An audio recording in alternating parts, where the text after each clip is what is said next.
Hi folks, I'm Alan Watt and this is Cutting Through the Matrix on the 20th of December 2020. I don't think, well maybe they will, because people don't have much of a memory these days, and actually it's been that way for an awful long time. When you understand the whole idea of information warfare and the techniques to be used on the public, as stated years ago, actually back in the 90s, when they came up with the idea of a total war on the public, who really thought they were going to get free speech for a while, you know, with the internet coming up and all that.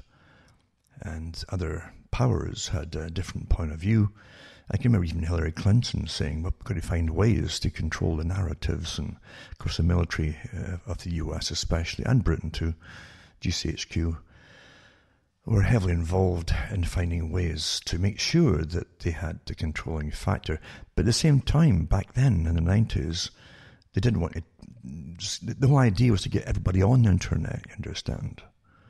Because that's the way you're all monitored.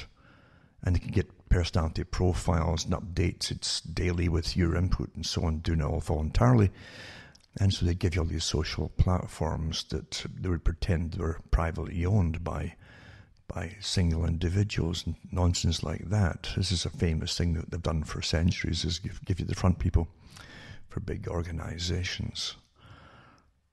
But anyway, that's how they published it in the 1990s, the idea being that you could never give the public true freedom of speech. And I understand some of it, because you understand, anyone who's looked into the forums and so on, and talk shows and forums, and incredible fighting goes on with egos, which worsened all the time. And the more you looked into them, it worse and worse and worse after 2001, until literally it's a zoo now. And a lot of it is manufactured by the very powers in the cyber warfare groups employed by the military, or the government's military, and contracting out to private organizations, which the governments are famous for doing now.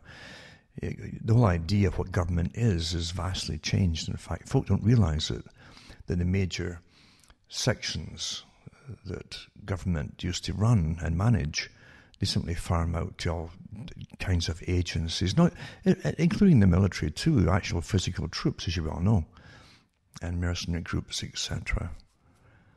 Far bigger than they ever did in the past. Before, the special forces, ex-special forces, were used as mercenaries through organizations. Every country has particular agencies that run them, and they will do operations with the plausible deniability factor as well. But the governments, we didn't employ them, you know, and they were privately owned and privately contracted to go and do dirty jobs. But of course, the governments are always behind it. That old famous saying that if you're caught, you know, we have no responsibility or no knowledge of you, etc. Actually is the way it's done. And it isn't just for overt operations like that. It's all kinds of operations. You don't realize that there's many forms of warfare, not just cyber warfare, etc., but many forms of warfare. Economic warfare too is one of the best, most effective forms of warfare there could be. You look at COVID-19, with one fell swoop of flattened everything instantly on the plan to completely bankrupt all the nations deliberately by locking down all the healthy folk for something that supposedly kills 0.15 or something the population. And even then, it's very iffy. However, facts don't matter when there's big agendas, and your whole life has been living through agendas and you don't even know it. That's the sad thing about it. Because as I've said so many times, you're trained from birth to be naive and to trust using natural impulses that you're born with, basically, to be tribal. And a small tribe, that's how your mind is shaped for a small clan or tribe, where you have a chief and you elect a chief, and the chief can get ousted or knocked off if he gets too big for his boots by the people, you see. And so we're still in that mentality, that mode. And naturally, the chief has got nothing to gain by lying to you all the time, when your whole survival is at stake, including his own, along with you, you see.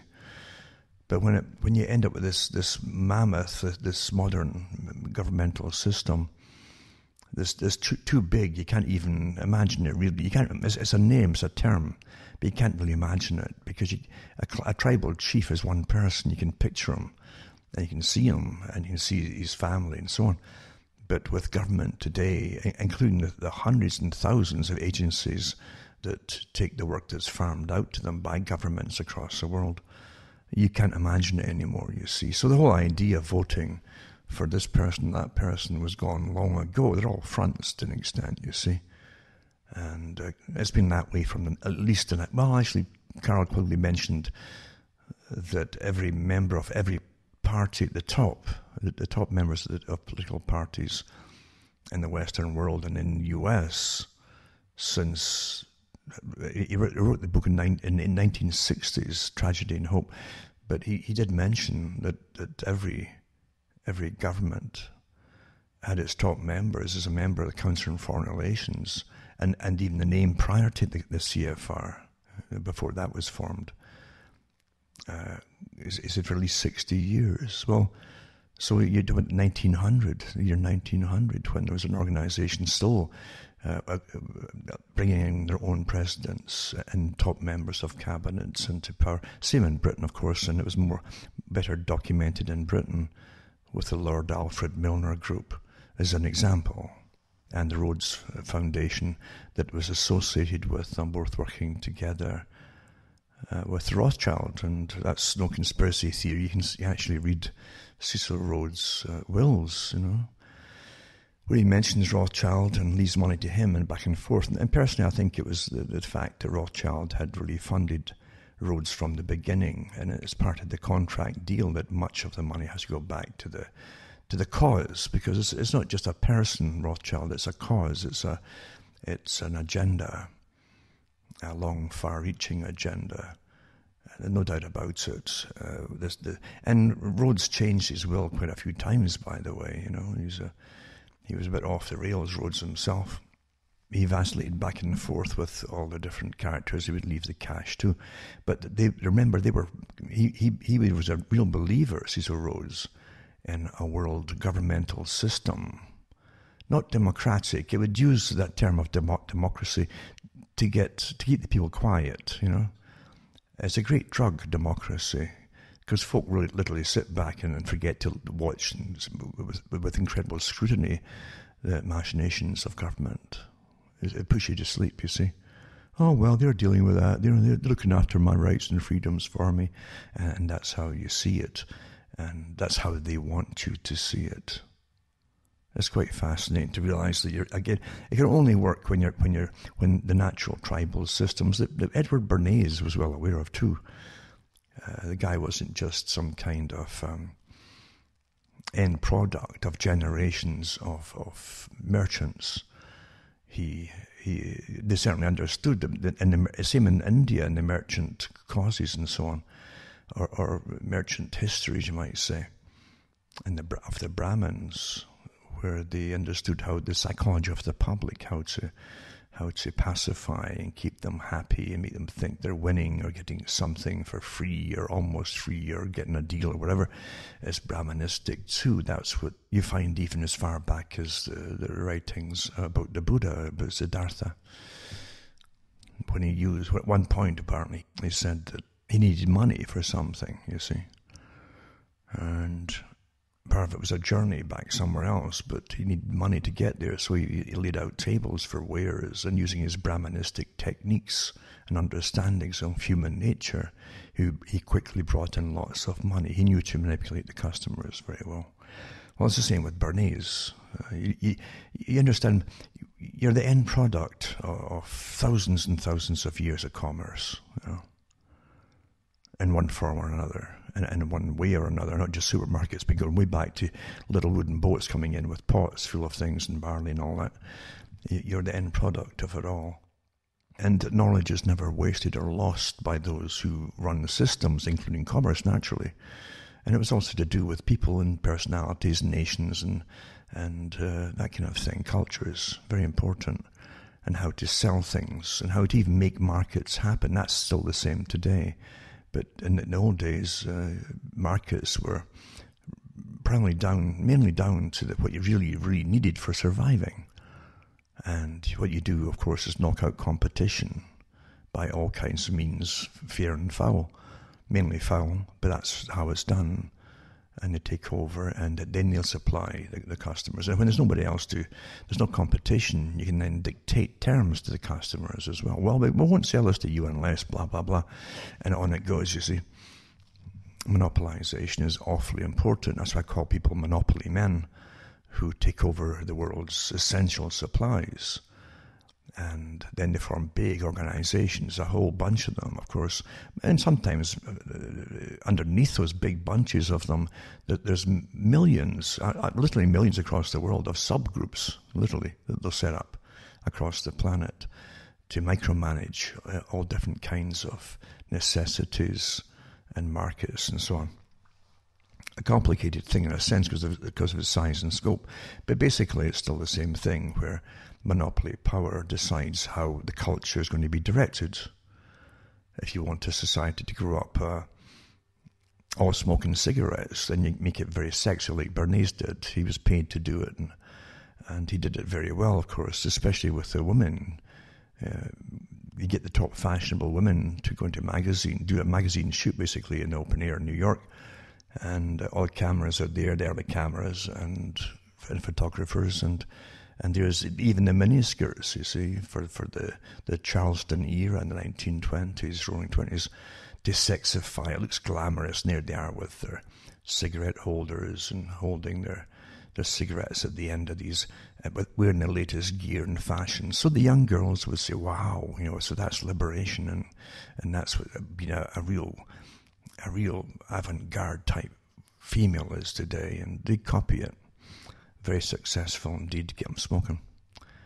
But also to get them in the booze cans. You turn out lots of movies at the time, the gangster movies and the sexy, what they called them, the malls, was it? That would accompany the gangsters, you see. And they'd all go to these clubs where it was sexy and exciting and naughty and bad and all that. And that's how they glamorized all of that too. It's all done deliberately. It isn't just to make money, as you're often told. I'll do that at the same time, naturally. But that's how you run.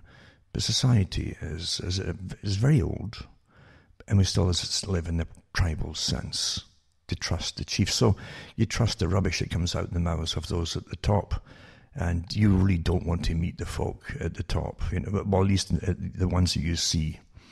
They're not the bosses, the ones who pretend to run the countries. They're on television.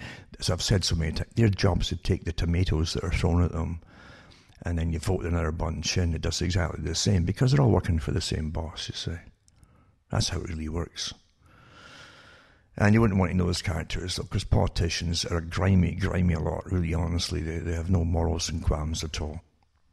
They tend to have psychopathic tendencies, for sure. Some are definitely psychopaths, obviously. By their behavior, it's rather obvious. And they like power, but they're also under higher bosses, and they do what they're told.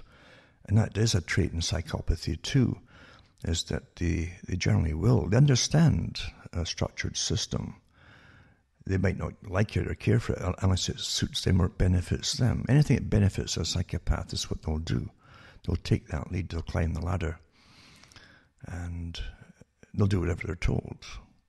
But don't forget that these characters are still front people, because the speech writers are the ones. These are the invisible powers, part of the invisible powers that Bernays talked about. The future of the world would be run really by invisible powers. He meant that it was with the arts of persuasion and techniques of persuasion, visual, auditory, through marketing, for instance, But yet speech writers too, it's the same thing, and they know exactly how to write the speech, and it's gone over. Actually, every speech is analysed by panels, who then criticise any flaws that they see in it, and then readjust everything over. A lot of work goes into it, and so the speeches that you hear presidents and prime ministers just give out, or their spokespeople near the top, the appointed politicians, it takes a lot of work to get that done. So the person is just reading a script, the politician, and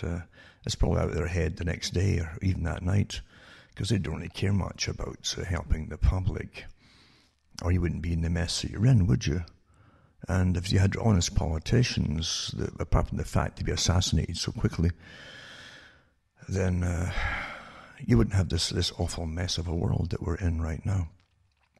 And I don't put it all down to them either, because you understand you've got to have some kind of order in society. Of course you do. I was reading an article recently too, someone sent me, about an anarchist, a lifelong anarchist, who went through the different anarchist systems in another country, trained to be a revolutionary, and took a good part of, as a woman actually, a good part of her life to realise that all they were getting taught was how to destroy, without ever giving a thought to how do you rebuild something, what kind of thing would you rebuild, and how can you maintain order. And they'll obviously run up against the same problem of themselves. And younger anarchists coming up in the same school of thought, who again will try to destroy. And as you try to build a system that functions, then the other ones will try and destroy it too. So you got to understand that there is compromise, obviously, in any structured system. But anarchists really are, at the very bottom level anyway, are taught just to destroy and to take things down.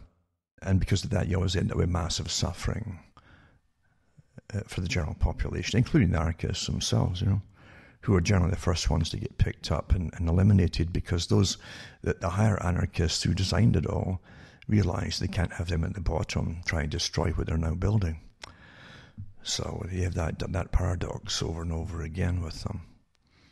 But the big boys, of course, and gals too, were equal opportunity psychopaths in this day and age. You can understand that with those who want their new, technocratic global order based on a rules-based system, they call it. They use all these different terms. Most folk don't understand what the terminology means. And they don't go out of their way to explain it to you either, including the media. The media's job is not there to help you, as you well know. It's to be a mouthpiece for authority, to make sure you... And I gave talks back in the 90s about how you get authoritative opinions given to you, and how it's even then, and even long before I was born, these techniques were understood by using media, newspapers and radio and then television. Well understood of how you bring people to a consensus of opinion, and without them really knowing it, that they're being guided to the opinions. Whenever you had major topics, in Britain as an example, Britain was awfully good as a socialist system for really studying socialism and the techniques that they used. Very dry in a sense, which put people off. But if you persevered and dug through it, you could find out the real machinations behind it, what they're really up to and what they really want, and the techniques that they use. So part of boring you stiff with in socialism is to turn folk off from studying them. So that's all purposeful. And they do a good job of it. You want to fall asleep during their debates and talks and so on. And even the language they have too is designed for bureaucrats, really, in a sense, who generally are not terribly interesting people, on the whole anyway.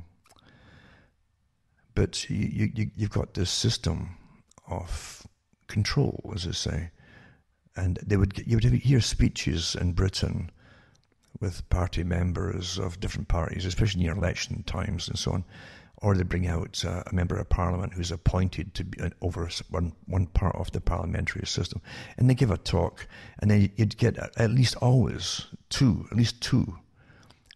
again, professionals that would go over what they just said. And you'd sit there waiting for this important announcement, where it was going to be.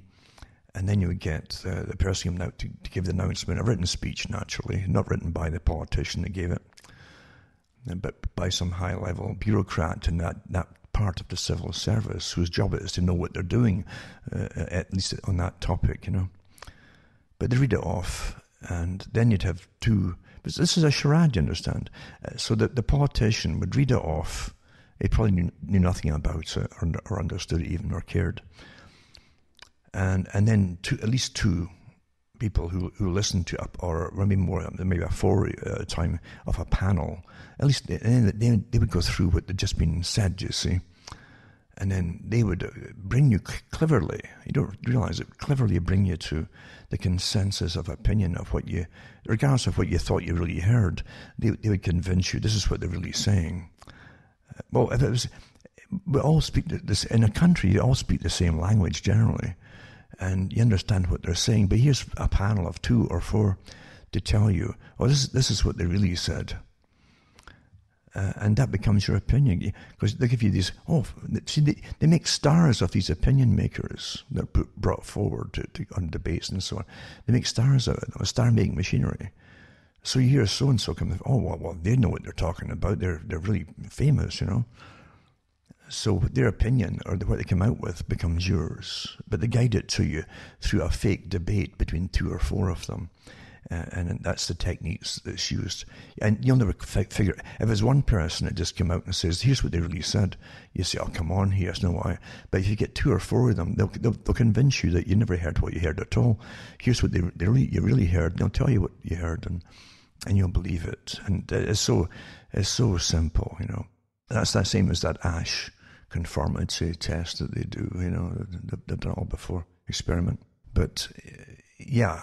And I gave those talks too in that experiment years ago as well, which is interesting to realize how you're brought to consensus and opinions and so on. But most folk don't realize you're even guided to getting your opinions. You know. As I say, all you'd have to do is play what the politician said, even though they're reading a script, and you heard them say it, and you can decide yourself what you heard them say. But why would you need 4 folk to reinterpret something that's in plain language and give you a completely different version of what it was all about? And they get paid big money for that too.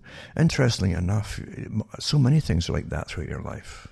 And pretty well all the time on television when they bring them out. But I don't know if you've ever listened or found the old recording of Carroll Quigley, Professor Carroll Quigley, the much touted head or tutor to the U.S. Department of State, the State Department.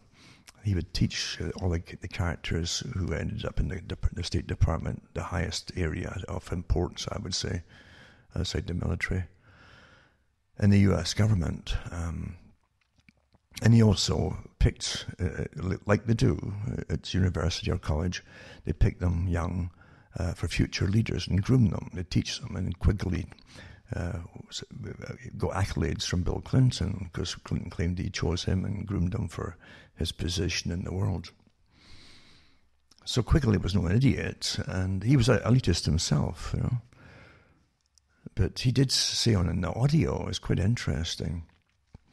Never mind about the fact that something much higher run the system than even he was involved in. He was at a high enough level. But he did say that he and others, other well-known, again, these the star-making machinery, you see, would be often phoned up and brought on panels on television to refute whatever was coming out by some leaders' investigations into things. And if they didn't like what they were hearing, the system, the establishment, would pull them in and try to get these professors to refute and ridicule publicly on television these people. And Quigley said that he did a good job of it, and he was so they're very arrogant, you know, in their power and so on. And he got shocked one day, he said, because he was brought in to a guy who had written a book about, I think was it None Dare Call It Conspiracy, I think it was called, maybe Gary Allen. But anyway, he said this guy knew his stuff, and he says we couldn't refute what he was saying because he had all the data there, the factual data. And that upset them because they were so used to just, on behalf of what you would call the deep state today, or the establishment, they were so used to be able to make mockery of some upstart, as they would call them, coming in to try and tell the public to be wary or be warned of whatever government was up to in this or that area. And that's how it's really done. Every country had the same techniques on the go, especially in the West, with the CFR and Trilateral Commission, and also with the Royal Institute for International Affairs as an example. They had it, and they have the Royal Institute for International Affairs. They have a department in every Commonwealth country, including India, and all the way to, and even have one in Japan. Interesting enough, they set that one up a long time ago for the Far East, and now they have divisions even in China, communist China. So anyway, what you always learn is the world is vastly different from that picture that you have in your mind, and you're still living in a primitive system in your mind of here's the tribe, and here's my teacher at school. They're really nice folk, and it never dawns on you you're getting brainwashed on behalf of the establishment.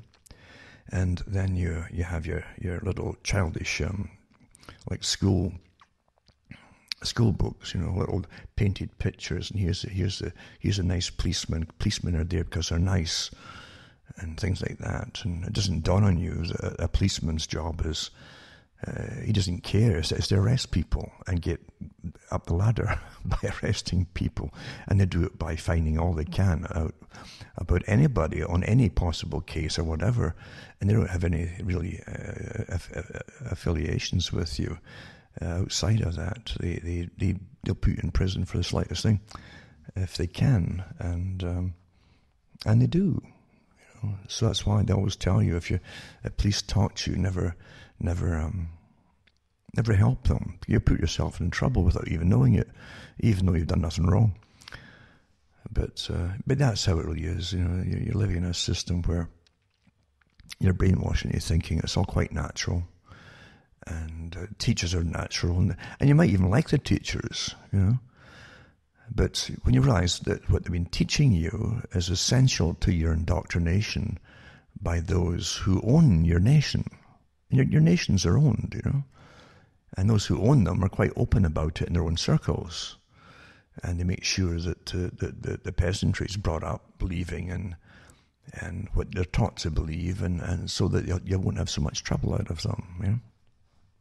Managing people is a big business, Big business, of course, is great when you get them to earn money, and then you tax it back from them to pay those that manage them on behalf of those who own you. That's quite a good system. It can't really fail. But that's how it's been for an awful long time. Awful long time. And the arrogance of it today is overwhelming, really. To me, I'm not surprised when they came out with what they did with the total lockdowns with COVID, the whole idea of COVID. And COVID really is the big one. It's like the plan C if plan A and B didn't work. And it might even be plan D. You don't realize your whole life long you've been brainwashed and you're thinking that there's too many of you. And this, I could see this with my grandparents as well, maybe even great-grandparents, because you don't realize that the Malthusian idea of overpopulation of the masses that would outbreed the rest, like the movie Idiocracy, was a big thing. The nobility and aristocracy really were concerned about it. Mainly, I would say, it got worse actually in the 19th century when they had the big, they had big industrial years on the go. But they also knew that the industrial revolution wouldn't last forever, as other areas. Don't forget those who ran Britain, run the Commonwealth of Britain. Britain's just a corporate name for an enterprise. Most all countries are. You're just enterprises for corporations. And they are a corporation themselves, as the name itself is. So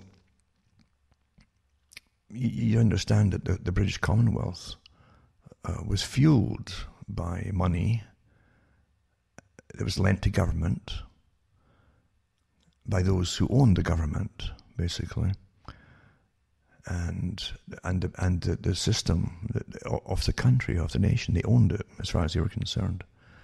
Everything. I heard a banker tell me this, myself, that that bankers were responsible for everything moving in the world. Without them and them loaning money, nothing would happen. You see, it was very simply but arrogantly put. But that's the way that they've always seen it. And if you have a monopoly of money and you've got the right to print the money, and no one else has, you make sure of that, then you have nothing much to worry about.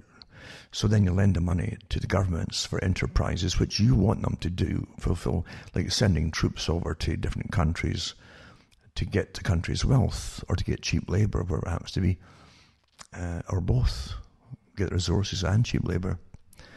And then you get a massive profit coming in for those who basically end up being appointed over it, and they've got the rights to extract those minerals or resources or whatever, and businesses, and even run other countries' financial systems too. And then you get the people back home to pay the cost of it all, the actual dry cost of it, the true public-private partnerships, you see. And so the public pays for the debt incurred by the government borrowing money from these guys who wanted to take over other nations' resources. Not bad, eh? You can't really do better than that for yourself. And they prosper. And prosperous people, again, it goes into eugenics, and it's well seated in certain anthropologies, if you study anthropology, and different groups of people. But people figured out long ago that you'll survive much better if you live better than other people around you, since most folk will be in a state of poverty, and poverty isn't conducive to health, as an example. Therefore, if you can create money, this thing called money, as a substitute for real wealth, which is what you create yourself through gardening or farming or building or something. If you can create this in-between thing, this thing called money, and you can loan it out to people, then you'll be top dog, and you'll have more than anybody else, the people that do actual work. Especially when you get them all on it by law. And to pay taxes back, then you have to actually earn money, which you own. You own the money, they got to earn it, and then you tax it back from them. What a scam, really, isn't it? But we're all taught it's quite natural, and most of your parents probably thought it was natural too, simply because their parents thought it was natural. And that's how it is. If you don't warn, I've mentioned this before, mammals look towards parents to warn them. All mammals do, of what's dangerous to them or what's wrong.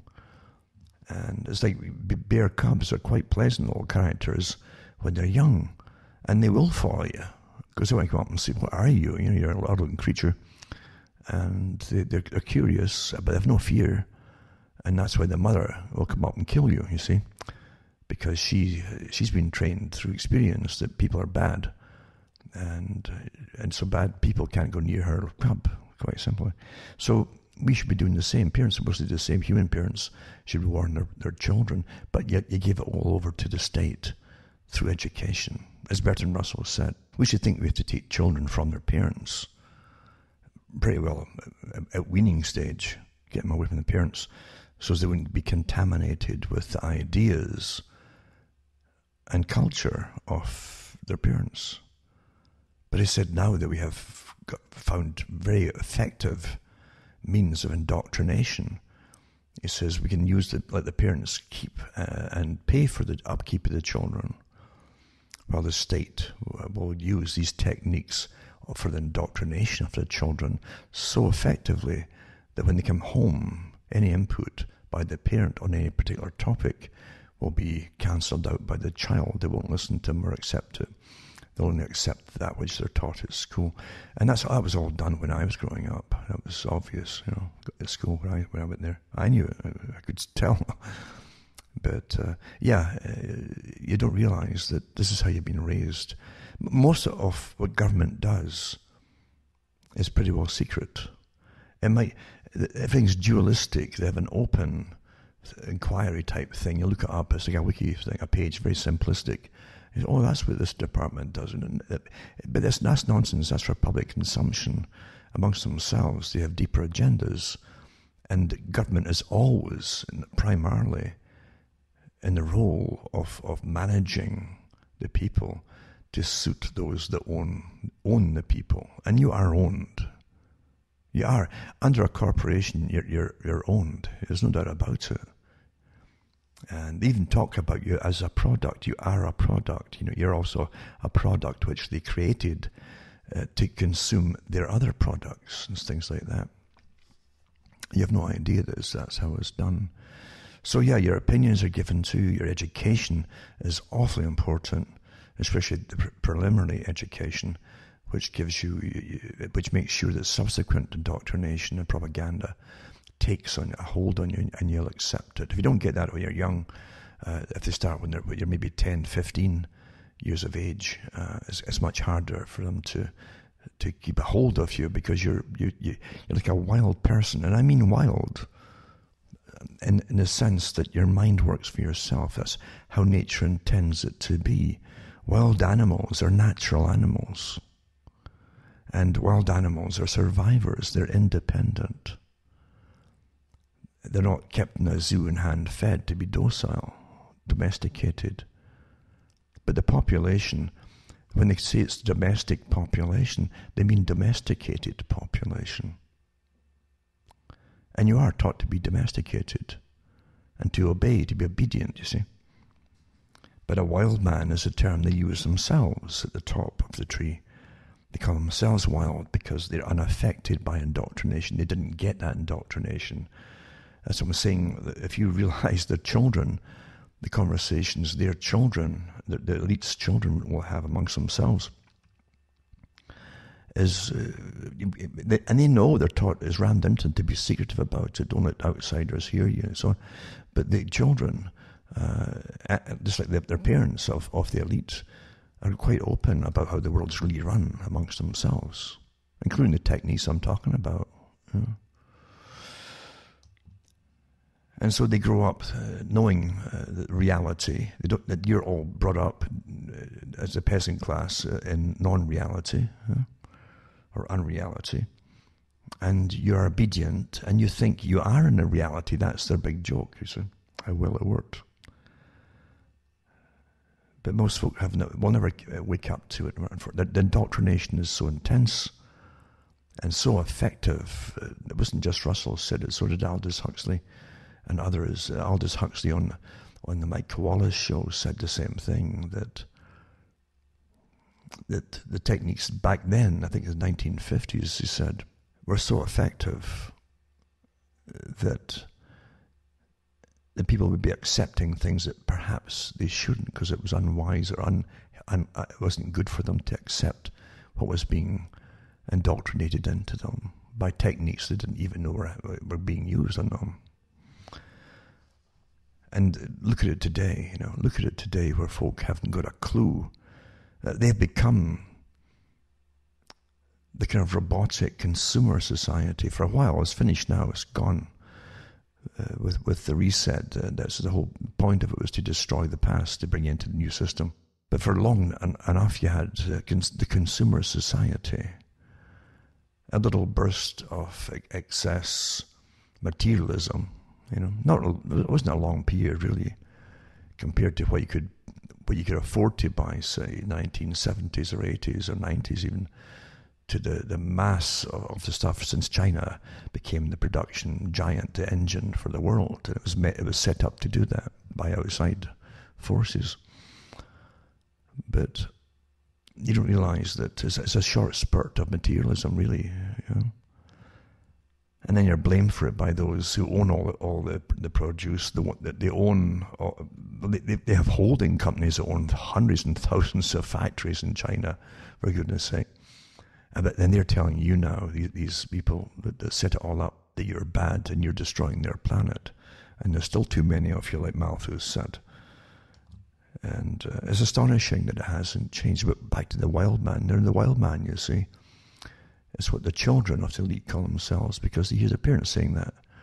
And you find, too, that the book that was put out by Charles Galton Darwin, called The Next Million Years, has a lot of that in it, you see. Now, don't forget that he like a lot of the Darwin family, they saw themselves as scientists, and he was a physicist, this guy, who worked on the Manhattan Project.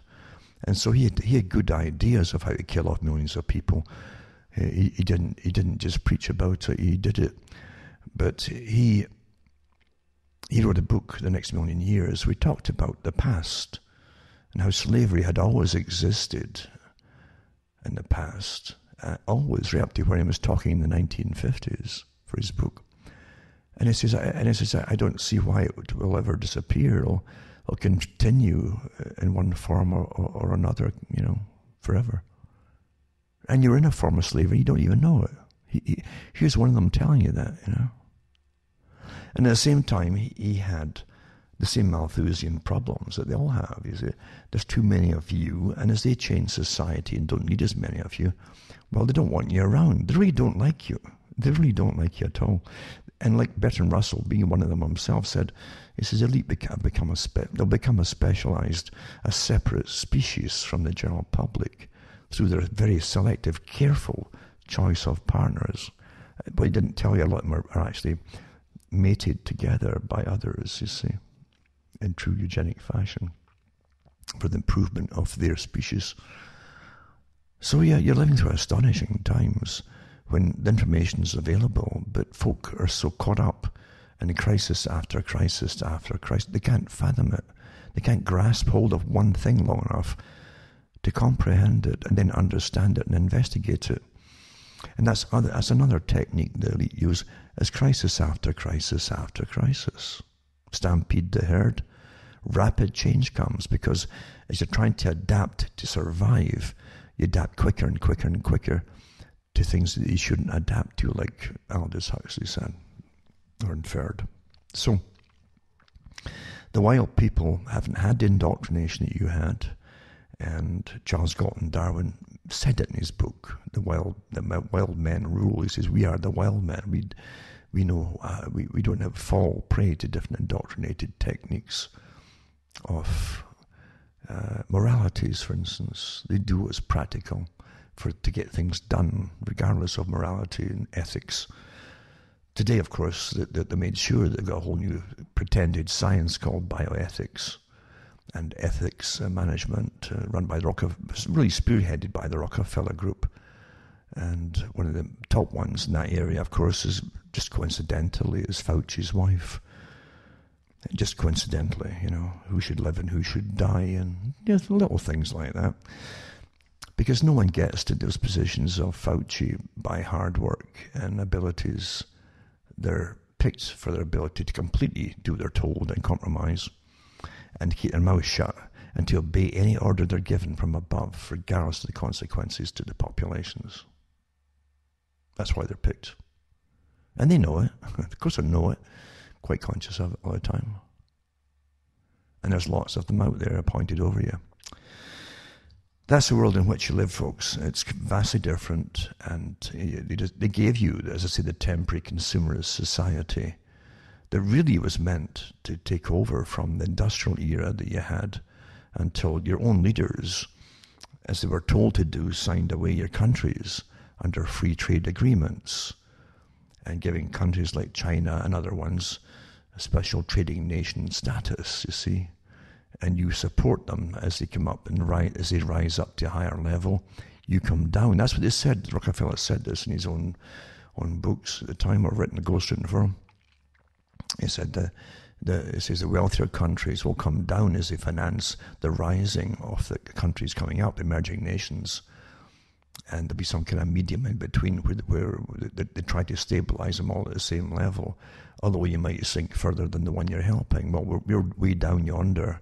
When you look at China, we're really sunk. We import everything. China doesn't. They make everything. So there's no balance of trade as such. The balance is like a one-way.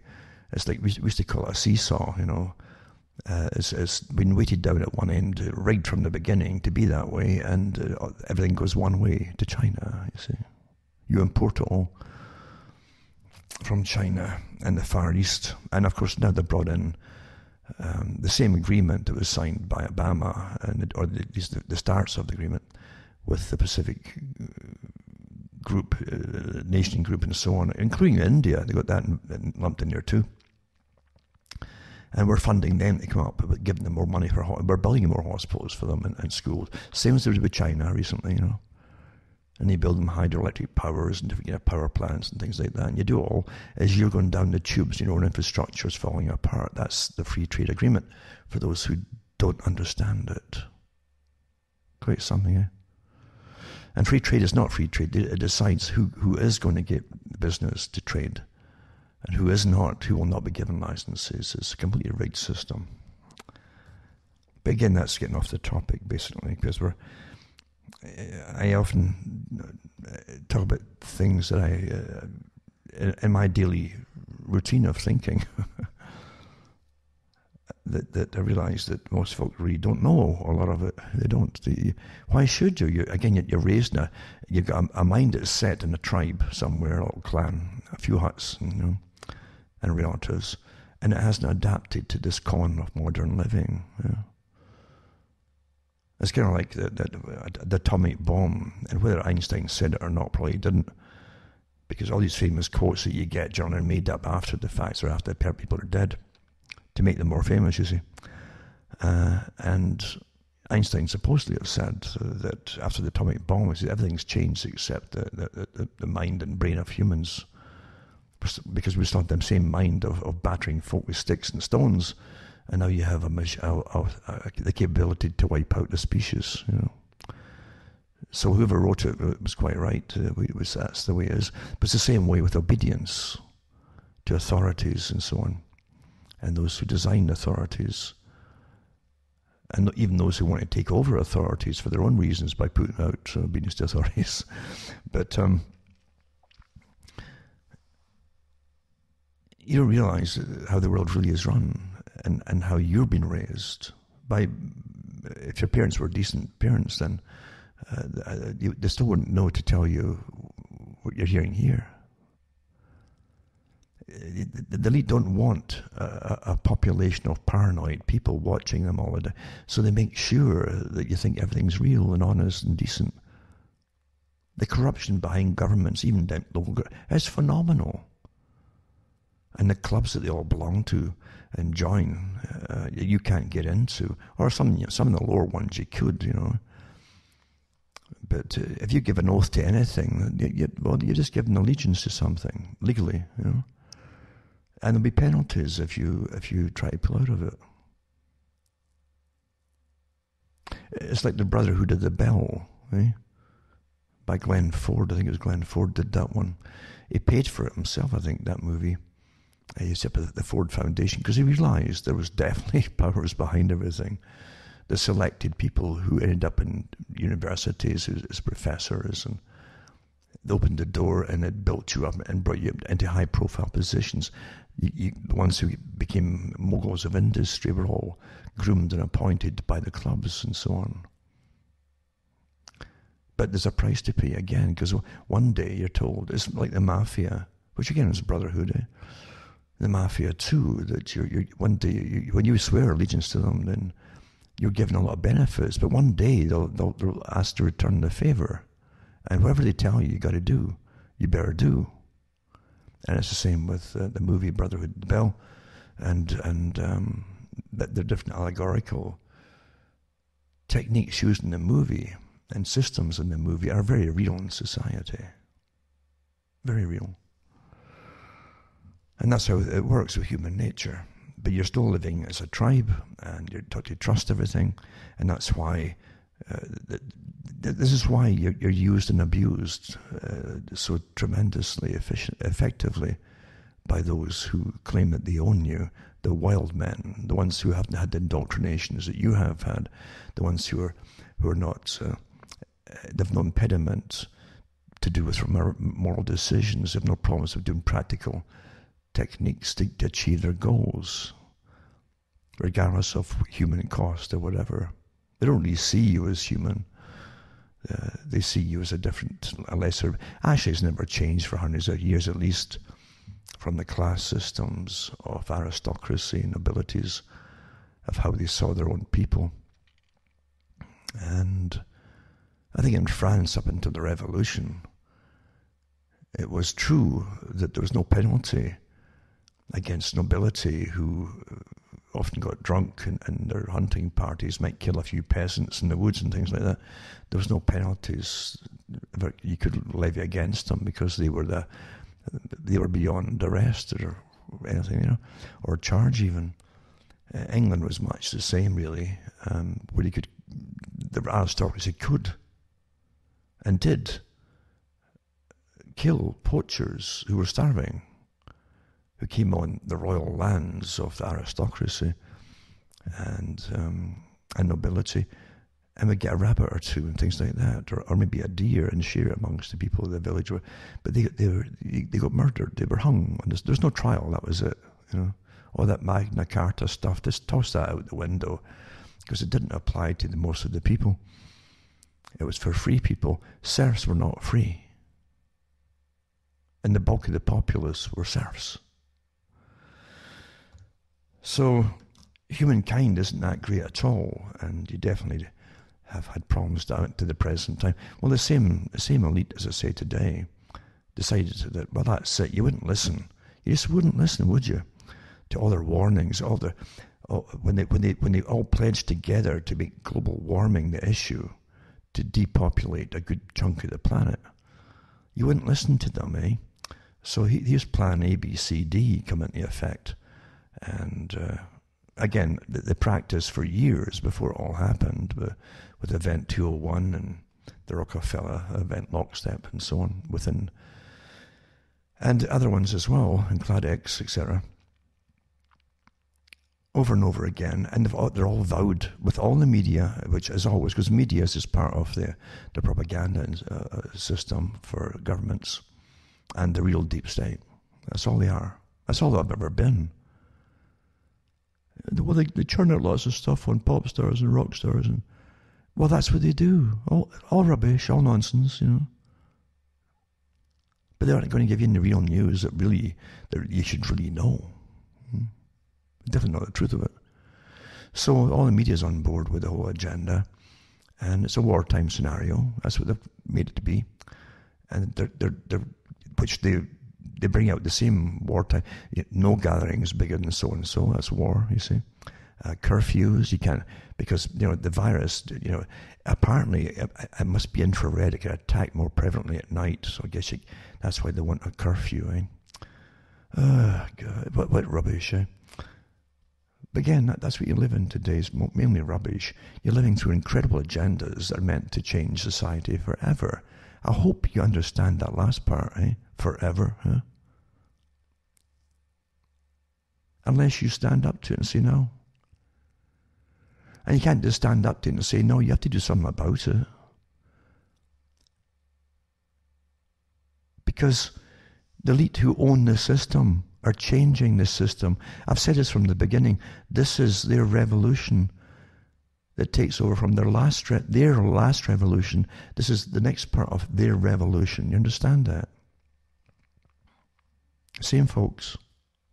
The ones who built up power through massive financing abilities and so on, and regulating nations' economies and all.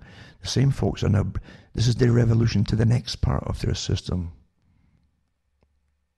as they pull the plug from underneath you and keep you going for a while as they depopulate, which is actually happening already. When folk can't get medical treatments in the hospital because of this COVID, everything's shut down pretty well. They're not bringing in people for operations, which can be life-saving if you get folk in time, even for certain cancers and so on. So they're already writing off people as just acceptable losses, And you're accepting it until it's your turn. Because starvation is meant to come out of this too. Across the world, starvation. You better believe it. You folk that think that groceries come out of grocery stores, it's really stuff. You better understand what's going on here, and it was planned before you even heard of COVID. I hope you're getting the picture. What part of depopulate don't you understand? What part of austerity don't you understand? Which is it's a more polite term for poverty, And they're bringing it down. Meanwhile, I'm telling you, this is to go on for years, not just 1 or 2. And I said that at the beginning. This is it, folks. This is the big one. This is it. The trains that pass me, the heavy doubled up, 2-carriage high trains for it's all freight, have been going steadily all summer long. And night too, night and day. Well, since most of the stores are closed, where do you think all this stuff is going? This is for years of survival in the big cities and the underground bases that they've got built. And this is no secret, folks. They've had documentaries even in Britain years ago about the underground bases that they've got. Oh, yeah. You can go around the military bases in Canada, and if you get the ones like Base Borden, you drive around the perimeters outside of it even, and you'll see these it's like the little, it's like umbrella-shaped pipes everywhere. And there's your ventilation systems, like the different ships, the same kind of thing. But it's ventilation systems. Just like a walking stick. That's what like walking sticks with the handle there, the kind of semi-U type handle. And they're all over the place. And I remember talking and doing talks on it, talking to the guys who were working and building deeper floors and underneath the base there, putting in plumbing and electricity, and they were quite open about it. And lots and lots of rooms and facilities. This isn't just continuity of government. It's continuity of everything that government needs, which is military too, you see. Over years and years of crisis. This is how it's done. It's already prepared. It goes back to even Maggie Thatcher. She had her day in that too, when they had practice runs for it. I kept all the hard copies at the time from newspapers about that. It was interesting because they had trial runs for continuity of government in Britain, and at least the British press at that time printed it because it wasn't the actual event. It was a practice, a big practice, and they sent off the Harrier jump jets, the military jets that could vertical takeoff, for the really high VIPs. If it was a sudden crisis, they would go all over the place and pick them up and bring them back to these selected sites, underground bases. And the other ones would be helicopters and so on. And the rest of them they'd send convoys out through, if they're still open streets and so on, to bring people in, all the important folk. And there are other things too, I won't mention them now, but they definitely had other things on the go too. But they had special forces there guarding the entrances of these bases, these underground bases. And their orders were to kill anybody else of the populace that wasn't on the list. Just like the movies, these catastrophe movies, that thing's real. They actually have lists of people and so on, and always bump off all the people who tried to come in and overwhelm them, by surviving themselves. How dare they, the peasants that they are. But there you go, that was on the papers back then. If you mention it today, you'll be conspiracy theorists. It's amazing how they can revive the same ridicules over and over again, and then tell you the truth in between. But again, it really doesn't matter, because you've never lived in such an age of incredible, massive, authorized propaganda, where even most of the medical profession speak out about this whole COVID farce that's going on and get banned themselves. Like most of them get. This is most of your medical who actually deal with it, who say, wait a minute, this is not with this. This is nothing like they're telling you. It doesn't matter. This is a wartime scenario, and this is the excuse that they've hit on. Since you wouldn't listen to the climate thing, you wouldn't go and volunteer to be sterilized, and you were still buying stuff and consuming stuff, and dear, how bad can you be, eh? And they gave you all the warnings at the previous conference of parties for the climate summits and so on. And they said that the public are not listening to us. They're just not listening to us. They're still consuming. Some of them even breed, you know. No kidding, eh? Wow. Well, here's their answer to it, folks.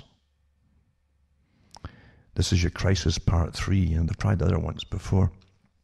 So COVID, here you go.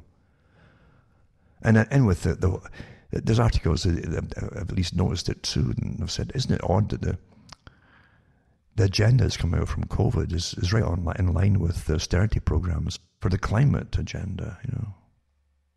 It's coincidental, though. Sure, it must be. If this virus is out there, it's the most politicized virus that's ever existed. Remember, folks, and it will happen, cuttingthroughthematrix.com. Go into the website, make a list of all my other sites too, and the com site. Take the links, so that if ever you just can't find me, hopefully you can still get me on one of my sites. And all the official sites are listed there, cuttingthroughthematrix.com.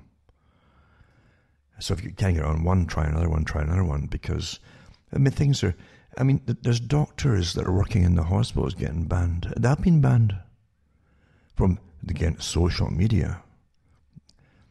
The people who are working with patients, for goodness sake. And top virologists getting banned because no one can speak out against the authority, the god of propaganda. There's no debate with the god of propaganda. The strange authorized, unknown ones right at the top there under this authority. No one can say anything different. We've never seen such a time in history as this, you know. You have seen it in other wartime scenarios. A lot of folk didn't want to go to war in World War I and said no, and they were locked up, a lot of them. World War II came along, and a lot of folk who'd fought in World War I said, no, we don't want this war, and they got locked up. That's what governments do, you know. They lock folk up that have different opinions. No different than the Soviet Union, where they'd lock you up if you're complaining about the state and they class you as mentally ill. That way there's no trial, too, you know. As this happens all the time. And your countries are all doing it right now, like never before. Your same countries that are trying to get you to look at China as the enemy now, because they're doing this and they don't treat the Uyghurs or Uyghurs in China the same way, and so on, and yada yada yada, and they don't the same rights policies. Or their great ally Saudi Arabia, how they treat prisoners and things, and have capital punishments, and here's your government doing so many of the different things they claim other countries do. You see, intolerance. They don't tolerate the people. They don't tolerate different opinion. Well, look at us right now, eh? We're a good chunk of the medical profession that dares to speak out, because the rest of them all know it, but they're terrified of losing their jobs. Eh? That's a great thing with money too, isn't it? Folk who get more of it are terrified of losing it, because you get getting kind of used to it after a while, don't you? And it's kind of hard to go back to poverty. That's why I've said before, don't buy a house. I said it for years, don't buy a house unless you're willing to walk away from it. Because one day that's what's going to happen as they abolish it all, private property. And here it is, all coming down the pike, by the way. So, cuttingthroughthematrix.com, send me a few bucks. You see how to donate to me. And you can use PayPal, you can send personal checks, you can send cash. And MoneyGram works. And you don't have to register anything. Anyway, if you send me anything, even a Christmas thing, don't register it. Because the whole thing's up there registered. They really do. Oh, it must be important, because I want to see what they can tax off you. Or tax off me. So just don't do that. And just put down gift. And always under about $4 or something, or under $10. Doesn't matter what it is. It doesn't matter, even new things. Now, it's not new once you buy it. You understand that? It's now second hand. So you give it to folk as gifts, and they're telling the honest truth. It's now used, isn't it? So you put down what you think is a fair price. A price is only somebody's idea, remember. Huh? That's what it is.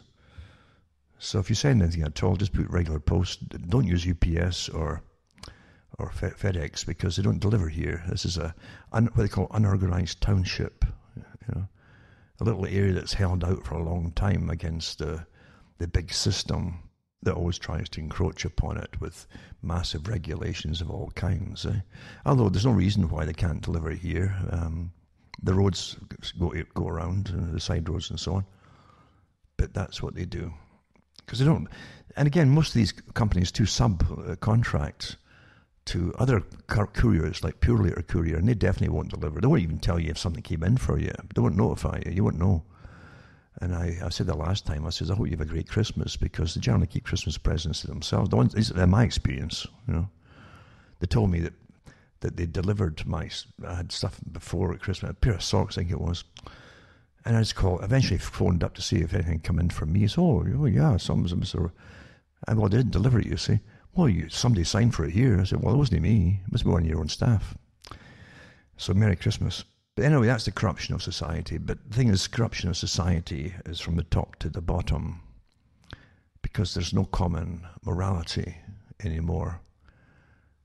And that was actually destroyed by partly by the consumer period. You're all taught to be consumers and get and worship the idols who are stinking rich. That's what they gave you, all this about celebrities stinking rich, and that's all you heard. And people, and a generation grew up wanting all that kind of. By a generation, I generally say 20 years, not the 70, but 20 years is what it takes them to raise another group, another crop, who are more advanced for the preordained future that they've designed for you. You see, just like the ones today generally will never touch cash.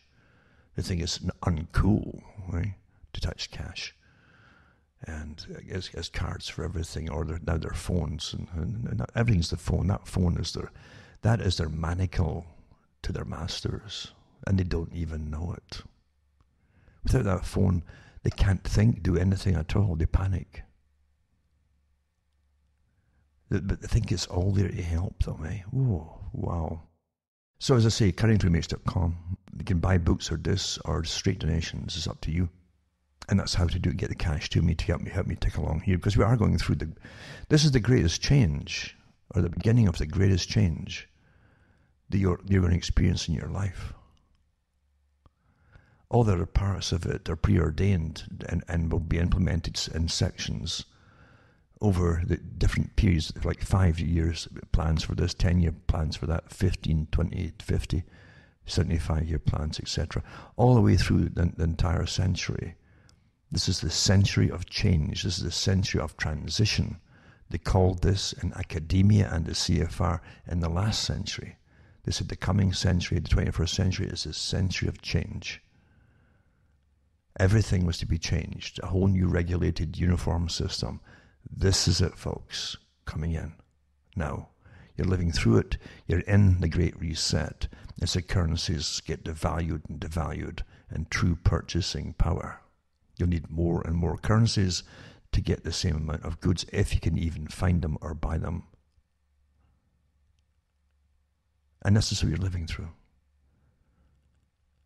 And I said at the beginning, nothing is going to go back to normal. When you hear the statements coming out of the mouth of Foxy Fauci there, that things would never go back to normal, he meant it, because you see, this is all pre-planned, folks, and he was in on his part of the planning stage too. Nothing's to go back to normal, nothing. They've got you wearing, they call it diapers for your face, which it is, because your mouth is just dirty, and the air that come out of you is dirty, so put a diaper on that face. Now, I mentioned last week that China, some distance, certain flights, they were putting adult diapers on the cabin staff and the pilots and so on. They're said to be more hygienic. I mean, they're starting to plug every orifice in your body here. Do you understand what's going on here? A diaper on your face and a diaper on your rear end. And they're telling the pilots to sit in that kind of thing for long flights. I mean, that should be their ad for their flight company, flying high. Right? Because there's a big experiment to see how far you'll go for conformity. It's like that movie, The Experiment, remember? Which was done, actually. It was actually done.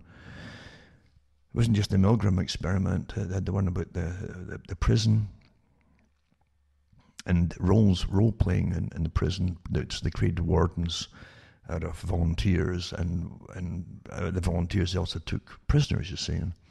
And so they had a mock-up there, and they watched folk adapt right into their roles very quickly. There's there's absolutely nothing that they haven't tested out before in conformities. This is the Asch test of conformity, of course. I did talks on that many years ago.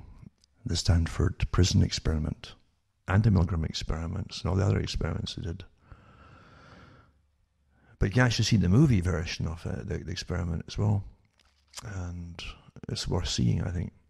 Behaviorists and psychologists have been well funded for such a long, long time to work for the masters that own the world and find ways to manipulate us to be more compliant citizens, do what we're told and don't think we disobey. And look at us all today. Look at what's happening. The folk truly, if they watch TV, cannot fathom. They don't know. They don't know. And you won't know how bad it is for them, because if you've been studying this for years and following this for years, you realize, in a sense, you are a different species from them. What you take for granted and what you know take for granted, these folk are completely naive to it all. They've never even started down that road. And so all they're doing is reacting the way they're supposed to react by those who are managing the whole system, into the panic mode, into compliance mode, in the hope that somehow they'll get back to some kind of normalcy. It's not going to happen. As they're played as children, just a few weeks, at the beginning, or maybe a few weeks more lockdown, or maybe, a little break in the summer and then right back to it. As though the winter had anything to do with COVID, because the hottest country supposedly had just the same rates as folk in the middle of winter. So all that's out the window. You understand, testing is what gives you the COVID. Fragments, possible fragments, not even really, but possible fragments of viruses in the PCR tests. That's what's driving. That's why they chose that test and for a particular thing. You can't fail with that. It'll spew out the numbers that you want with false positives all the time. Especially with the cycle rates that they've gotten up to. Some of them are getting 40 and 41 cycles. The higher you go, and they even say that 30 is the maximum they should go to. And even then it gets iffy. It literally amplifies little fragments many times over in the cycles, and then say once they get a certain percentage at the end of the cycle, it's probably a good indication there's a virus there, but it's not proof either that there is. That's why they picked that test. That's why these cases have got nothing to do with reality. Look at you already had a president of a country in Africa tested different, including fruit and motor oil, and sent it off to a lab run by the WHO, and they all came back positive. It's a complete farce. Complete farce. But most folk, again, as I say, you got to realise they're not in the mode that you're in, where you're at least educated to a good extent of what's going on. I mean, knowledge is power, you understand. And the folk who are so naive and whose indoctrination worked really, really well haven't even started the journey to wake up or understand that this is the greatest hoax, agenda-driven hoax ever devised. And they probably will never. They'll look upon you as crazy, and the media will smear you, and you see, you're a conspiracy theorist.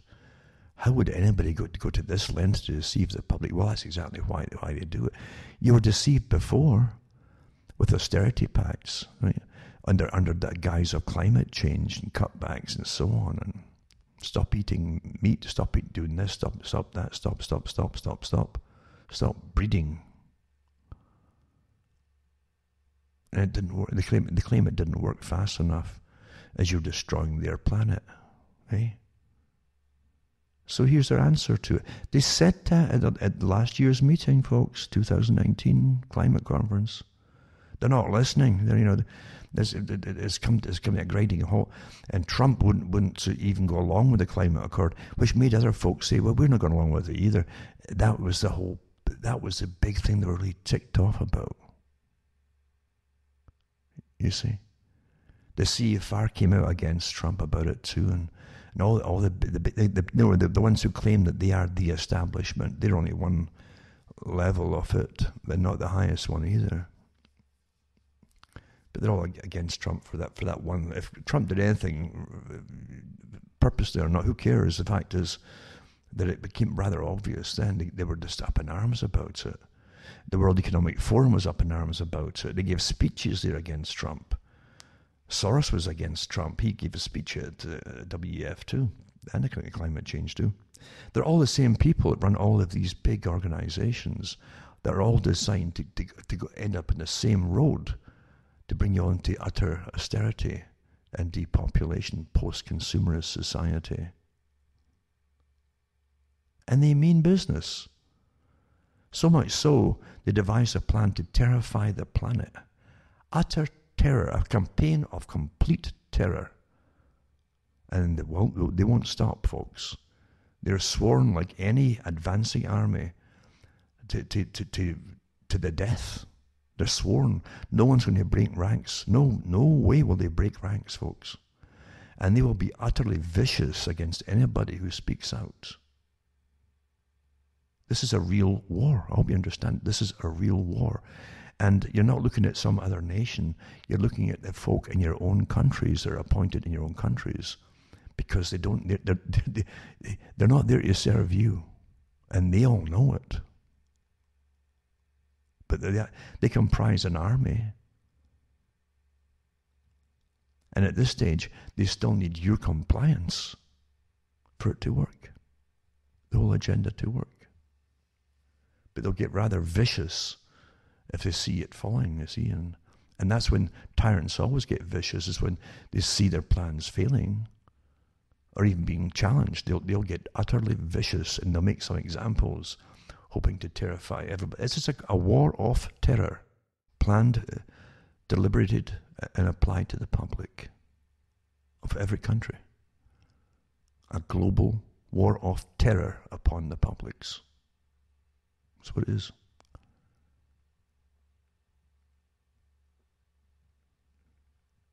Designed to totally crash every economy, because you're supposed to go into dire austerity in a post-consumerist society, in a post-industrial society. Subsistence, survival is what they plan to bring in for you. They really mean it. For no government on the planet has ever applied these strategies in history to the populations. Never. Even in times of previous wars. Crashing everybody's economy by order from the top. Never happened before. This is it, folks. As I say, with these incredible heavy trains that go every 20 minutes or so past me. Like it never happened before COVID. It hasn't happened for years, this kind of commerce, or trains going by with freight. The stuff they're storing up is for years and years and years. Maybe a real full generation, like 70 or more. Really, I'm quite serious about it. Even before the 2007-8 crash, there's never this kind of freight commerce going by here. No. And since most of the small businesses, and most businesses in country of Canada and the States are small businesses, remember, wiped out. All the smaller stores, grocery stores, wiped out by order of the state. So this isn't just food that's going back and forth. What is it? But it's definitely not going. It's not going to Walmart, folks. Not this kind of commerce. No way. This is for long-term storage. Long-term, no doubt about it. So this is the big one that we've been waiting for years. Now I'm going to mention here an article I've touched on before. It's called The Dangerous Myth of Overpopulation. This is from 2010, this article, by Michael Schneider. It says, today there's a growing belief that many of the world's problems are directly related to overpopulation. Whether it is world hunger, the lack of fresh water, the damage we're causing the environment, or climate change, those who believe in the myth of overpopulation have no hesitation blaming all of those problems on the fact that there are way too many people in the world. What's even more frightening are the solutions that many of those people who believe that the world is overpopulated are proposing. The solutions they propose include more abortion and family planning services, one-child policies, and mass sterilizations. In fact, there are even some of the radical environmental movement that insists that we need to get rid of 80 to 90% of humanity in order to save the environment. Now, this mantra goes down through time with these characters who run the world, eh? And they've always used different guises to do. Even after World War I, remember, people like H.G. Wells, who was a propagandist for the big deep state, you might say, the deep state.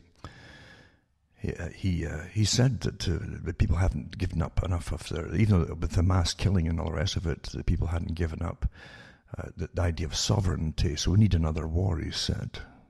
And the whole idea was that the war that they had in World War I was kind of war, really like last man standing. That's how the war by attrition, they called it, attrition war. That whoever had the most guys left standing at the end would win it. That's how it was really based in pretty well. And he said, well, the people hadn't given up the idea of sovereignty. They didn't kill enough people, in other words, so we need another war. This is what they do, you know. This is what they really, really do. It's astonishing that folk don't know this, and you should.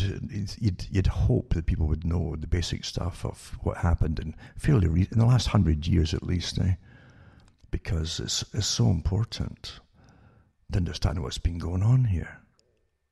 And what you're living through today is just a continuation of the same policy, really, the same agenda, same plans. And you always find the same theme. We need world government run by the right kind of people, right? And Wells' idea was a scientific elite running the world, because he worked for the bosses, you see.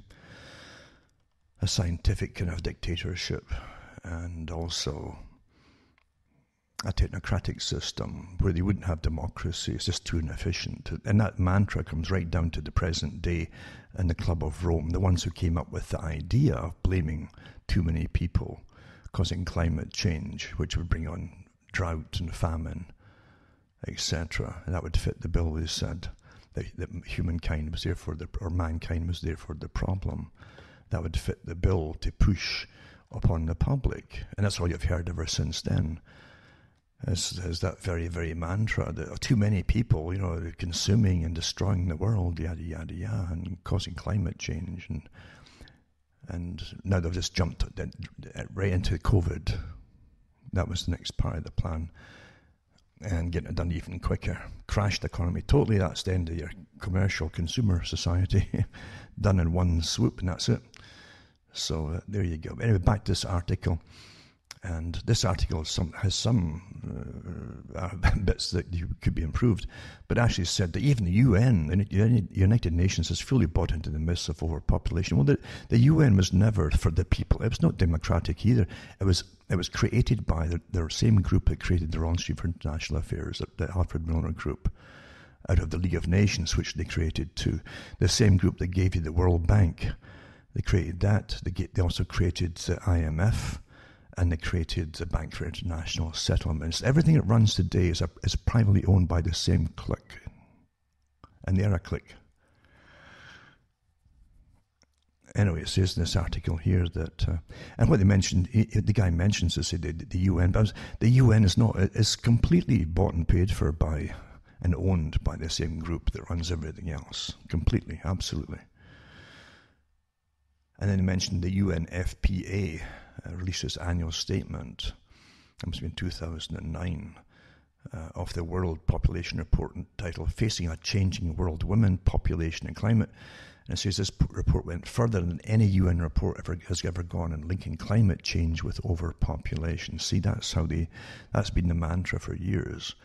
According to the report, the only way to avoid a massive climate disaster is to dramatically increase family planning, meaning abortion, service around the globe, and to do whatever it takes to reduce worldwide. No, listen, to do whatever it takes to reduce worldwide fertility rates, whatever it takes. You getting it? In a statement accompanying the release of the report, UNFPA Executive Director Toraya Obayed stated that rapid population growth and industrialization have led to a rapid rise in greenhouse gas emissions. We have now reached a point where humanity is approaching the brink of disaster. Terror, terror, disaster, disaster, terror, terror, terror. And it says here, well, the truth is that the folks managing the globalist organizations like the UNFPA are absolutely convinced that climate change will bring about the end of the world as we know it unless we take urgent action. And he goes on to talk about the coming climate change disaster and stuff like that. And its number one factor to climate change is overpopulation, and the importance of the speed and magnitude of recent population growth in boosting future greenhouse gas emissions is well recognized among scientists, including the authors of the Intergovernmental Panel on Climate Change's report. That's IPCC, the United Nations. And it says, no human is generally carbon neutral, especially when all greenhouse gases are figured into the equation, yada, yada, yada. You've heard the mantra for years. You're so sick of it, I'm sure. But don't forget the Department for Population, as they call it in the United Nations, used to be called Population Control, not just the Department of Population. And that was set up by Rockefeller himself. He funded it and paid for it all. And it goes on to say here, not only that, but Barack Obama's top science advisor, remember this is 10 years old, this article, John P. Holdren, actually co-authored a book in 1977, this is true, which he advocated mass sterilizations using the food and water supply, mandatory bodily implants that would prevent couples from having children, forced abortions for American couples trying to have too many children, and a global police force to enforce population control. This is true, folks.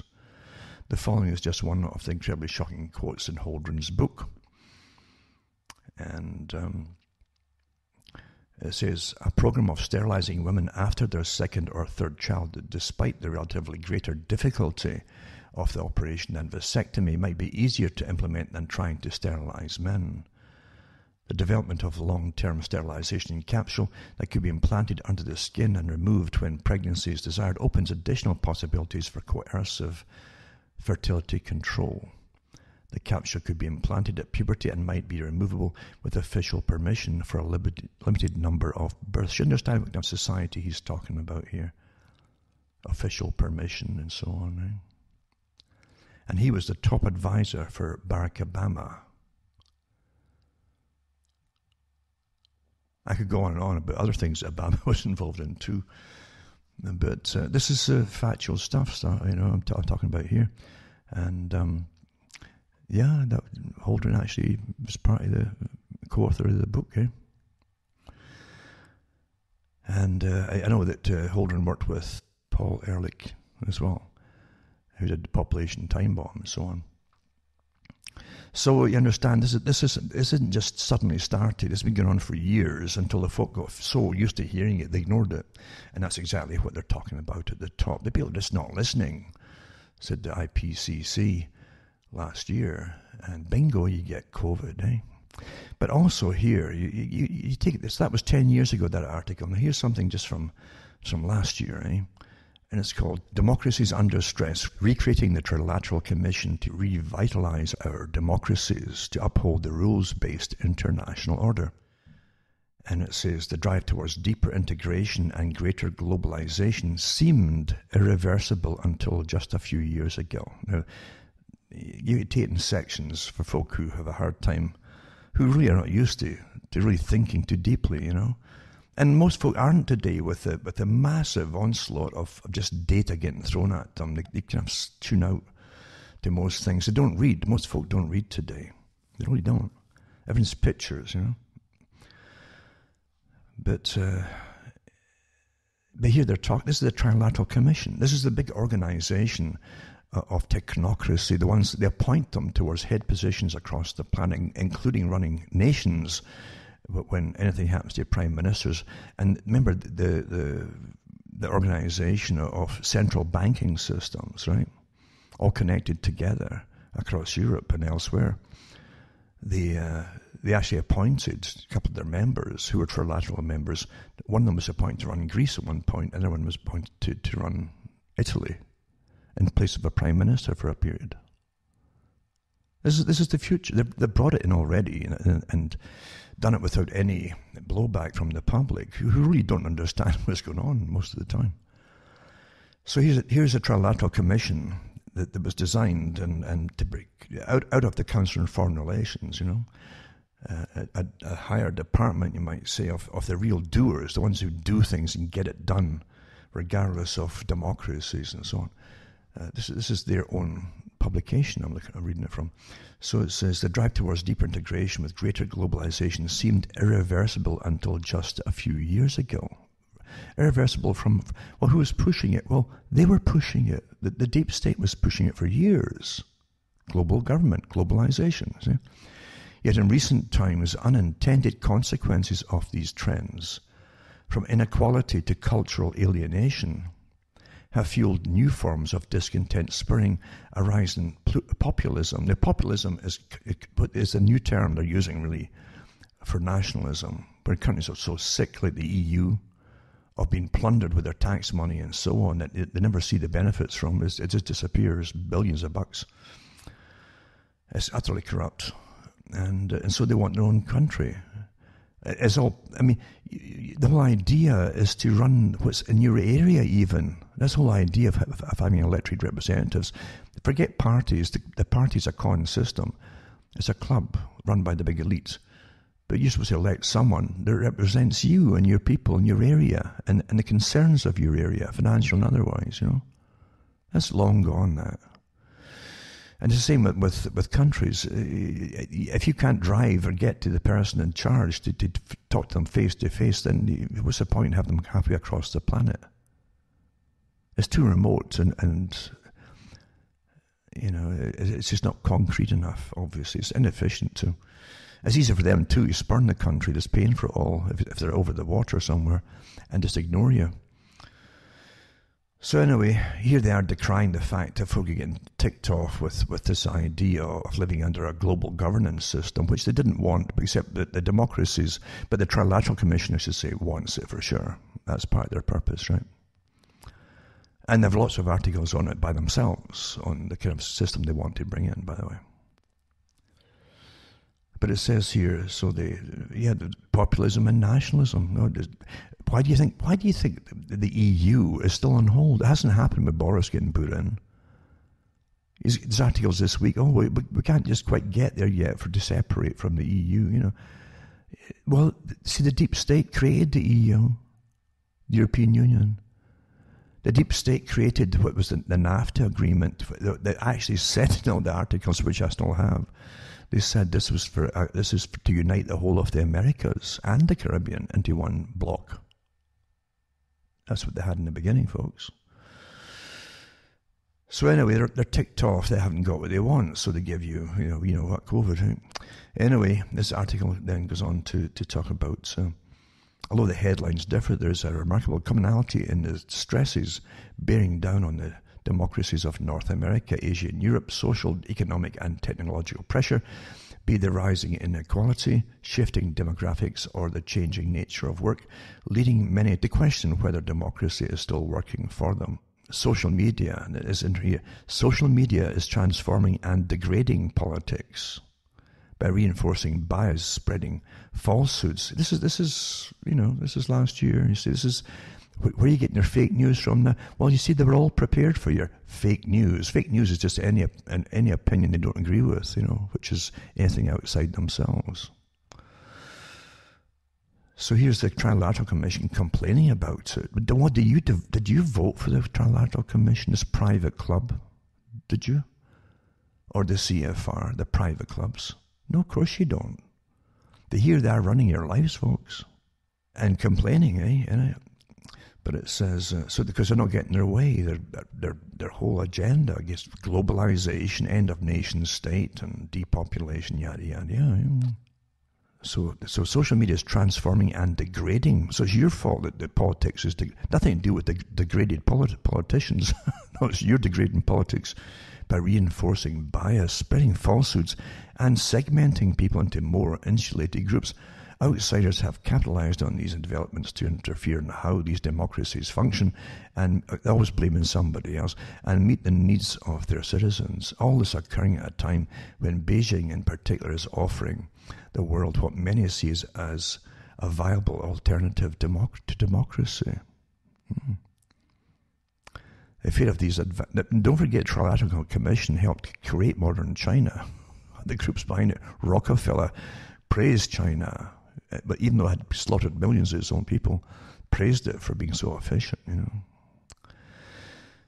Anyway, says the fear of, and don't forget he was head of this group for a while, and the CFR at one point too. The fear of these advanced democracies has major consequences for the ability of the world to tackle pressing global problems in the security, economic, and political realms. Yada yada yada yada. Yep.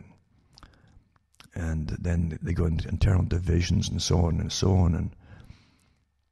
and how people start to turn inwards, and nations start to turn inwards as we talk about the rising populism and nationalism. So they're rising to the challenge, he says, of how to manage this awful idea of having your own nation again. Oh, dear, dear, dear. So they're rising to the challenge to fight that and to make sure they get their agenda through. And there's a picture of, they've got Kissinger there and, Gorbachev, when Gorbachev was the head of the Soviet Russian group, and here they are shaking hands, and when they used to be all happy for the merger that was coming with the whole planet, So this democratic renewal will require new voices and thinking from all segments of these societies. Where there's been a dramatic malaise in past decades, this historical juncture is unique. Unlike at other times, many of these governments with advanced democracies, the original architects of the international system and underpinning decades of relative peace and prosperity. Yeah, I only heard that. They're no longer the best safeguards of their own democratic workings, nor ardent advocates of the ability of democracies to tackle global ills collectively. The Trilateral Commission is well poised to play a vital role in this revitalization effort and seeks to once again become an analytical home for assessing the stresses on the advanced democracies, offering solutions for dealing with them and catalyzing cooperation amongst these countries on global economic, political and security matters. While the democracy space has grown crowded in recent years, Trilateral Commission has several distinct advantages in this work. Then they go through some of it to how they've got historical legacy and how they were involved in really pushing globalism. The committee's original idea to bring Japan initially into the umbrella of democracies, that was one of the first ones they said, was controversial, yada yada. And then beleaguered global trading order in the wake of President Nixon's withdrawal from the gold standard and the Bretton Woods Agreement. So they were held involved in all that kind of stuff. And then the whole Vietnam era, etc., etc. So you're going to understand what they're all up to, these organizations, and where they came from, what they're up to, etc. But yeah, they're pushing it all there. Democracy's under stress. I'll put the link up for that one. And then you go into this article here, and it says, this is an archive. It was a New York Times from 1990. Again, we're getting back to this whole idea of the onslaught of terror and fear, until youngsters were committing suicide, by the way. Oh, the world's going to be this one big desert, climate change, global warming and drought and famine. the Club of Rome keep on about, we're all going to die, terrible, there's no future, so what's the point in going on? And couples were killing themselves. You see it in newspapers, eh? Children having nightmares about it. Anyway, it says here, New York Times, to skeptics on global warming. And it's by Al Gore Jr., eh? Al Gore, eh? The gory man. The guy who also set up the carbon exchange with his pal. And their company was called Blood and Gore. I'm not kidding you, eh? You can't make this stuff up. It's really out of horror movies, isn't it? The characters that are involved. So this is again from 1990 and New York Times. When environmental and financial experts from around the world gathered in Washington this week for a White House-sponsored conference on global warming, they expected a serious discussion. Instead, they were surprised and angered to hear President Bush wholeheartedly endorse delay and inaction. Global climate change is real. And just take that to COVID. COVID is real.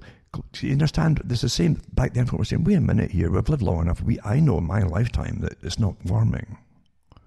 I remember last year, the year before, and so and so and so and so. No. It's the same thing, though.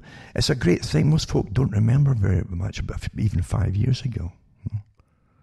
So it's easy to tell. 5 years ago, people were melting in the streets in the summer.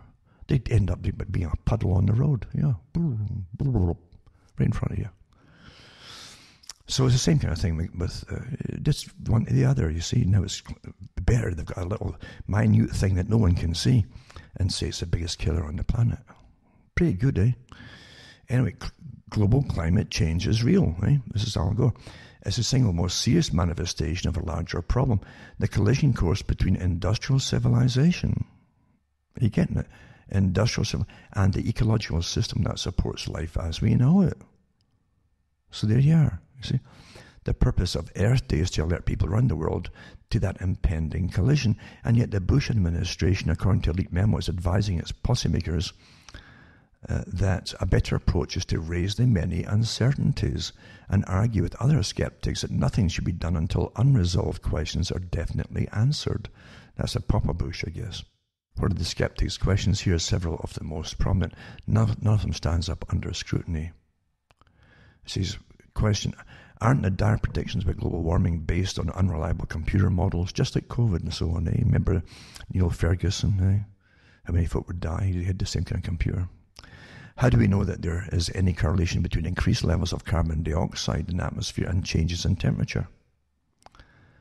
And the answer is the most compelling evidence comes from careful studies of tiny air bubbles in Antarctic ice. These show that it's actually happened to the Earth's climate during the last 160,000 years. As illustrated by the accompanying graph, carbon dioxide and temperature have gone up and down in lockstep, like that word again, as far back as scientists can measure. And through the last two ice ages in the period of great warming in between, levels of carbon dioxide have fluctuated between 200 and 300 parts per million. Even the skeptics agree that concentrations of carbon dioxide will be pushed to levels of 600 parts per million within the next 35 to 45 years. They always give you these futures to get you to do things now on something that might happen, 50 years down the road. It's a really clever con, that one, isn't it? So anyway, this article goes through it. What was published back then when they're trying to terrify you. We're all going to melt and all going to die because of global warming. And they wanted a carbon tax, which one that went through his exchanges, as I say. And they make big profits off it too. Eh? Meanwhile, I remember reading articles on the air at the time when I was on the air. It was an article about how much money it cost to heat his other houses and so on, or on all the time, full time, Al Gore's houses, his private houses and stuff. And then Prince Charles was in the act as well, big time. And then it came out that a big military jet was paid money or was sponsored or whatever, or used a massive jet anyway, a transport jet, to take his Rolls Royces and his different favourite cars with him to all the meetings across the world for climate change. Yeah, there you go. That's how you do it, folks. Eh? I tell you. So I'll put these ones up too. So that's Al Gore one, the last one. And then this one, who owns the environmentalist movement? Far from a grassroots movement, environmentalism is a big business funded and directed by the leading families of the US and European establishments. And this was adapted from Chapter 10 of The Holes in the Ozone Scare, the Scientific Evidence that the Sky Isn't Falling, published in June 1992 by 21st Century, and now in its second printing. So 25 years ago, okay, those who believed that Mother Nature comes first and humankind second were part of an insignificant fringe considered radical by most Americans. And this is 1992, right? These environmentalists were visible mostly at the level of the anti-nuclear street demonstration. That's where you used to see them, where the marijuana smoke wafted round back to nature posters on display. Today, however, what used to be extremist environmentalist ideology has become mainstream, permeating American institutions at every level, from corporate boardrooms to the Federal Reserve, the Congress, the White House, the churches, homes and schools. And it is because, you see, it's unconventional warfare. They actually have all that in their unconventional warfare. The military, Department of Defense, how you go into nations and you find disaffected groups, you fund them, and then bring on board with you and actually use them to bring down the system that you've got your military in, to replace it with your own ideology. This is all strategies. It says official lore from the environmental movement's publication asserts that the movement emerged from the grassroots. The truth, however, is that the funding and policy lines comes from the most prestigious institutions of the Eastern liberal establishment, centered around the New York Council on Foreign Relations, and including the Trilateral Commission, the Aspen Institute, and a host of private family foundations. This network of foundations created environmentalism, moving it from a radical fringe movement into a mass movement to support the institutionalization of anti-science, no-growth policies at all levels of government and public life. Maurice Strong, remember, too, who also was picked up and groomed by Rockefeller and put into public life by him, as a big front man as well. But he said that they wanted to would have to completely dismantle American industry into pre-industrial levels. Well, you're looking at going back into the days of the founding of America pretty well. Subsistence living, for most folk. I mean, you're getting that. I mean, we understand what they're talking about at times, And you remember, too, that these organizations, Aspen Institute, these are big fronts, big think tanks as well, for what's called the deep state. You're getting the picture here. You don't vote for any of these characters, but they run your systems. They own it. Well, their masters they serve certainly own it, I should put it that way. And then it talks about the movement is fundamentally a green pagan religion in its outlook. And remember what Gorbachev said too, right? Gorbachev said when he was leaving the Soviet Union, he said that it says, I am an atheist, in one of his books, I am an atheist. It's supposed to be a question and answer to school children. And he says, so he said that in the book. However, later on in the same book, he said, we must create a religion, a form of earth worship to save the world, for sustainability, a form of earth worship. Well, that's been taught to the children. They're literally already nailed to the earth and the whole thing, Nothing happens by chance. That's what I'm showing you. Everything is designed, it's promoted, it's directed, it's implemented. That's a lot of work, to make it all happen. But it's presented to the public as some kind of spontaneous, every part of it. So the talks here about the Council on Foreign Relations, Eastern Liberal Establishments, the network of foundations create environmentalism, moving it from the radical fringe movement into a mass movement to support the institutionalization of anti-science, no-growth policies, right? And it says, the vast wealth of the environmentalist groups may come as a shock to most readers who believe that these groups are made up of public interest, non-profit organizations that are making great sacrifices to save the earth from a looming doomsday caused by man's activity. In fact, the environmental movement is one of the most powerful and lucrative businesses in the world today. Funding from the foundations. There are several thousand groups in the United States today. Several thousand, right? This is then. This is an old article. In Saving the Earth. Although all share a common philosophy, these groups are of 4 general types. Those concerned respectively with environmental problems, population control, animal rights, and land trusts. Most of these groups are very secretive about their finances, but there's enough evidence on the public record to determine what they're up to. Table 1 lists the annual revenues of a sampling of 30 environmental groups. These few groups alone had revenues of more than $1.17 billion in 1990. You think they're all just grassroots? This list, it must be emphasized, by no means include all of these environmental businesses. They call them enviro businesses. It's estimated that there are more than 3,000 so-called non-profit environmental groups in the U.S. today, and most of them take more than $1 million a year. That's what they take in. The Global Tomorrow Coalition, for example, is made up of 110 environmental and population control groups, few of which have revenues less than $3 million per year and land holdings of more than 6 million acres. There's a lot of land, worth billions of dollars, is just the best known of more than 900 land trusts now operating in the U.S.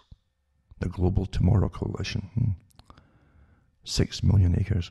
That was then.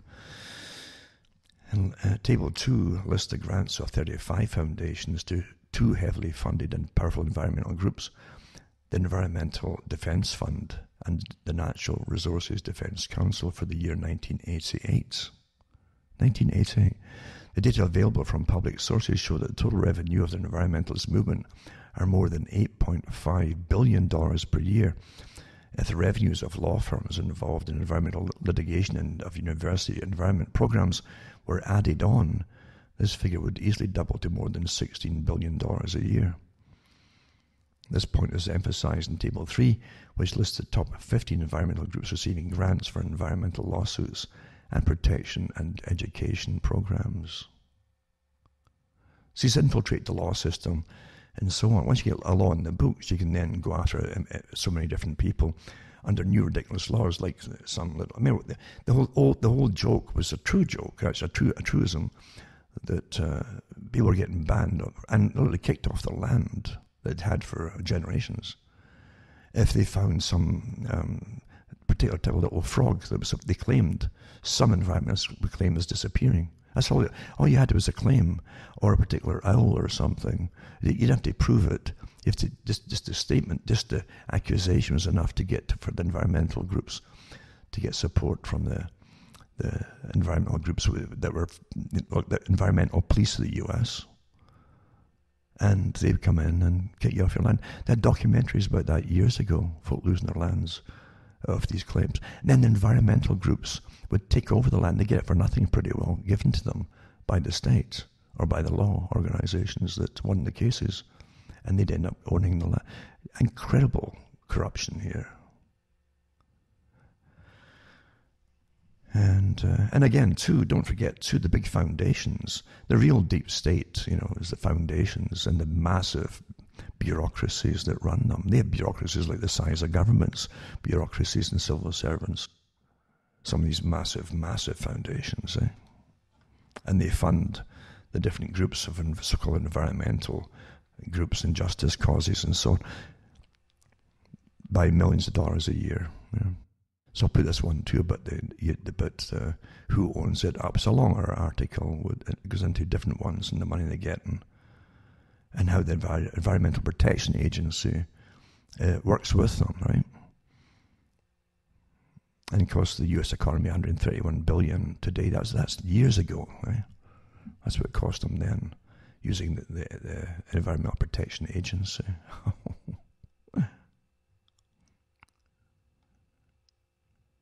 It says the figure will have risen to more than $300 billion a year by the year 2000. Well, it's probably more than that. It was more than that. And here we are in 2020. And they get funding from the U.S. government to do it all, too. Just astonishing. Your government's got nothing to do with helping you folks. Nothing at all. Another article here, too, is... let me see. Prince Charles... Now, Prince Charles, it says he's at it again. This is 2019. It says, issues a new 18-month climate tipping point after previous 100-month deadline expires. See? So there you go. I mean, he's done this on and off over years, eh? You're all going to die if you don't. We've got 90 days to fix it, blah, blah, blah, this kind of stuff. So this was 2019, a year ago. Everything happens a year ago. It's very awfully important to understand what happened a year ago.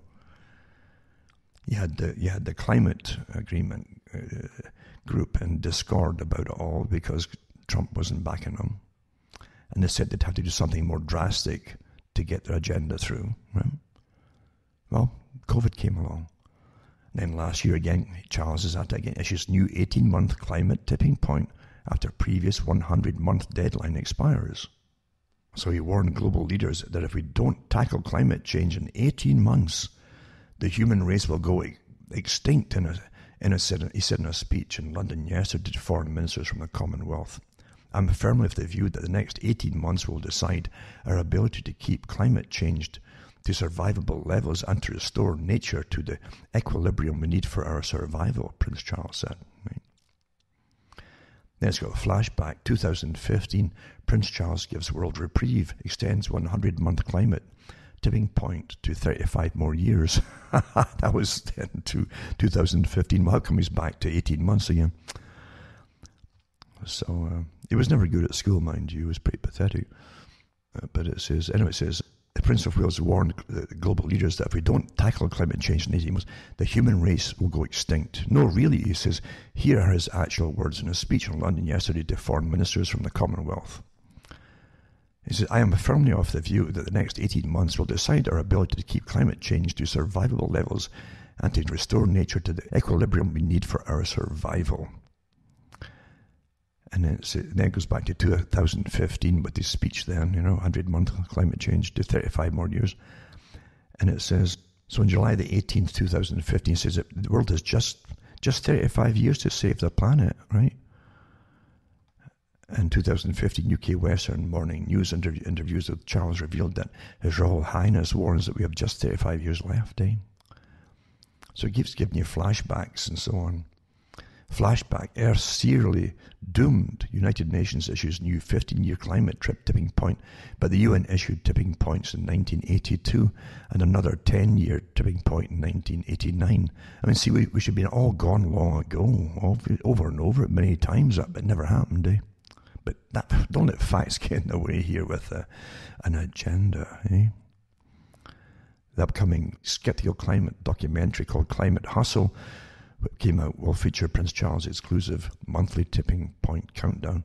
For a while, Prince Charles diligently kept his monthly climate countdown, it says.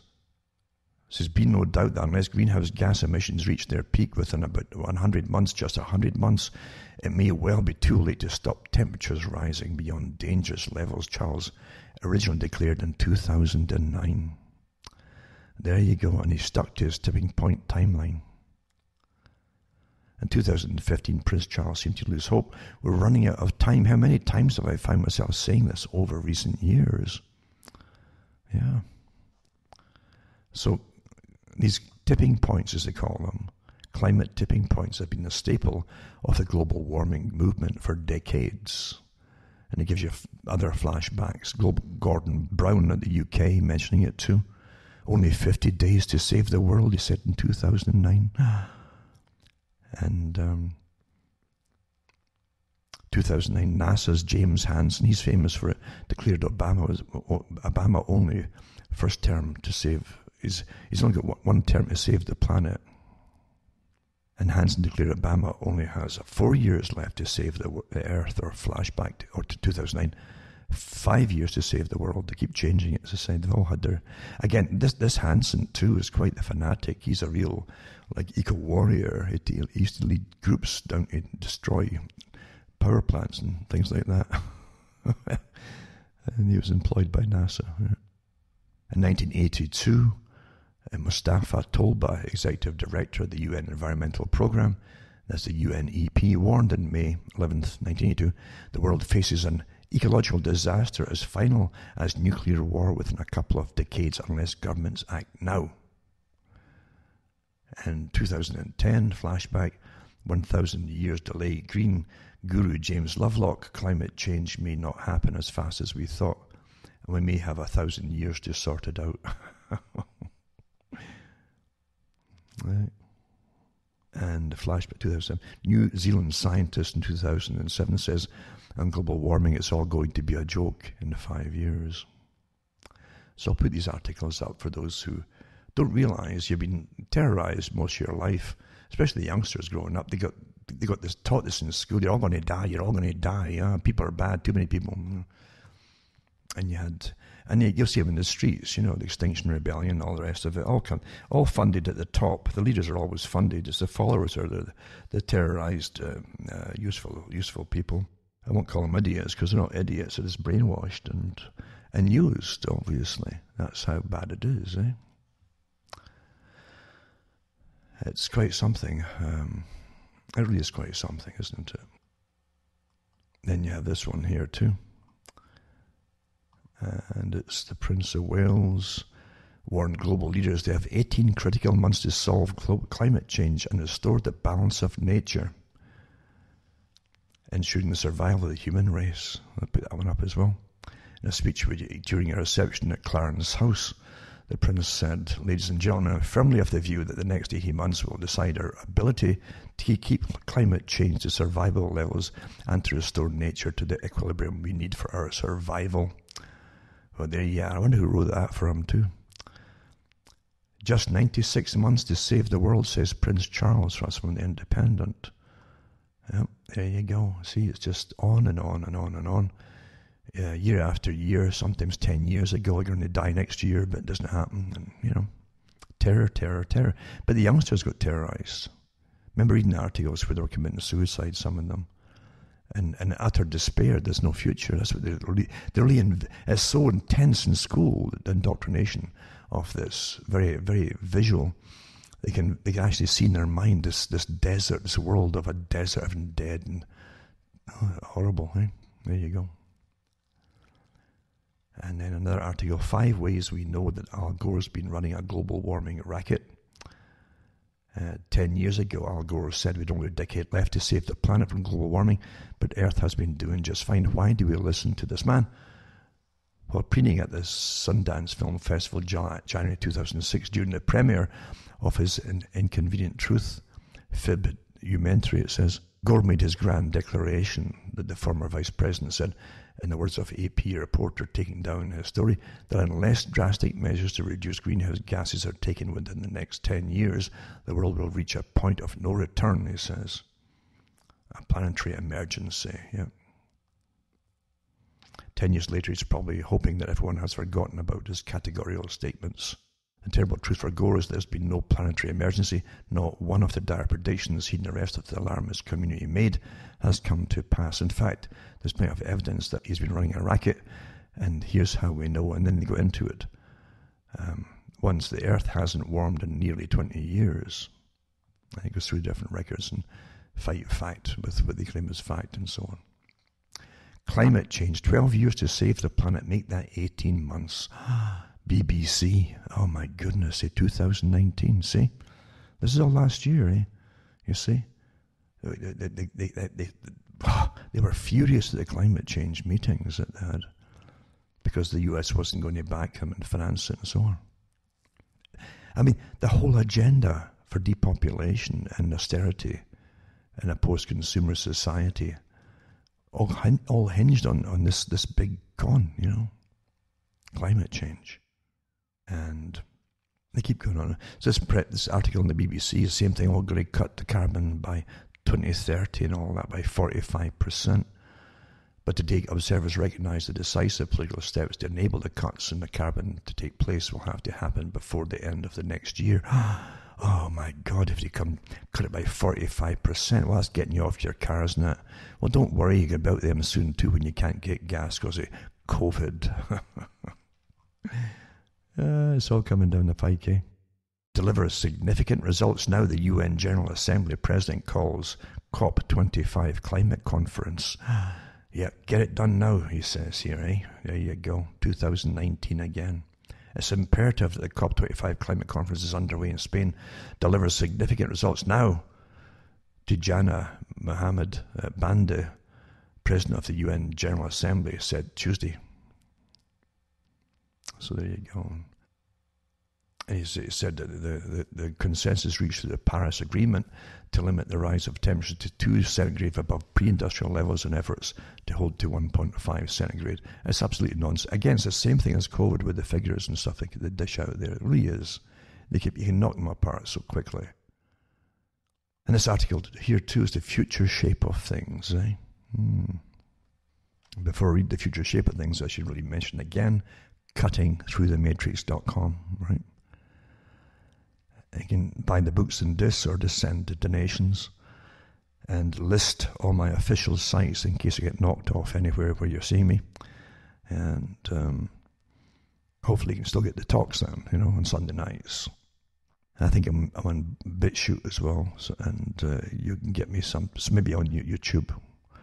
But things are changing fast because you can't speak out against pretty well anything now that's mandated as an imperative at the top.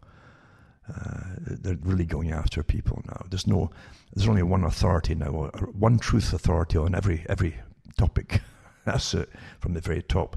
This is an incredible tyranny. It's actually, I think it's a step beyond the old Soviet system, especially when they're using all electronic media and massive cyber warfare against everybody. I can have timeouts on satellite speed. Just looking up newspaper articles, just the articles. No, that's how bad it is. Yeah, they're really hammering you, As I said, they actually admit they're doing it. They've let loose, the articles from a few weeks ago, they've let loose the cyber warfare departments of the military upon the public now, in Canada, Britain and elsewhere, who speak out against the official lines on certain topics. So, cuttingthroughthematrix.com. Remember, I said a few bucks my way. It really helps because I've got different sites to keep up and cost cash and so on. I want to upgrade things as well because my stuff is old, my equipment, and I want to keep going through this because this is the big one. This is the big war of your lives, folks, and more so than any previous war. This is completely change your life for good. You're not to come out of a war and go back to industry or working. No, this war is the war upon you.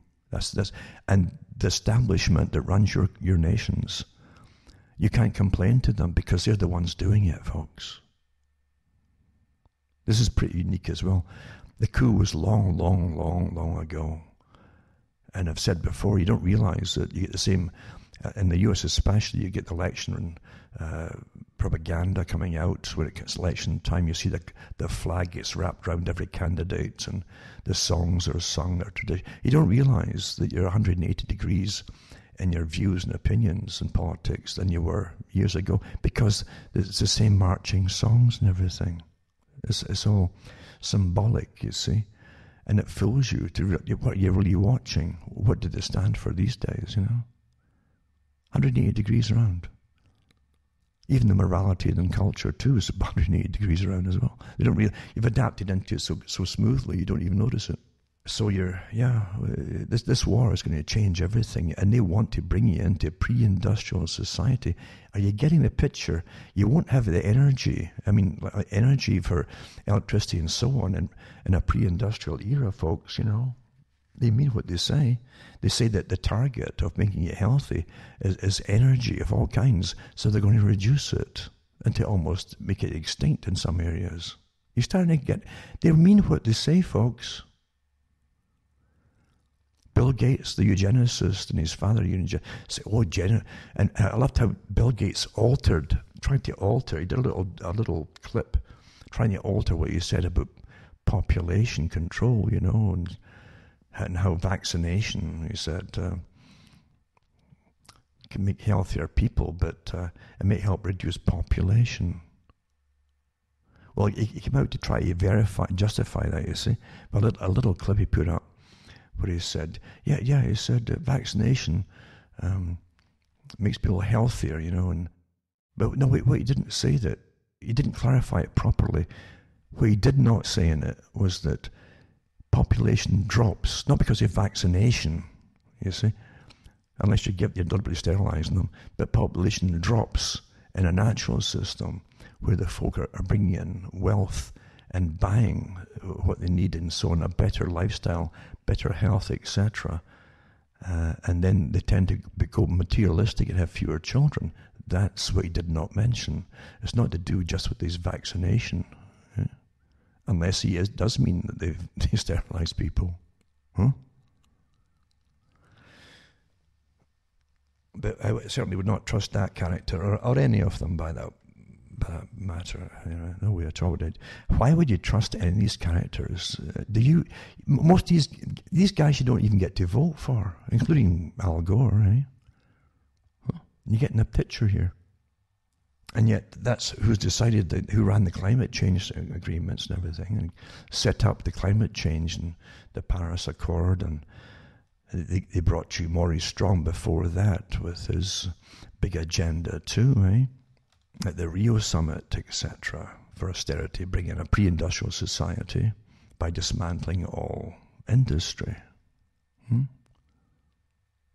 You naughty people, enjoying your lives and using the money that you earn for yourselves, for goodness sake. Well, they're going to teach you, aren't they? And they're going to tax it all back from you. And they said in agreements a few years ago, and Canada pushed it too, they said, that when Canada said that, supermarkets and all the producers must increase all the prices of the groceries. What? Well, it wasn't the grocery stores that were demanding it. No, the government was demanding that they do it. Because, you see, they're going to now increase all the prices of energy.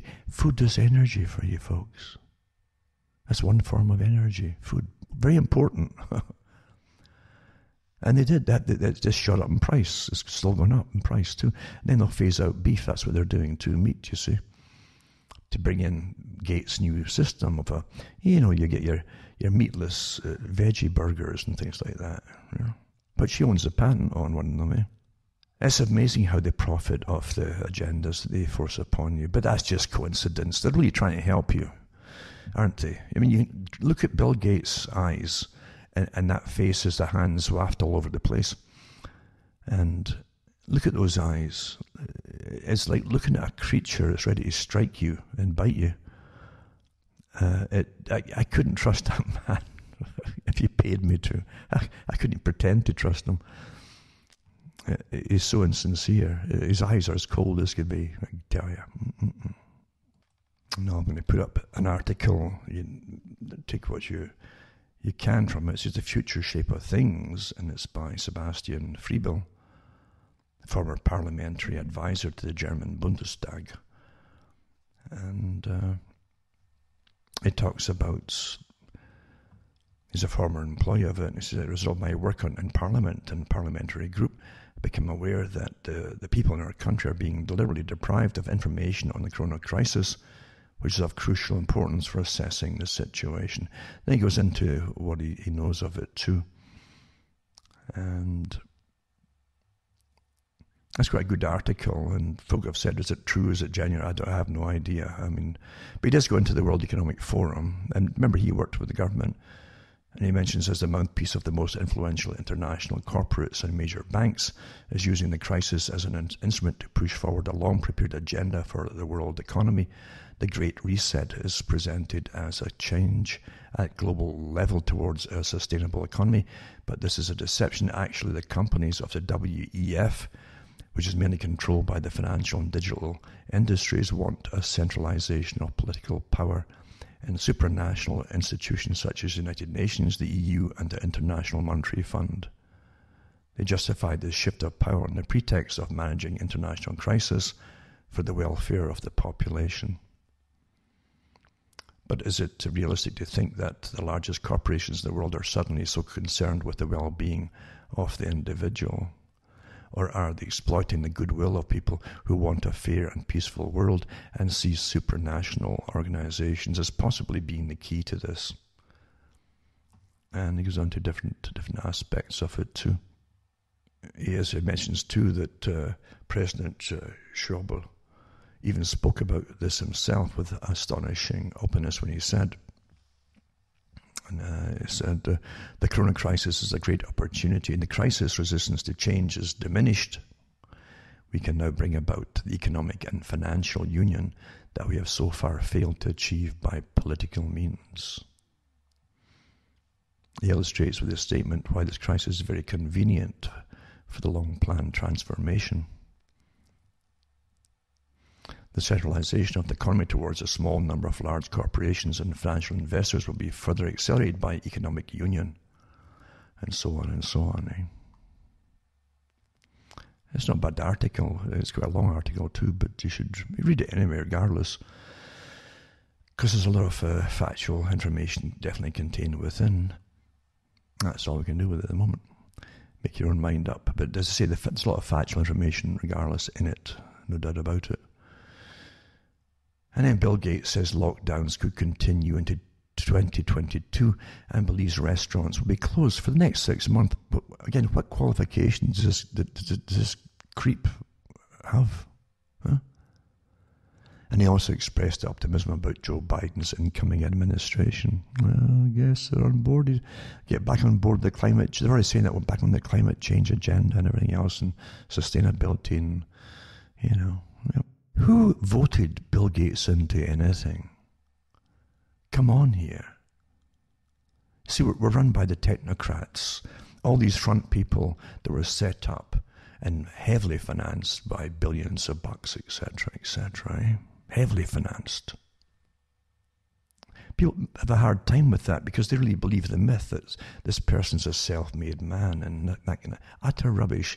The characters that run all the social media platforms are all put out there by the CIA at the very least, and funded into operation. Opposition to the system, and a lot of the leaders you might even follow, is funded by the CIA. That's how you control any direction of society. You make sure you control everything, all sides of everything. That's how it's done, folks, and it's not new. It's not new at all. And when you hear about cyber warriors from the military and the 77th Brigade, don't forget too, they also put out real people, physical people out there, and give them their own platforms for podcasting and so on. Don't forget that too. I'm not saying they're all like that, but there's definitely a good bunch of them out there doing that too. There's no doubt about it. And they'll say a lot of stuff that others have been saying for years, who are doing the real work. They've got to be credible, and then they change it a little bit here and a little bit there as time goes on, and keep you going in circles, or direct you off into I call them the elephant traps, until you all fall into the elephant traps and lose your platforms because of it. Well, they succeed and they continue with their own platform. It's just astonishing that folk never learn, eh? So everything that's out there that you might think speaks for you is not yours. But be very careful, is what I'm telling you, that's all. Be very, very careful. No, I won't read any more about Bill Gates. I can't stand the man. Personally, that's just me. With his insincerity and his background and his history and his dad's history too. There's no way I would ever trust him and could ever trust him. And never mind the fact, follow him in any way at all, because he has no right to decide my life or anybody else's life. He's not a virologist, he's not an epidemiologist, he's not even a first aid attendant. So he's just a front man put there by the establishment as a mouthpiece. And so I've had enough of these mouthpieces. I don't know about you, but I can't even stand the propaganda of the media giving them write-ups. This is disgusting, rather sickening, really. Again, too, as I've said last week, there's no way they would give a vaccine to promote it. Everything you see on television, remember, is fake. Everything is fake on TV. Everything's an act, remember. Even interviews are preordained. They don't even realize that when Kissinger or any of the characters go on these talk shows, they ask in advance. They have agents. Even Kissinger, they all have agents that manage them. And they demand from the interviewer or the company in advance what it's to be about, to talk, what questions they want to ask. I mean, and directly, like, exactly what questions do you want to ask and will you ask? And they come back with, no, don't ask this question or that question or whatever, but yada, yada. And they go back and forth and get an agreement before the person comes on the show. And it's scripted, it's directed, and they go line by line as prearranged. Do you realize that? That's always been like that. I hope you understand that. So there you go. That's how it is with these characters. So there's no way they would risk a real vaccine in an elderly woman in their 90s on live television, especially when you've had deaths in the volunteers beforehand and things like that. There's no way. It could wreck the whole immunization program immediately. Sterile water, perhaps, if they gave it. I don't know if you saw it too. One of them in the States there, you saw a male nurse giving another male nurse an injection, supposedly. But there was nothing. The plunger in the syringe was fully down, depressed. Meaning there's nothing in the syringe.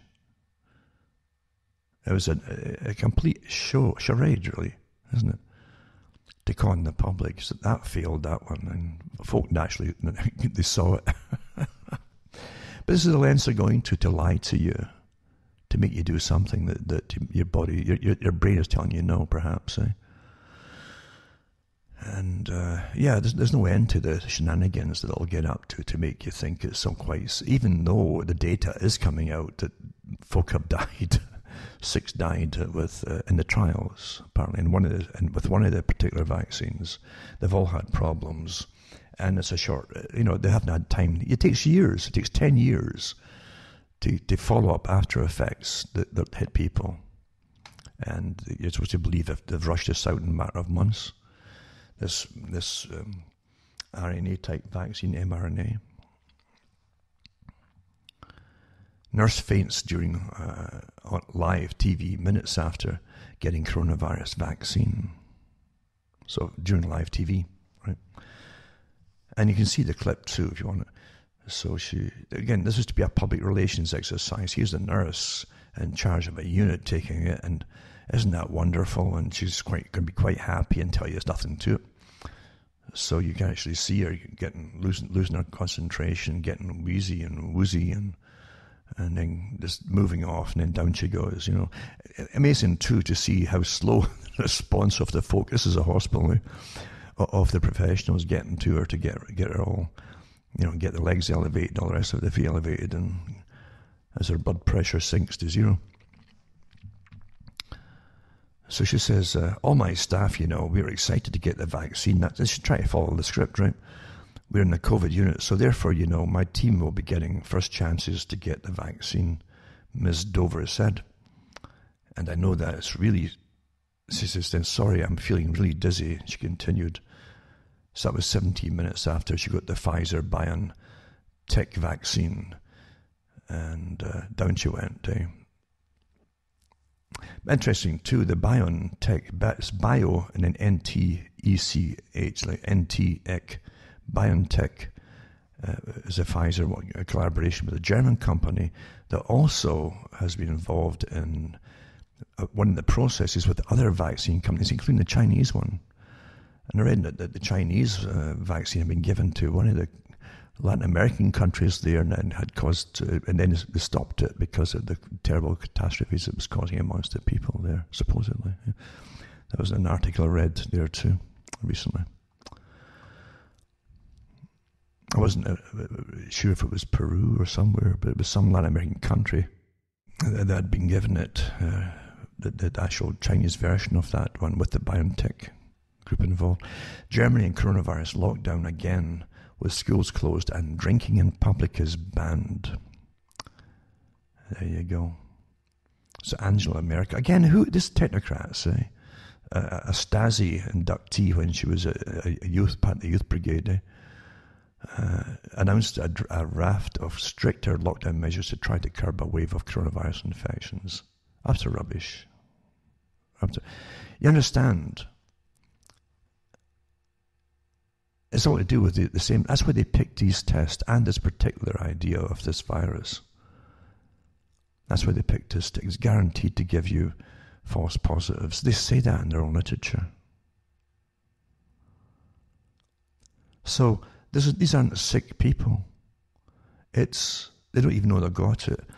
Herd immunity, even if you've got a real virus out there, you end up getting herd immunity by allowing everybody to pass through their system. Most folk won't get symptoms. That's how it's always been. Even with the flu, a lot of the folk don't take the shots.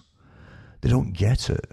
They just got a system that luckily can fight it off very quickly and create antibodies very quickly. So they don't even really have the symptoms of it. Same with coronavirus. So anyway, that doesn't matter. This is an agenda. It all depends on this being believable, and to get this whole agenda through. You can't go back to normal when your government's already supposedly borrowed trillions of dollars, and they're still borrowing to dish out to the public. The value of your dollar, if anything is real at all, right? And we know they've got special magicians in central banks brought in to do magical accounting. We know that, sure they do. But if anything was real at all, that your dollars would be worth, it's like the German mark in the Great Depression when they had the Great Collapse. But you take basketfuls of dollars to get a loaf. If you're lucky, you might get half a loaf, with a full barrel load. That's what happens with inflation, right? This is it, folks. And you can't complain to anybody because the ones doing it are your own governments were taken over a long, long time ago. Completely, that is, you see, taking over. So anyway, here's Germany going the same way with this strange creature, Angela Merkel, that they just keep going forever, never, never. There you go. And of course, in winter, in countries that get snow and bad weather, that's when you get folk going in every year with bronchial problems and pneumonias and so on. It's natural. Every year I've got lots of articles saved up about that. But facts don't matter. It's a massive agenda, folks. Everybody's getting labelled as COVID, see, in hospital.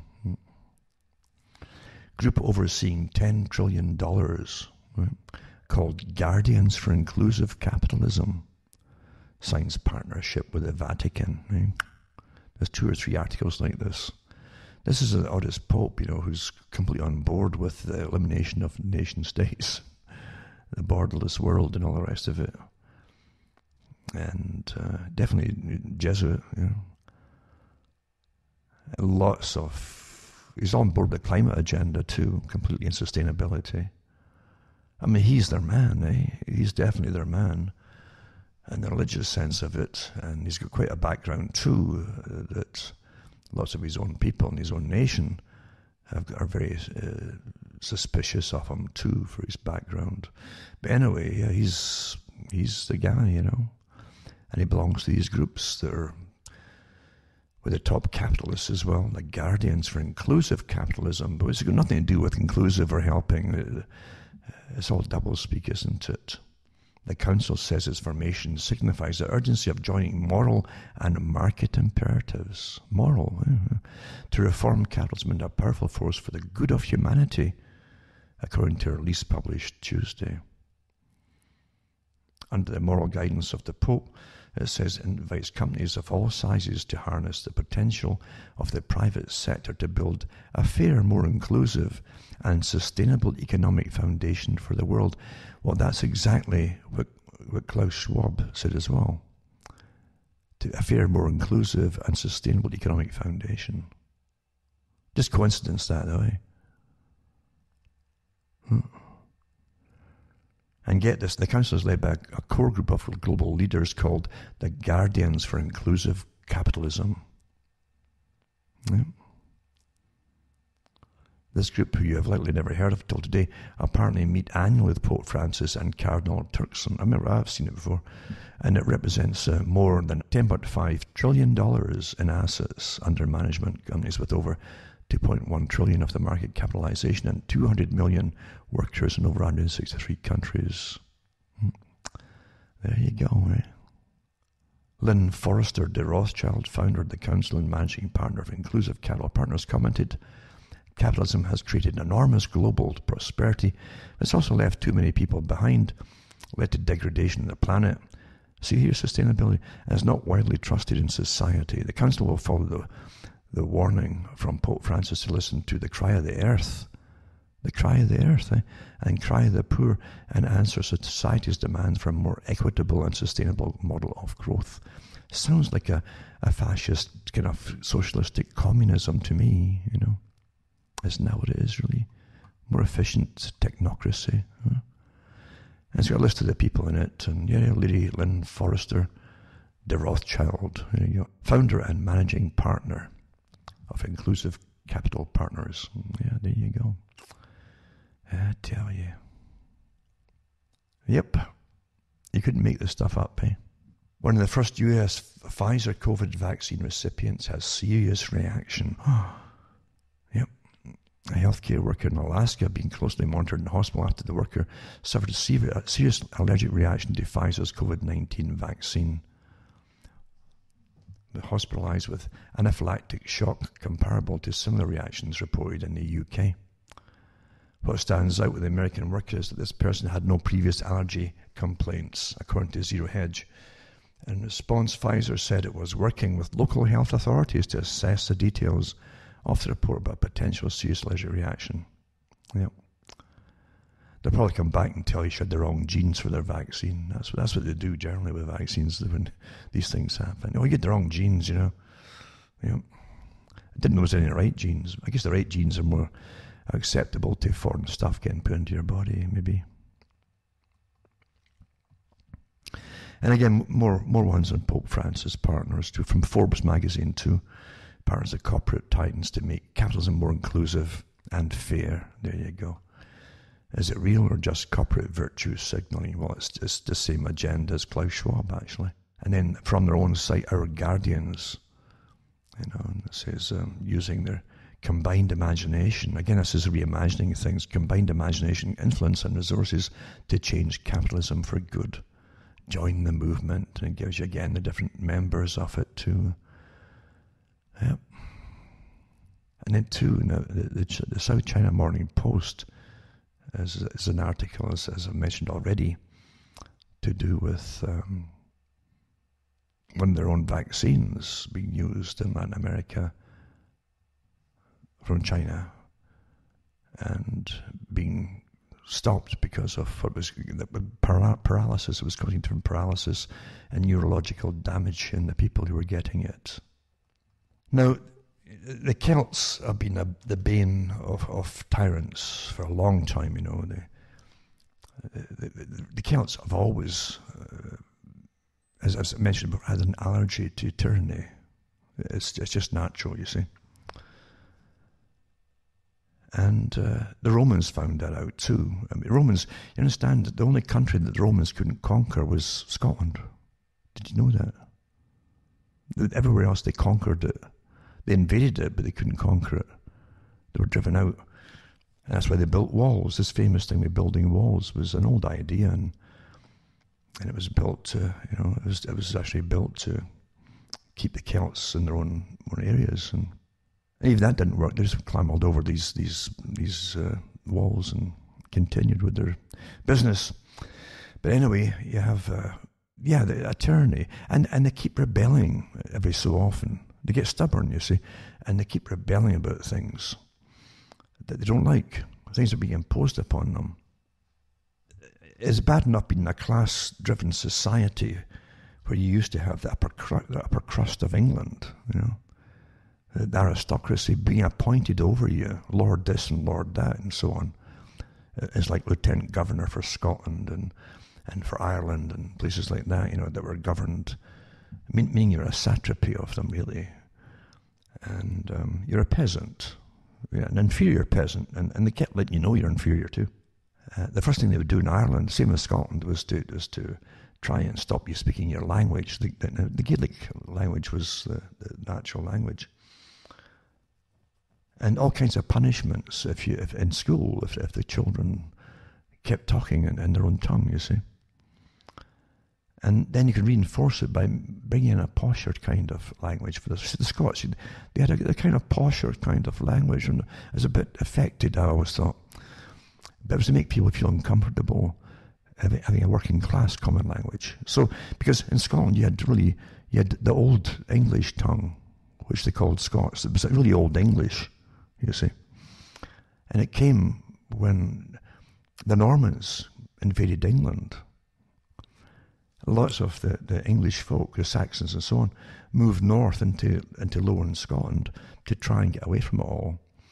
And they brought with them the old language, you see, of the old Anglo language, the Celtic, the English language, or Anglo, and the Germanic tongue as well. It was a mixture, Anglo-Saxon, and that became merged with the Scots tongue, and you got the old Scots tongue that wasn't Gaelic.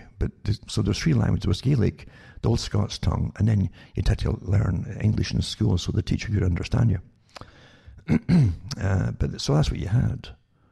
And really, when you look at Robert Burns as an example, the poet, his language that he spoke was really derived from the old English language. It was the old language, they call it old language of Scotland. But no, it wasn't Gaelic. But what you got with upper crusts that looked down on you, it was to mind your place. A common expression, mind your place in the class system. And hold your tongue was a common thing you were told to by your betters.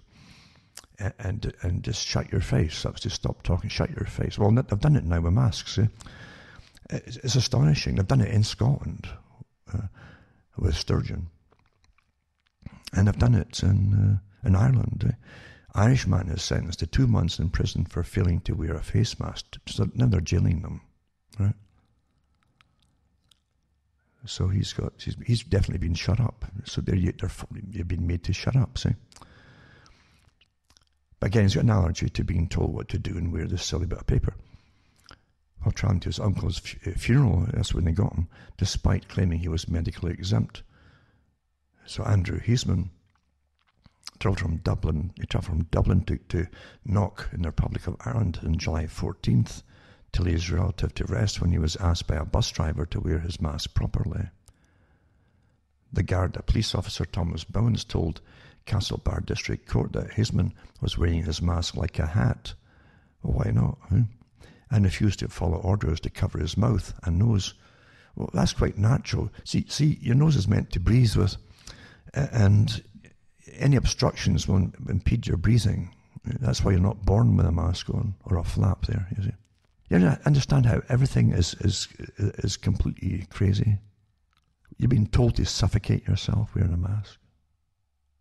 So he told the authorities he was medically exempt and that under data protection laws he was not legally required to provide evidence of, having a problem and being medically exempt.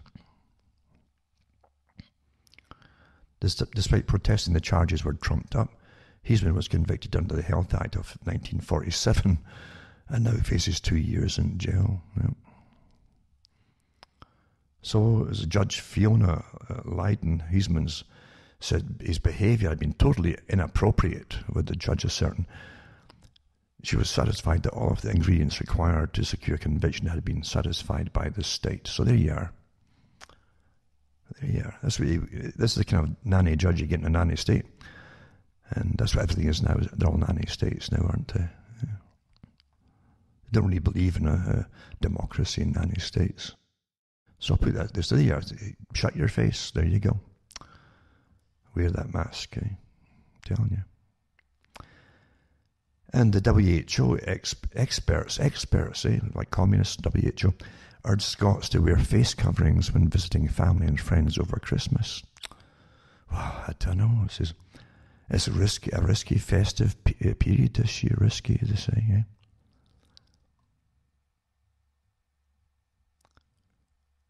So they issued the guidance ahead of what it fears will be a risky time in the fight against the coronavirus. People should gather outdoors if possible, and even small indoor gatherings are considered to be you ever tried the weather in Scotland this time of year? Yeah. So gather outdoor. Why don't you tell all these characters to get stuffed? Huh? Why don't you start asserting your rights? Huh? It's just astonishing. What won't you do, right? By these prunes, these characters, these comic characters, they just make things up as they go along to see if you're dumb enough to obey them. So stand outside. Travel. If you travel at all to see around, stand outside along with the black ice or the snow or the freezing rain. And let's make merry. Who's kidding who? Huh? For something. If you get it, you won't know you've got it. And don't remember all these, so many thousands tested positive today. They're cases. Don't forget that in 2 weeks' time, there won't be cases anymore because they've all developed their own antibodies without a vaccine. Otherwise, they would get sick and stay perpetually sick. Do you understand that? When they say cases, they don't stay as a case. You get over it. You probably never had any symptoms of it, but these swabs, they detect particles and get spun and amplified to produce more and more and more of them.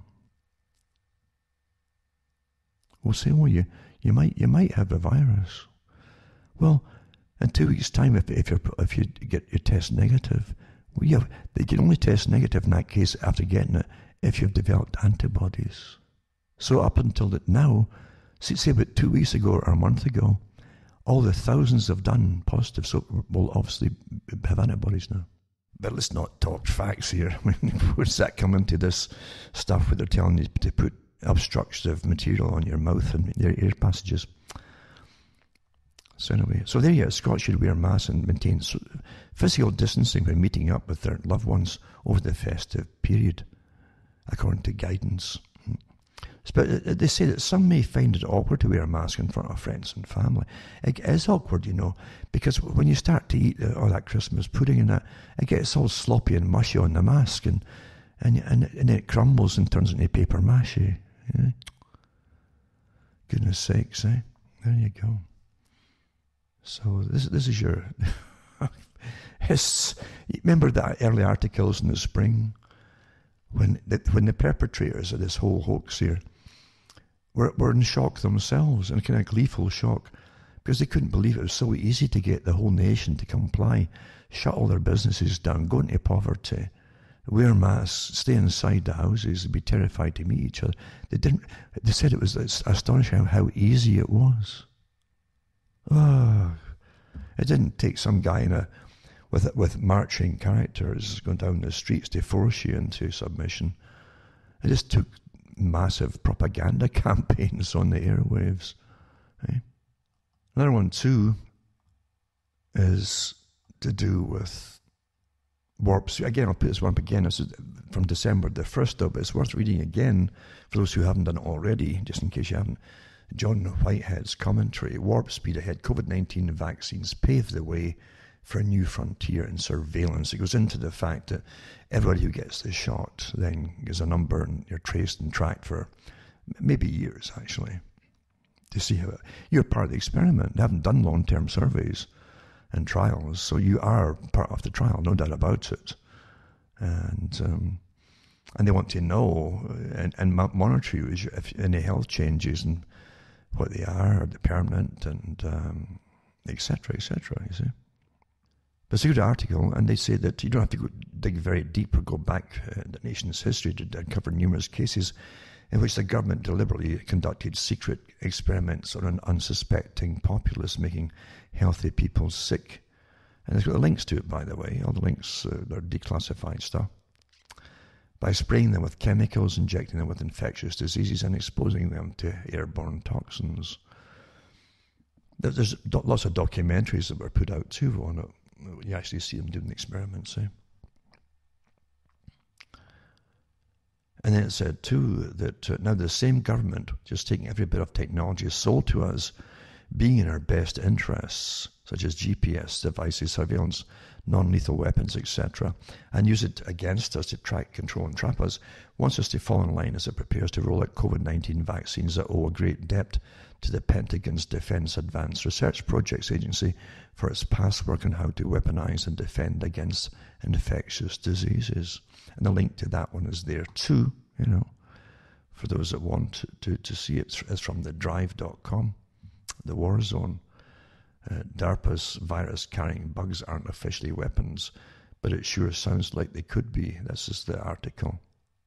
And it says the Trump administration, by way of the National Institute of Health, awarded $22.8 million to 7 corporations to develop artificial intelligence, AI, machine learning, etc., with smartphone apps, wearable devices, and software that can identify and trace contacts of infected individuals, keep track of verified COVID-19 test results, and monitor the health status of infected and potentially infected individuals. So there you go. It goes on and on and on. It's a good enough article, and it does go into lots of links in it too, to what they're telling you, to the facts, to show you to actually bolster the facts and show you it's all legitimate and so on.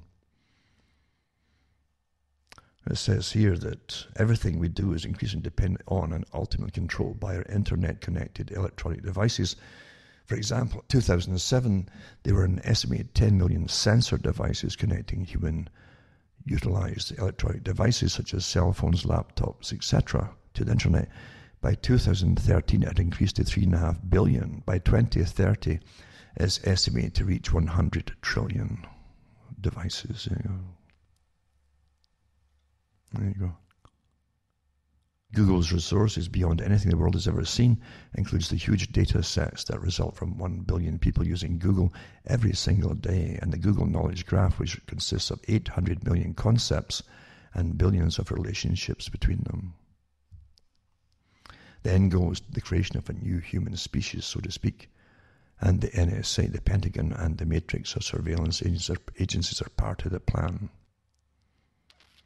And it says here that William Binney, one of the highest level whistleblowers to ever emerge from the NSA, National Security Agency, said the ultimate goal of the NSA is total population control. The links are all here, by the way. This isn't just made up. This different things you can actually verify. In fact, Binney had it in the Guardian newspaper too. That particular article about total population control. And lots of more. It's a good article with lots of links in it to verify what you're reading. That's important these days. But yeah, it's incredible what's happening. I read too that Israel is issuing clearances or passports to those, or like vaccination passports or COVID passports, to those in Israel that want to travel by air to other countries. Now, let's go back to last week, and maybe this week too, if I do the same article again perhaps, but it was from Gates, and it's also from Fauci, where they both say, and other ones too involved in this, that the vaccine isn't going to stop you from getting the virus. What they said, what they're hoping for, and I stressed in last week's talk, hoping, very legalistic terms, to get them off the hook. What they're hoping for is that may, again, here's may, underline may, stop you getting severe symptoms. In the actual trials from months ago, I remember reading that said that the most they could hope to do was to stop you getting minor symptoms, even like sniffles. See? Because everything's up in the air, right? But last week's article said it may stop this, it may stop that. But it won't stop you from getting it. And it said that it won't stop you from carrying it or passing it on to other people. Well, you go back to Israel. You've had your shots, now you're allowed to travel by air. Well, if it's all, well, in that case, then you're just going to pass it. If you got it, you'll be passing it around anyway, wouldn't you? Because it's not going to stop you passing it around. So when nothing makes sense, it's not meant to make sense. There's a big con going on somewhere. Obviously, big cons. No doubt about it, in my mind whatsoever. And if it wasn't, you see, they would say, well, we've given you a vaccination, but you still can't travel until we find a way to stop you passing this on. In this article at the top, it also has Man's Conquest of Nature by C.S. Lewis and the Abolition of Man. Man's conquest of nature, if the dreams of some scientific planners are realized, means the rule of a few hundred of men over billions upon billions of men. The abolition of man.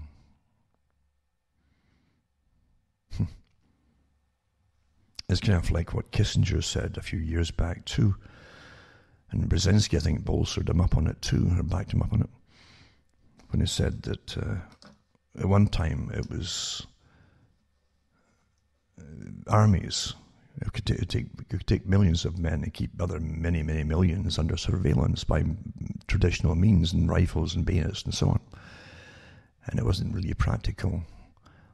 But he says it was easier to do that than kill them all, you see. Because they didn't have the ability to just kill a whole multi-millions at once, a single blow. But he said it was much easier to do it now. He says rather than have controlling millions of people, it's easier to eliminate millions than control them. These are the monsters that you're taught are somehow they're just born into these capacities as overseers. You don't vote for them.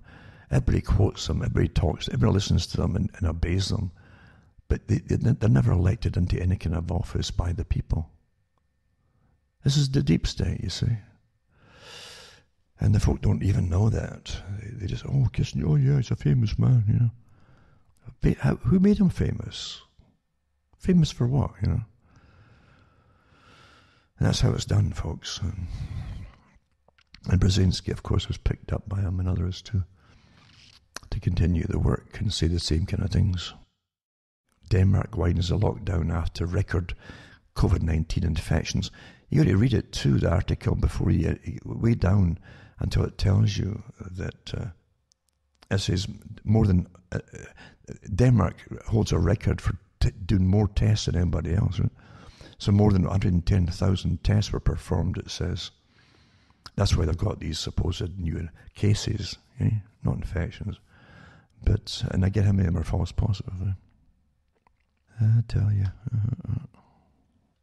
And this is the big one too. It's just in the spring, I remember them saying, because there was debates even then from folk who understood virology, talking about, well, they can't make a vaccine for it because there'll be so many strains, no time at all. You can't get a vaccine, you stop it. Same with AIDS, you see. Yeah. That's why they don't have a vaccine that would stop it. There's so many varieties and strains of it now. Same thing here, and it says, a mutated strain of the coronavirus that caused COVID-19 currently circulated in the UK is unlikely to affect vaccine effectiveness, experts say. They already have a stack of them, maybe a dozen or more, maybe even a couple of dozen different strains already.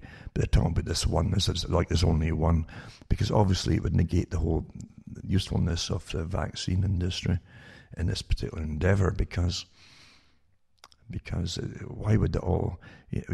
What they say, there might be a crossover effect. That's what they tell you the flu shot. Well, it's a different flu strain, but there might be a crossover effect. This is highly scientific and accurate. There might be a crossover effect from that flu variation to the next flu. So it might cover you. They can't prove it because they never do follow-ups, but they say it might. Well, it's the same with this. You say, well, it's unlikely to affect the vaccine effectiveness, experts say, even though it's a different strain of the coronavirus. Here it goes. It's amazing too. How have they identified? Tell us how they identified it. That'd be awfully important. They had a hard time even getting the previous one. You say so. And generally, see, if a virus starts to mutate into different strains, you get a whole stack of lesser ones. And if you get immunity to the lesser ones, but never know you had it, that gives you your supposed immunity to the further ones, the so-called real crossover effects, folks. if the basic material, most of it is much the same, you see. So, but again, they're going to really play this up and terrify the people, because again, losing interest. The folk aren't just getting sick fast enough, you see. Brexit Day 2020. When is the UK due to leave the EU and how will it happen? It says by the Telegraph. Well, again, don't forget, I started off talking about sustainability and the climate agenda, because you see, they were furious last year. They told us they were furious in newspapers because people were pulling out of it. The US pulled out of it. That's a lot of funding too for them. And other folk were starting to ignore it. And they said, well, what needs something drastic to get it back on board, you know? And, well, they brought up COVID. That's the next step, you see. And they get done much quicker with COVID than just trying to persuade us through agreements and cutting us back on prosperity and take more of our money from us into essential necessities like food and accommodation. That's what they said under sustainability. We'll have to take more and more away from there so they have less money to spend on other goods, etc. Huh?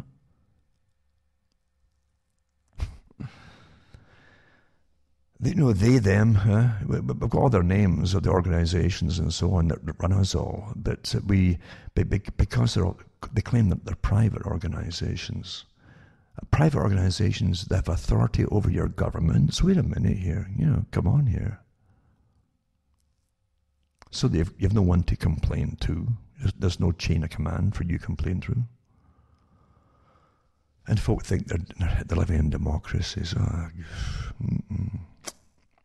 So they go through this thing with Boris Johnson. And Boris Johnson, I wonder how much he actually pays. Does he have a personal hairdresser to give him that wild, unkempt look? That carefully manicured kind of unkempt look? Huh? Really? Everything is so fake on TV, eh? Or in the photographs, I should say. I don't have the TV. But you'll see it on the internet, all right?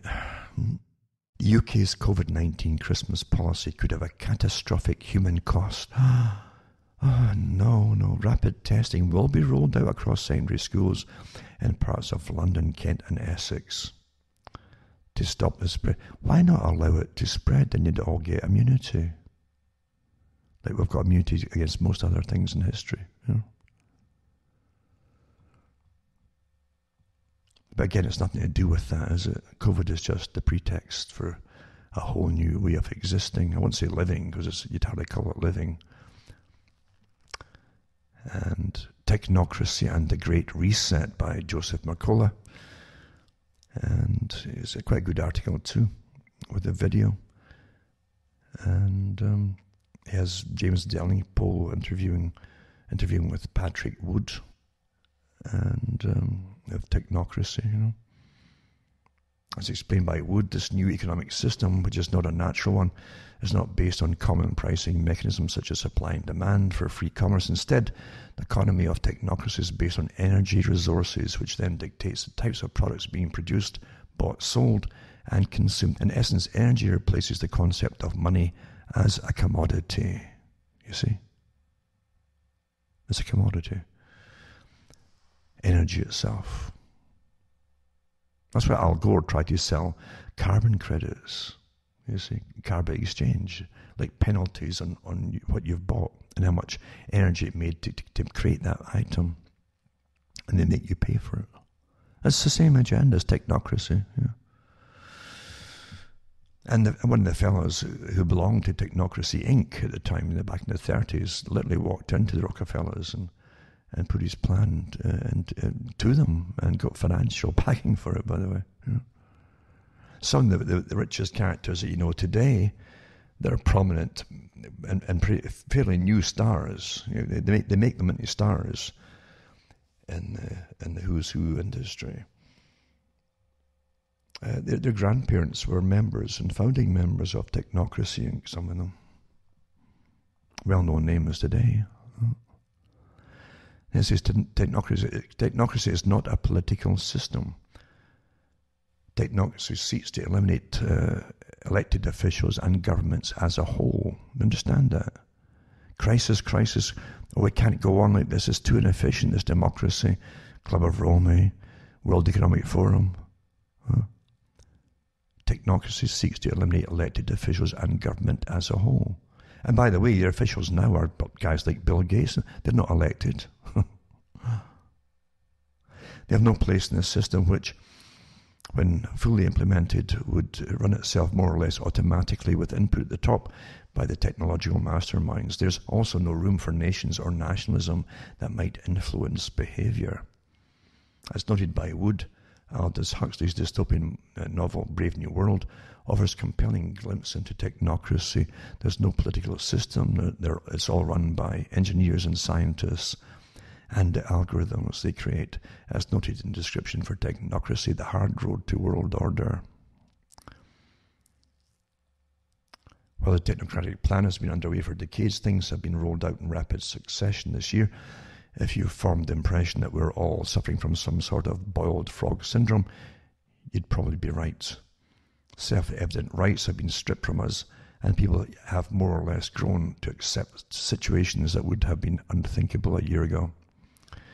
We've been told to work from home and avoid going anywhere. Our businesses have been shuttered to protect public health. We've been told to wear face coverings even while outdoors, while eating and in our own homes. We're now told we'll have to have vaccine passports if we want to get on a flight in the future. And world leaders are openly talking about the Great Reset.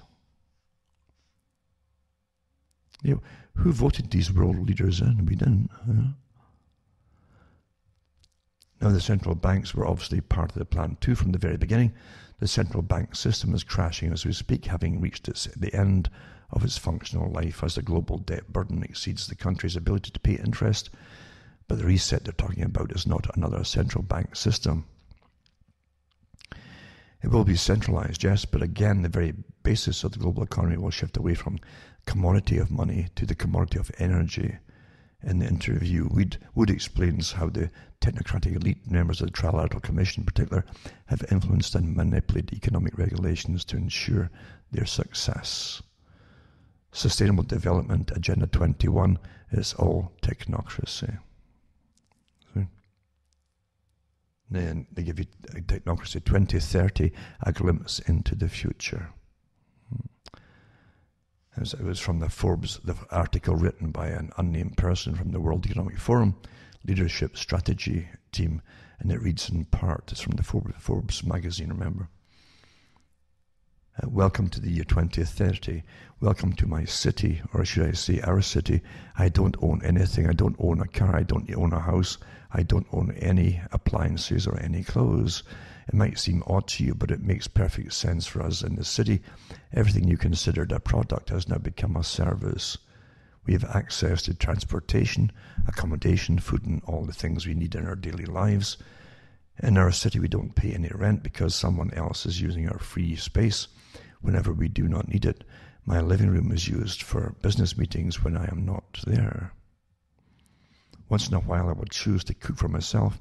It's easy. The necessary kitchen equipment is delivered at my door within minutes. Shopping, I can't really remember what that is. For most of us, it's been turned into choosing things to use. Sometimes I find this fun. Sometimes I just want the algorithm to do it for me. It knows my taste better than I do by now. The concept of rush hour makes no sense anymore since the work that we do can be done at any time. I don't really know if I would call it work anymore. It's more like thinking time, creation time, and development time. My biggest concern is all the people who do not live in our city, those who we lost in the way, those who decided that it became too much, all this technology, those who felt obsolete and useless when robots and artificial intelligence took over big parts of our jobs. Those who got upset with the political system and turned against it, they lived different kinds of life outside the city. Some have formed little self-supplying communities. Others just stayed in the empty and abandoned houses in small 19th century villages. Once in a while I get annoyed about the fact that I have no real privacy, nowhere I can go and not be registered. I know that somewhere everything I do, think, and dream of is recorded. I just hope that nobody will use it against me. All in all, it's a good life.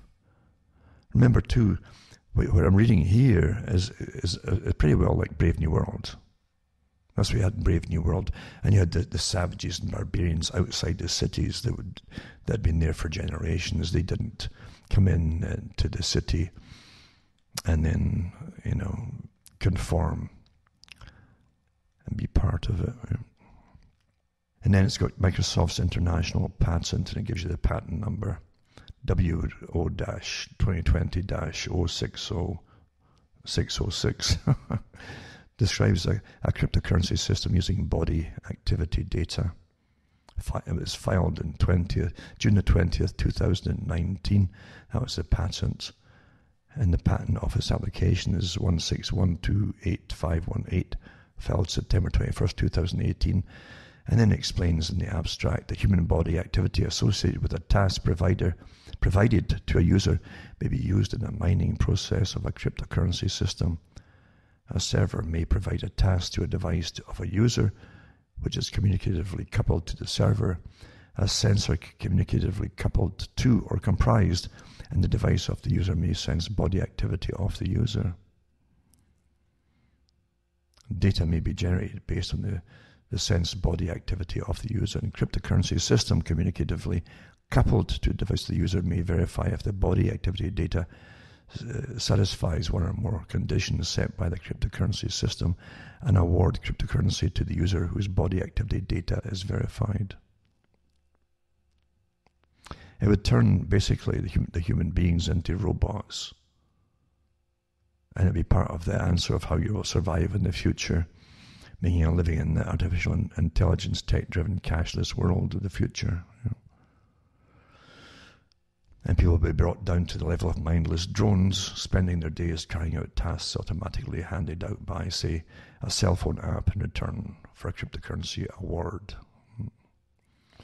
Then goes into who are the technocrats, and so on. You cannot simply join the Trilateral Commission, is one example.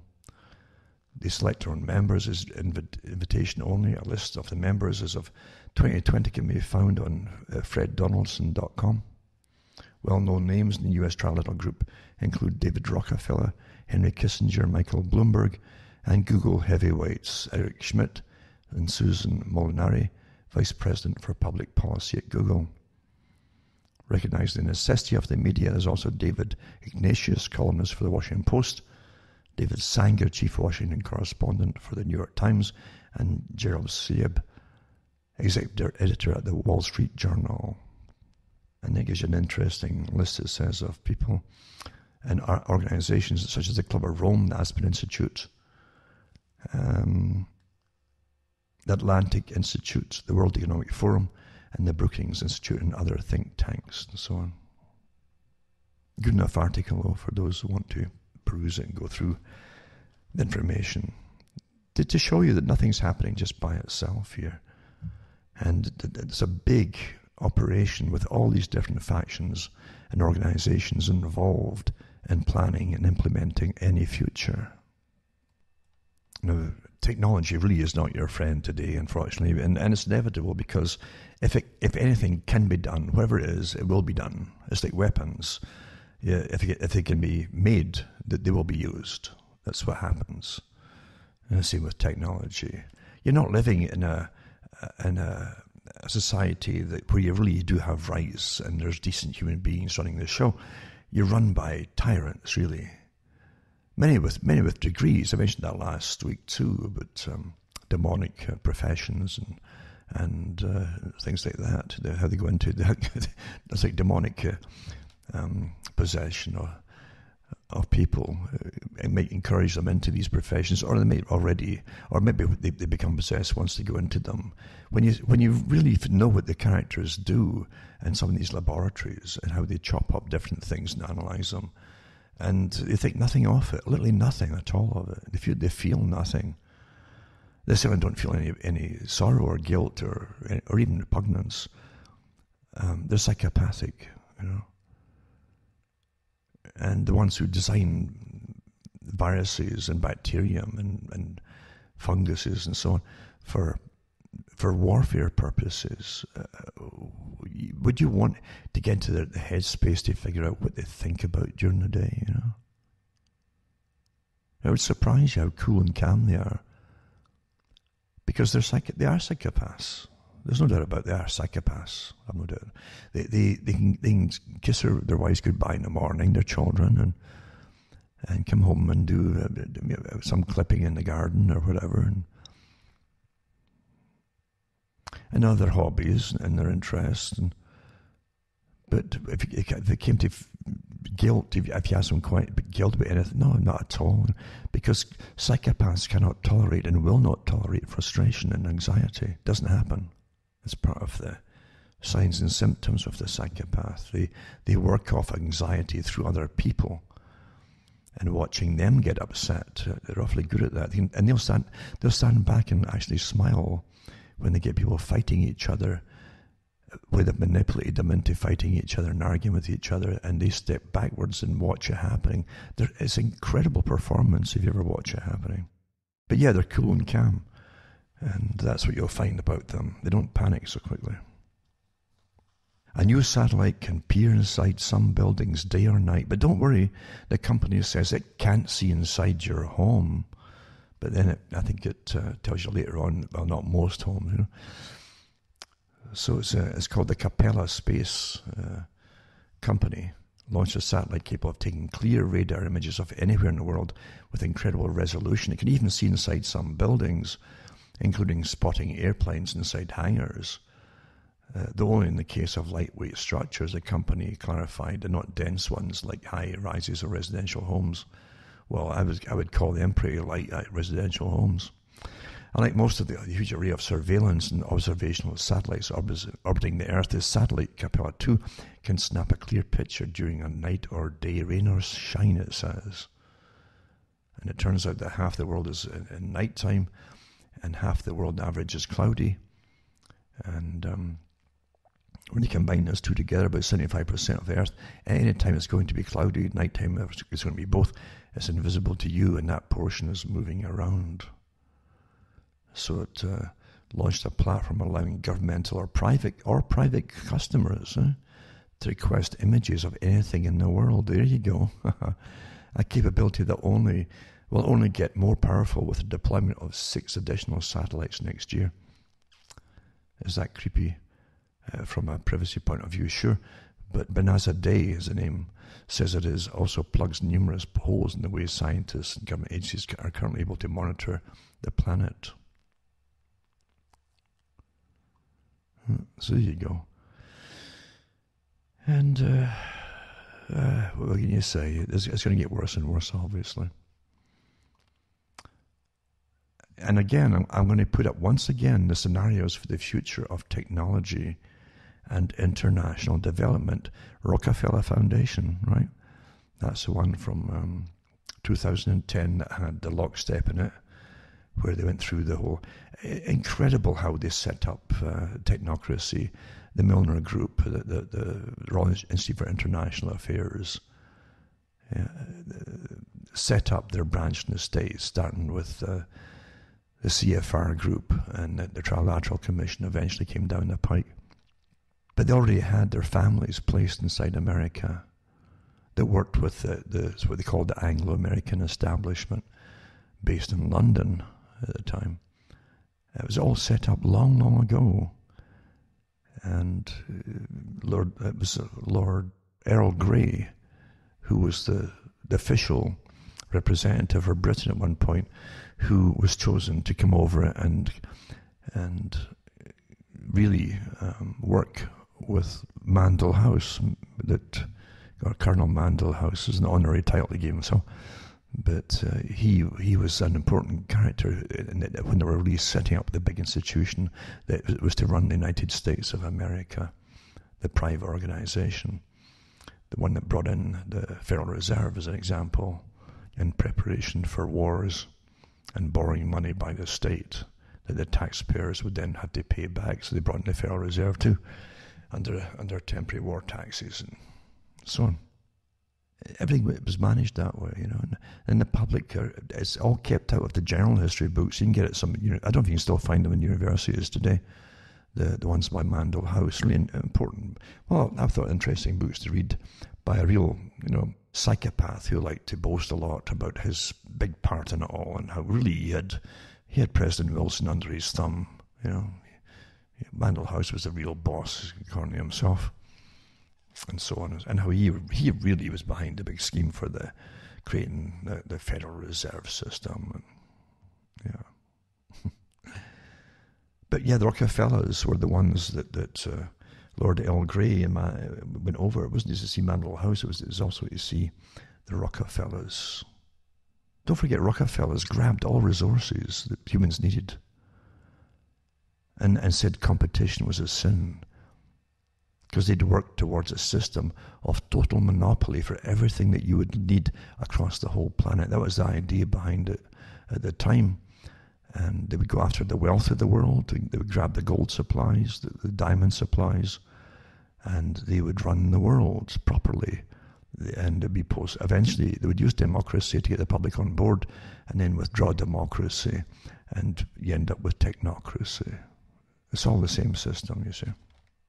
So you should really try and wade your way through 54 pages. That's not much compared to some of these PDFs, but they have everything in here too. Absolutely everything in here for the future. It's 2010, right?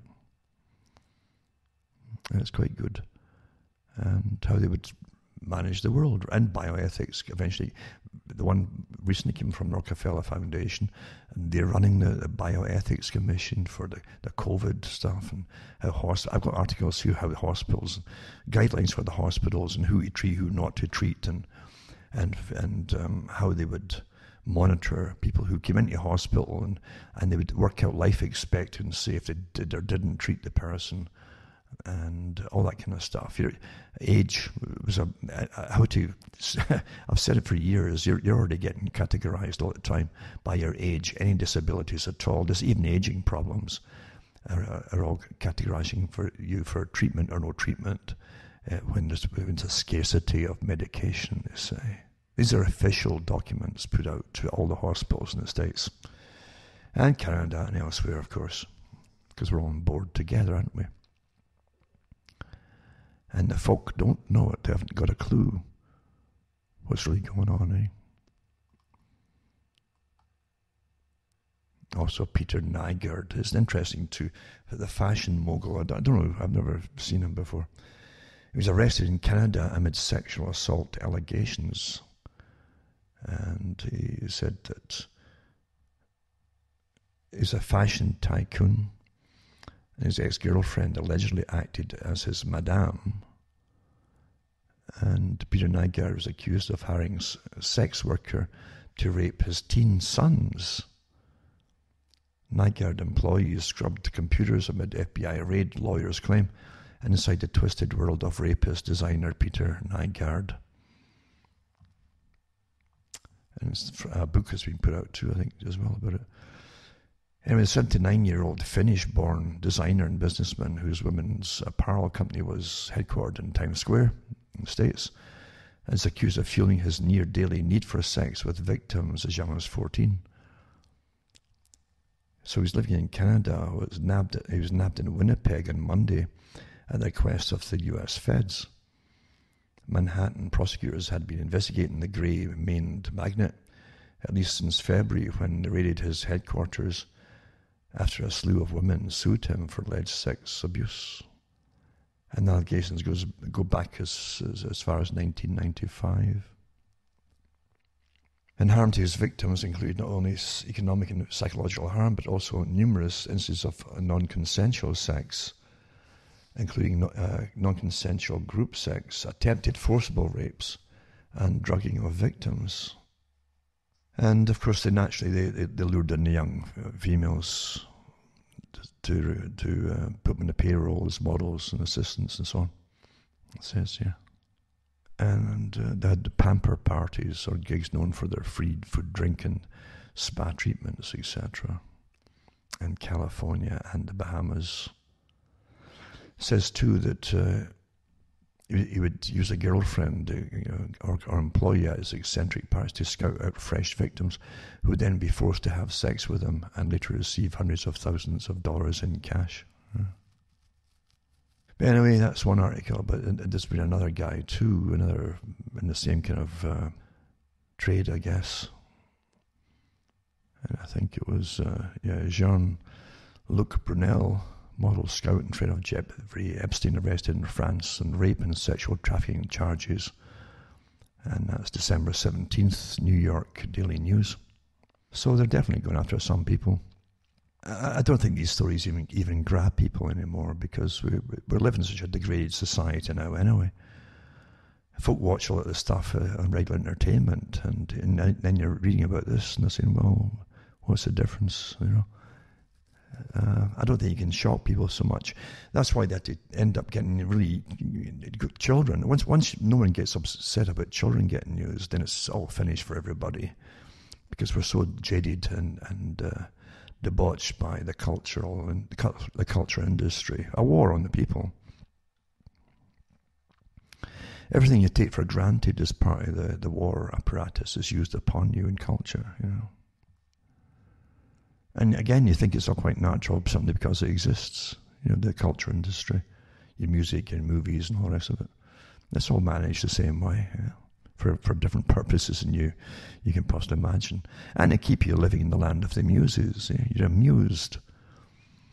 And the muses, of course, were magicians to an extent too. They had magic and techniques they could use upon you to lull you into situations and states of mind that perhaps you shouldn't be in either, you know, not just the nice ones and pleasant music and so on, but they could actually hypnotize you into a kind of where you wouldn't even deal with things that you'd be completely defenseless, put it that way. And so the article here goes into this Brunel being arrested and so on, and it says that he's accused of applying Jeffrey Epstein with new victims, so he's one of them that's applying with, and reportedly been arrested by authorities in Paris on charges of rape. This went on for years and years, back in the 90s.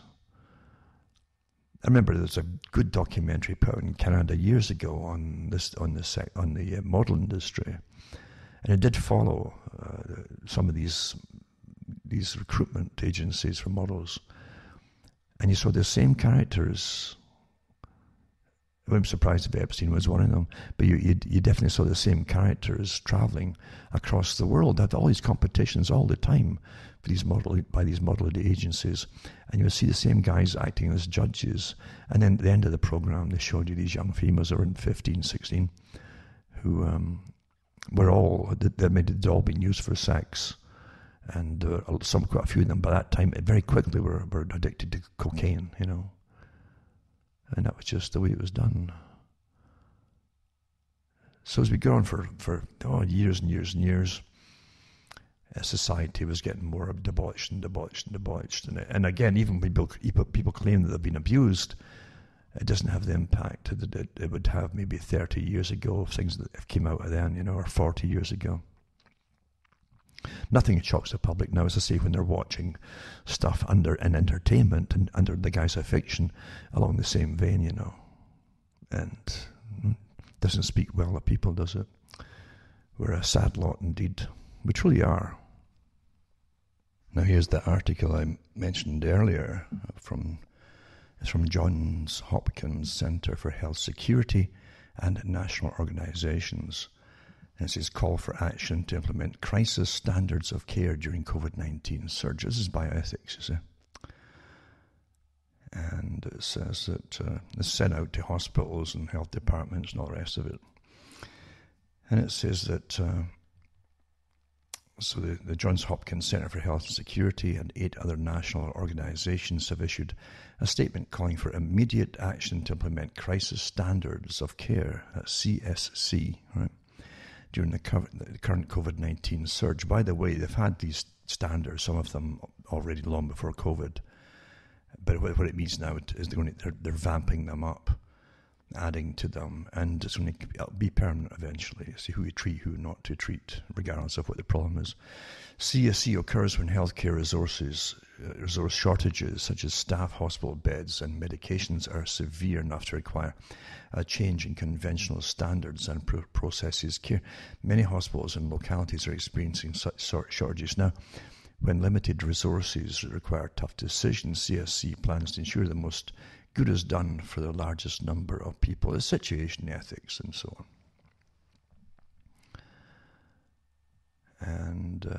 And joint statement, they give the link to the joint statement, recommends key actions for governors, state health departments, hospitals, health systems to support, plan for, and equitably implement crisis standards of care.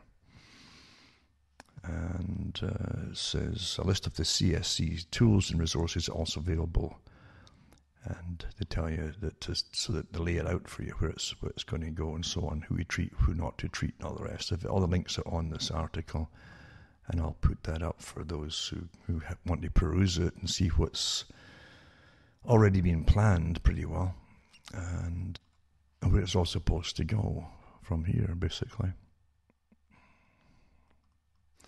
This article 2, this next one is from the World Economic Forum, another white paper put out in October 2020 called Resetting the Future of Work Agenda, Disruption and Renewal in a Post-COVID World. And it's got different parts of it. Resetting the Future of Work Agenda, transform organization design and work design, empower an agile and distributed workforce, explore hybrid working options, pivot to remote working, redesign the workspace, align new technology skills, embrace technology for business transformation. This is your whole 5G rollout for monitoring and etc. Integrate reskilling and upskilling, cultivate health and well-being, safeguard physical and mental health, and consider total well-being. That's a big one, actually, well-being, because wellness is what they also call it, right? Because there's ways to treat you, even psychiatrically, if you're not happy enough under terrible conditions.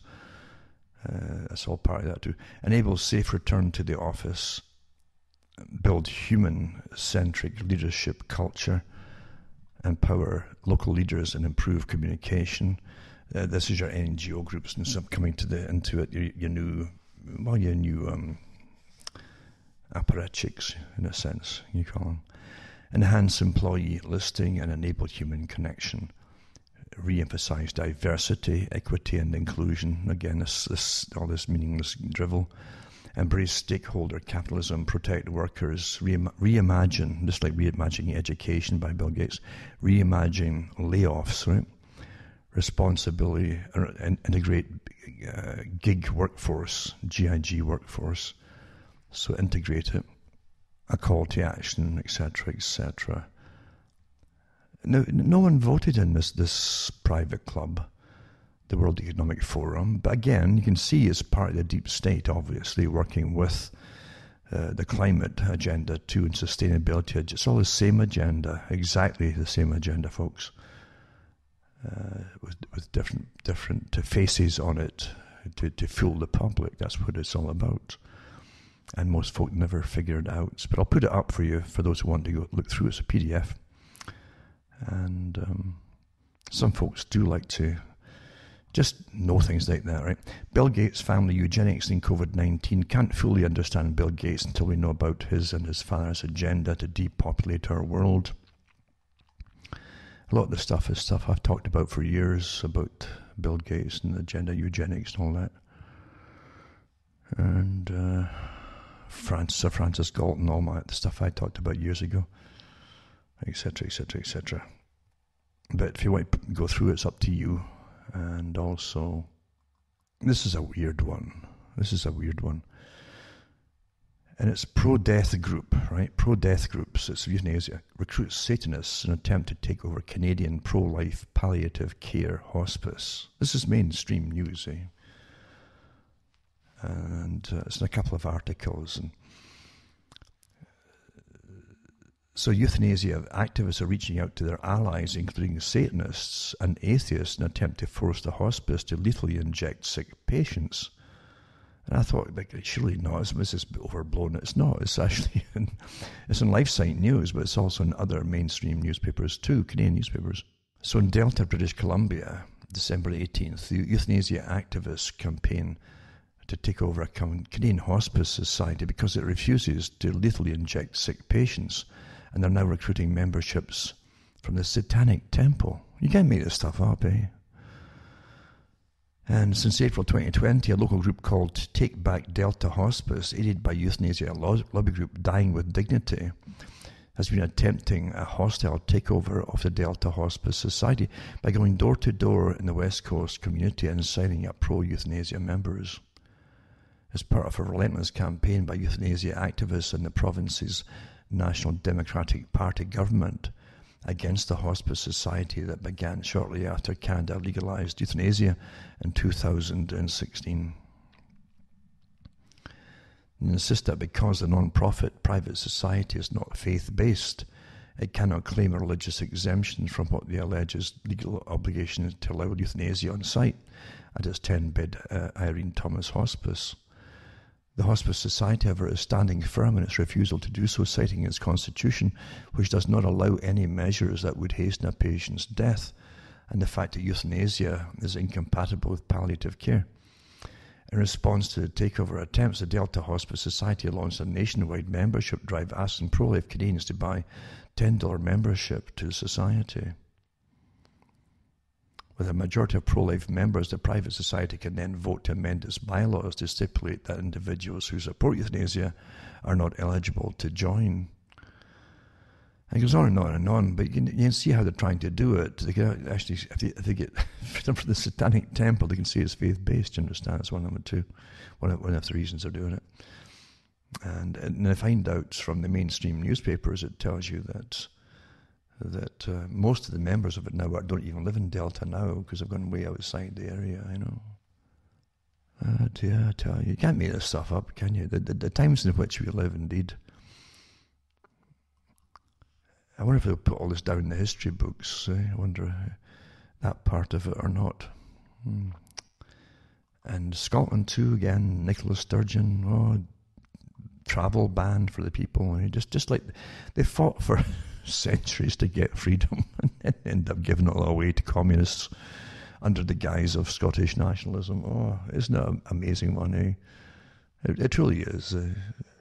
That's how communism always got into countries. They would foment, they would get in and infiltrate and stir up unrest, and or if there was already on the go, just like the unconventional warfare tactics of the Department of Defence.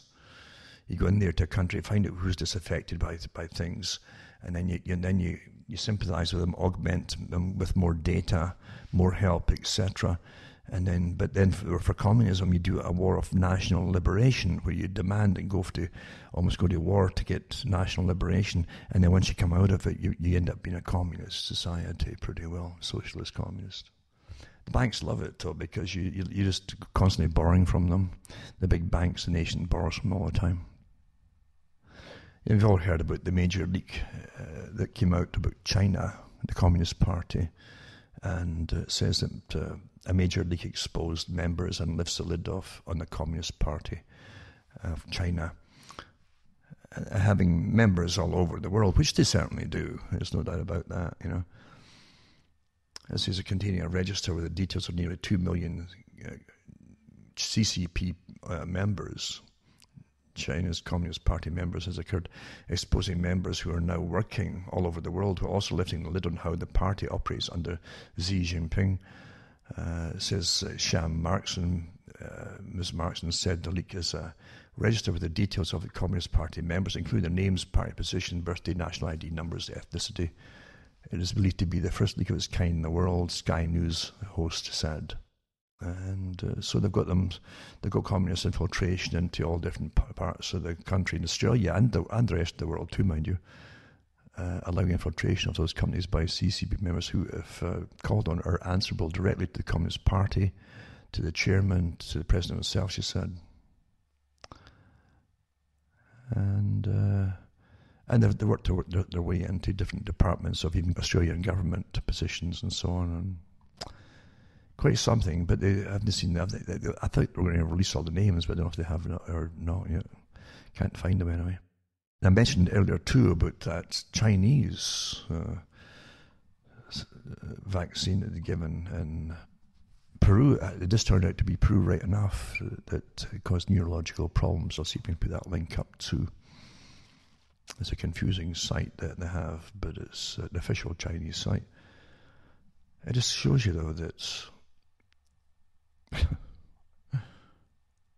they're going to really, I don't care how many drop with the vaccine. I know this for a fact.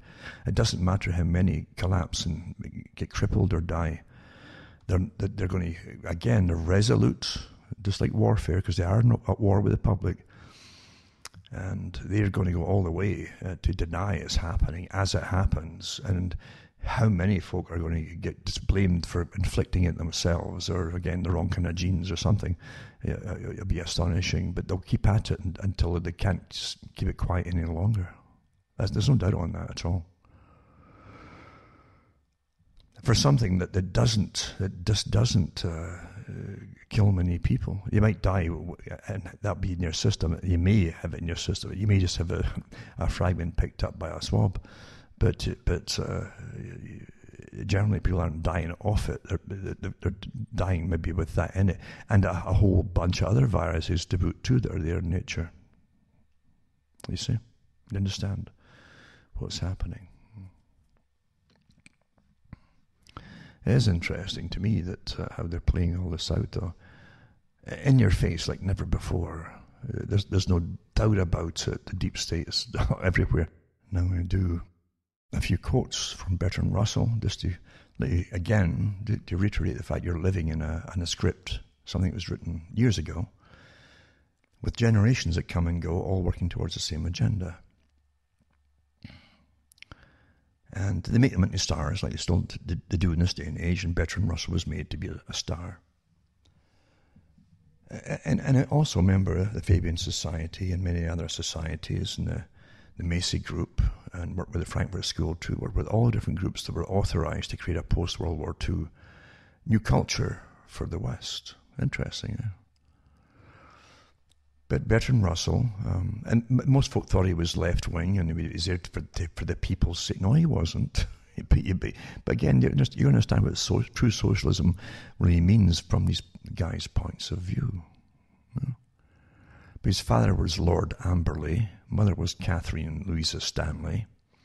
She was a suffragist, and she was friends with the world revolutionaries such as Mazzini, and had them in over as guests, their homes, her home through her life.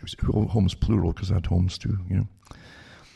And these revolutionaries generally are, you know, the ones that they bring in socialist communism on the public. They're very, very wealthy. But it says scientific societies are as yet in their infancy. This is Russell speaking. It may be worthwhile to spend a few moments in speculating as to possible future developments of those that are oligarchies.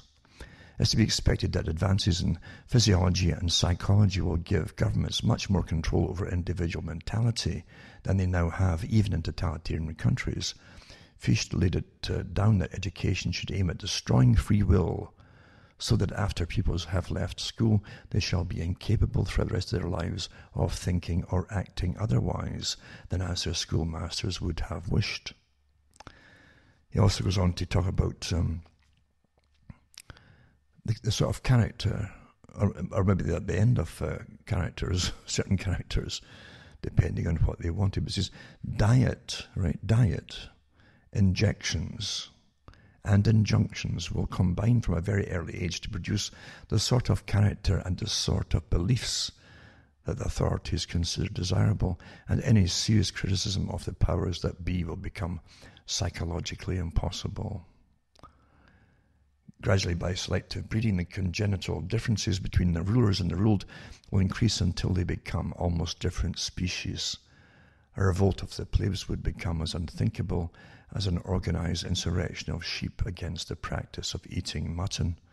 In like manner, the scientific rulers will provide one kind of education for ordinary men and women, and another for those who are to become holders of scientific power.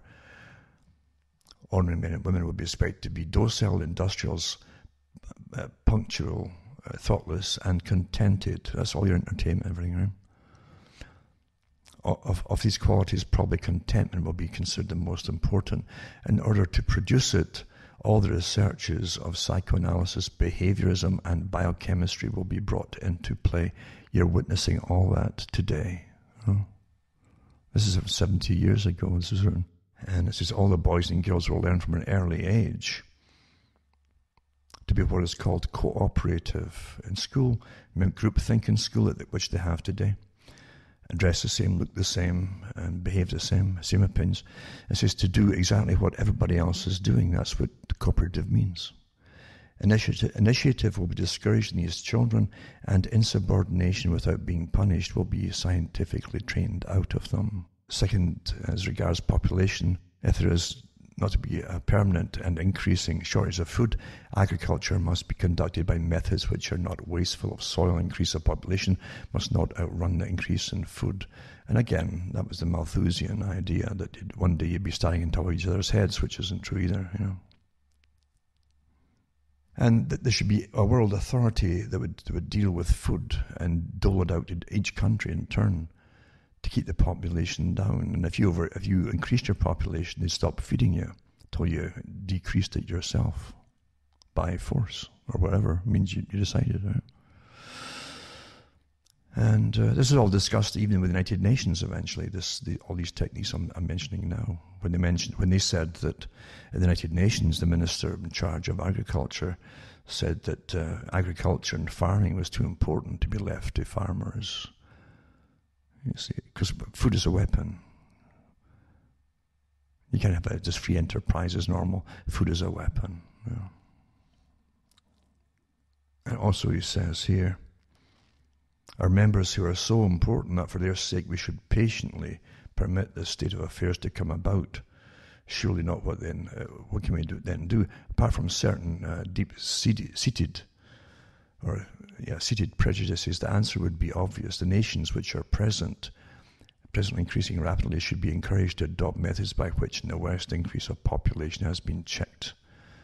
Now, how come they already checked it in the West? And it's true, from the 1950s on, folk had fewer and fewer children, and sterility has been increasingly higher. So the increase of population has been checked. What happened in the 50s? Well, they came up with polio vaccines. I can't say that's doing it. It was just mentioning things that happened in the 1950s, you know. Well, he said it himself, that it had been checked in the West by methods. We'd adopt methods. It says all this could be done in a generation, he says, with government help.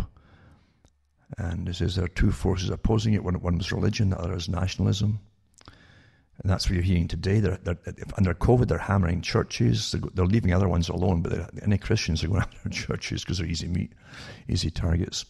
And also, they're against nationalism. We need a global authority to deal with this crisis, you see.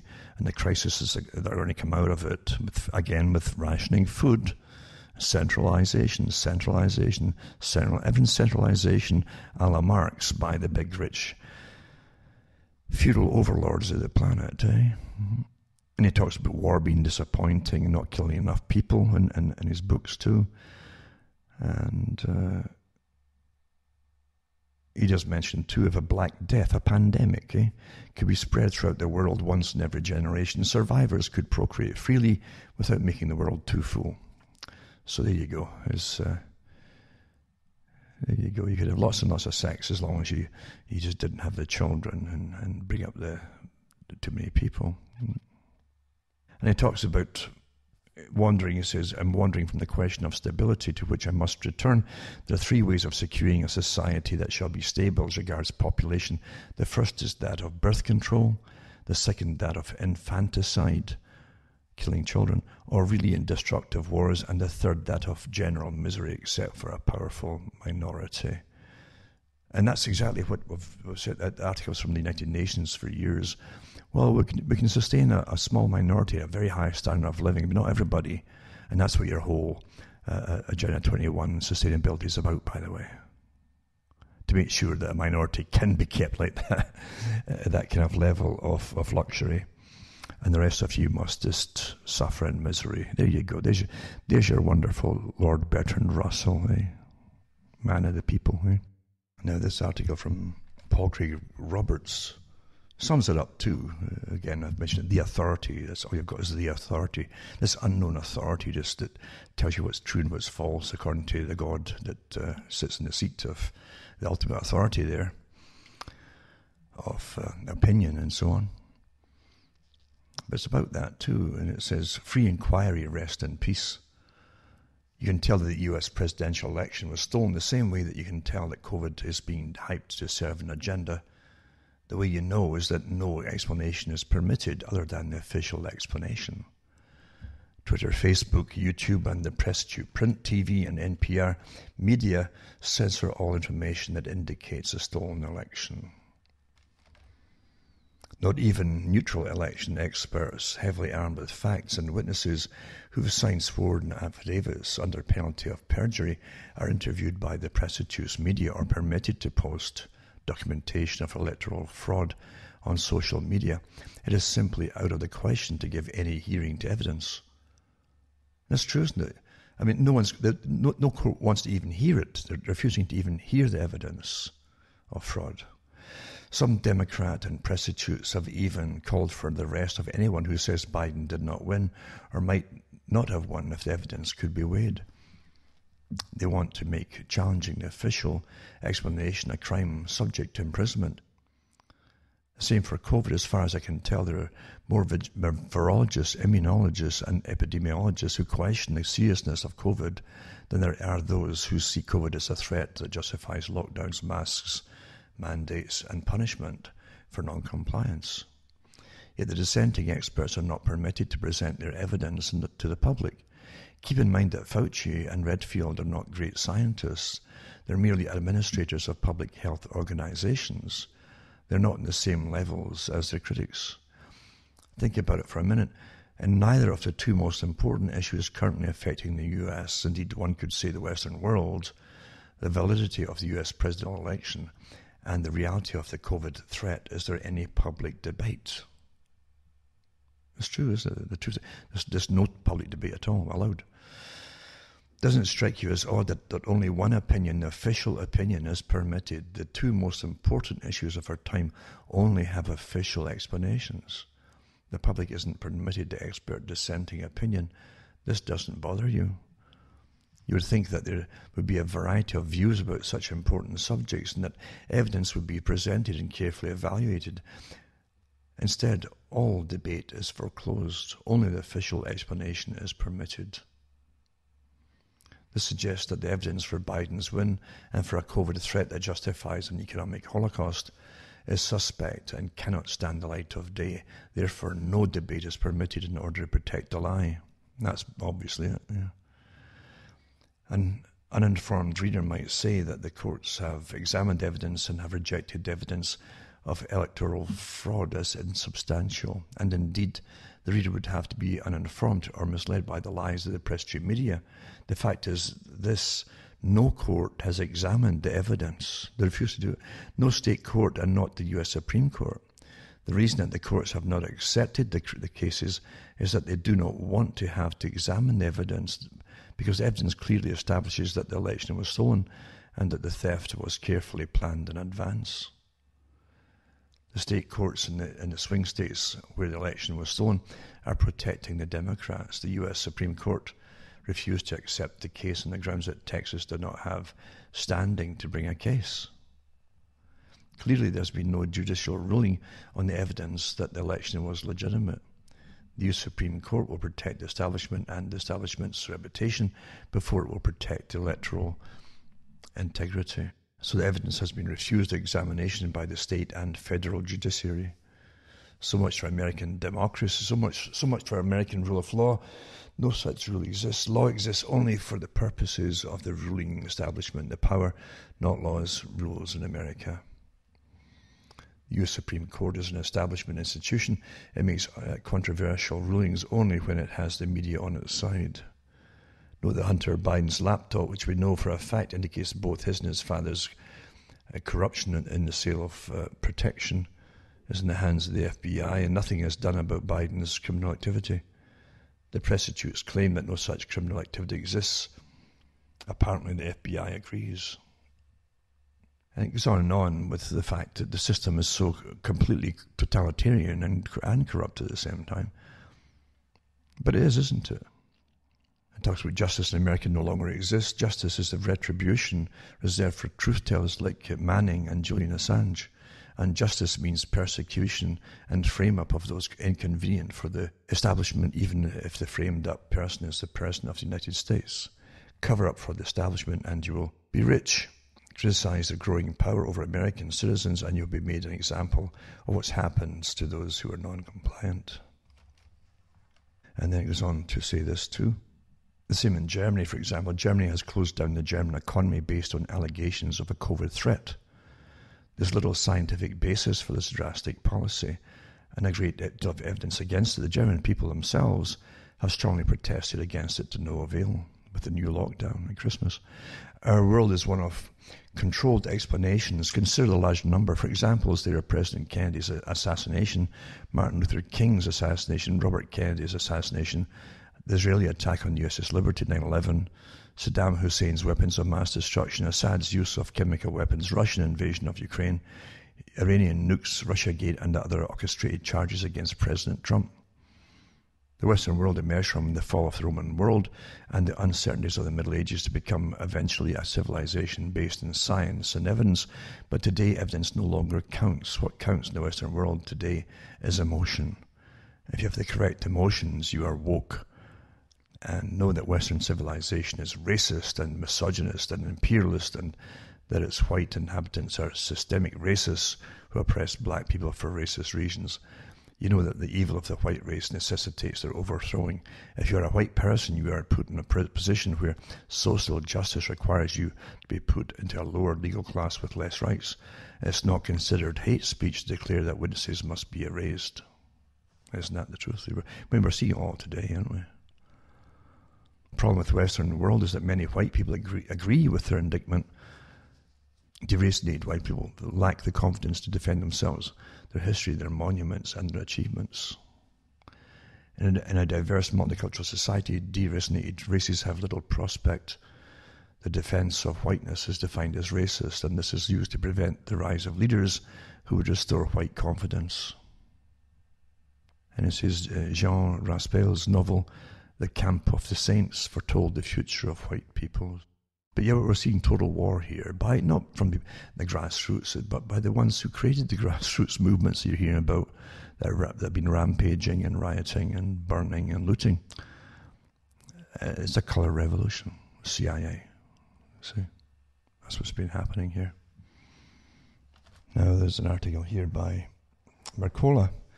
Interesting too, it says bioweapons labs get more National Institute of Health funding for deadly research. And this is from September, this was done. But it's just as relevant today, I should say. And the story at a glance says EcoHealth Alliance collaborated with the Wuhan Institute of Virology for years, collecting coronavirus samples from bats and manipulating it to jump to humans as a gain of function. And the gain of function research was carried out via a grant awarded by the National Institute of Health, NIH. The grant was cut off in April 2020 as the COVID-19 pandemic gained steam and US intelligence agencies started to look into whether the coronavirus that started it all escaped from a biological laboratory in Wuhan, China. In August 2020, however, the NIH pivoted, granting a new $7.5 million grant to EcoHealth Alliance. This is important, EcoHealth Alliance. And part of an $82 million award being split among 11 research teams looking into the origins of viruses and how they infect people. The controversial move means that the EcoHealth Alliance's work will continue, this time targeting Southeast Asia instead of China. EcoHealth Alliance is a corporate-funded non-profit organization. Isn't that fortunate? Yeah? A corporate-funded non-profit organization that seeks to uncover novel viruses in the environment, and it's been working in China for decades, trapping bats and looking for previously unknown coronaviruses that could lead to a global pandemic. That's the excuse, is it? This may become as a surprise to many, but even more surprising is the fact that research was carried out via a grant awarded by the National Institutes of Health. While the grant was initially supposed to continue through 2024, it was cut off in April 2020 as the COVID-19 pandemic gained steam and US intelligence agencies started to look into whether the coronavirus that started it all escaped from a biological laboratory in Wuhan, China. EcoHealth Alliance collaborated with the Wuhan Institute of Virology for years, collecting coronavirus samples from the bats and investigating whether they could jump to humans, said the NIH. And the NIH told the non-profit that the project no longer fit NIH goals and priorities. In August 2020, however, the NIH pivoted, granting the whole bunch of new money and stuff like that. Sorry. It says here, the controversial gain-of-function research, it says. Gain-of-function researchers refer to studies that have the potential to enhance the ability of pathogens to cause disease, including enhancing either their pathogenicity or transmissibility. Such research is by its very nature controversial, since there are clear risks should the information be misused or the pathogens escape or are maliciously released. Right? Further, Jonathan Latham, PhD, molecular biologist and virologist, and Alison Wilson, PhD, a geneticist, believe gain-of-function research performed at the Wuhan Institute of Virology played an essential causative role in the pandemic. Peter Daszak, EcoHealth Alliance president, however, said that the funding cut to their China bat research project would pose a threat to the US public health. So if you cut us off, we'll endanger the public health. Once this pandemic is over, we know of hundreds of other coronaviruses that we have found evidence of in China that are waiting to emerge. They're just waiting, you see, like lined up. Daszak said in an interview with the NPR, "We are now going to be unable to know about the risk of that, which puts us completely at risk of the next pandemic." I tell you, the psychopaths have no shame. Dr. Anthony Fauci, director of the National Institute of Allergy and Infectious Diseases, said, which is part of the NIH, has also been long back dangerous gain-of-function research, including that conducted by EcoHealth Alliance, according to Newsweek. It says, Newsweek said, June last year, in 2019, the National Institute for Allergy and Infectious Diseases, that's Fauci's group, the organization led by Dr. Fauci, funded scientists at the Wuhan Institute of Virology and other institutions for work on gain-of-function research on bat coronaviruses. So there you go, that's Newsweek. In 2019, with the backing of NIAID, the National Institutes for Health committed $3.7 million over 6 years for research that included some gain-of-function work. And the program followed another $3.7 million 5-year project for collecting and studying bat coronaviruses and so on. So this is stuff we've all maybe seen as old if you've been following this, and I have done articles before on the same thing from other sources, or the same sources, some of them. But there you go. I mean, here they are lining up for future pandemics. If you can just make things which were harmless to humans dangerous, gain-of-function process. Let's push evolution. It would evolve by itself one day.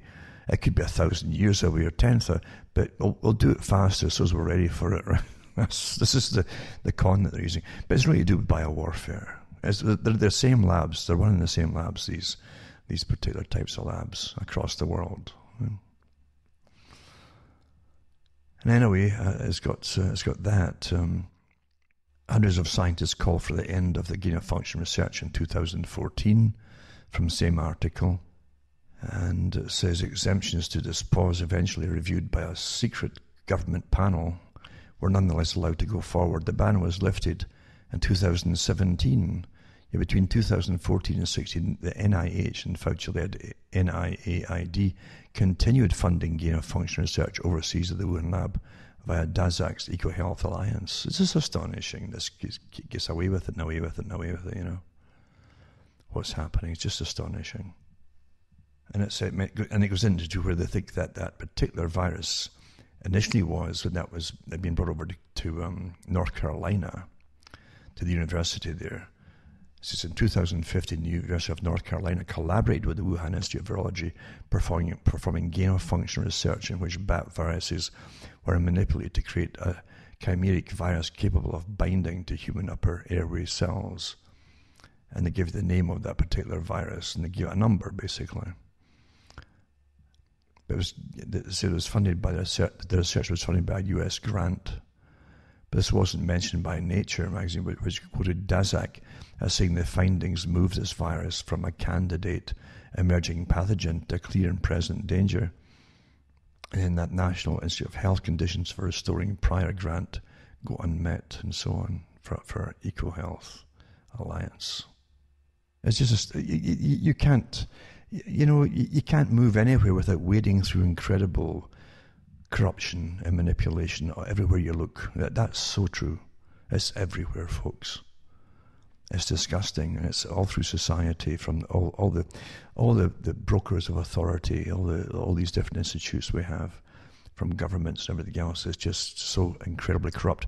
But the big gang at the top all work together quite ably, without problems, obviously, to bring in this planned new society that's happening right now. You're living through it. As I mentioned at the beginning of the talk too, you're living through the biggest event of your history. In your lifetime, that is.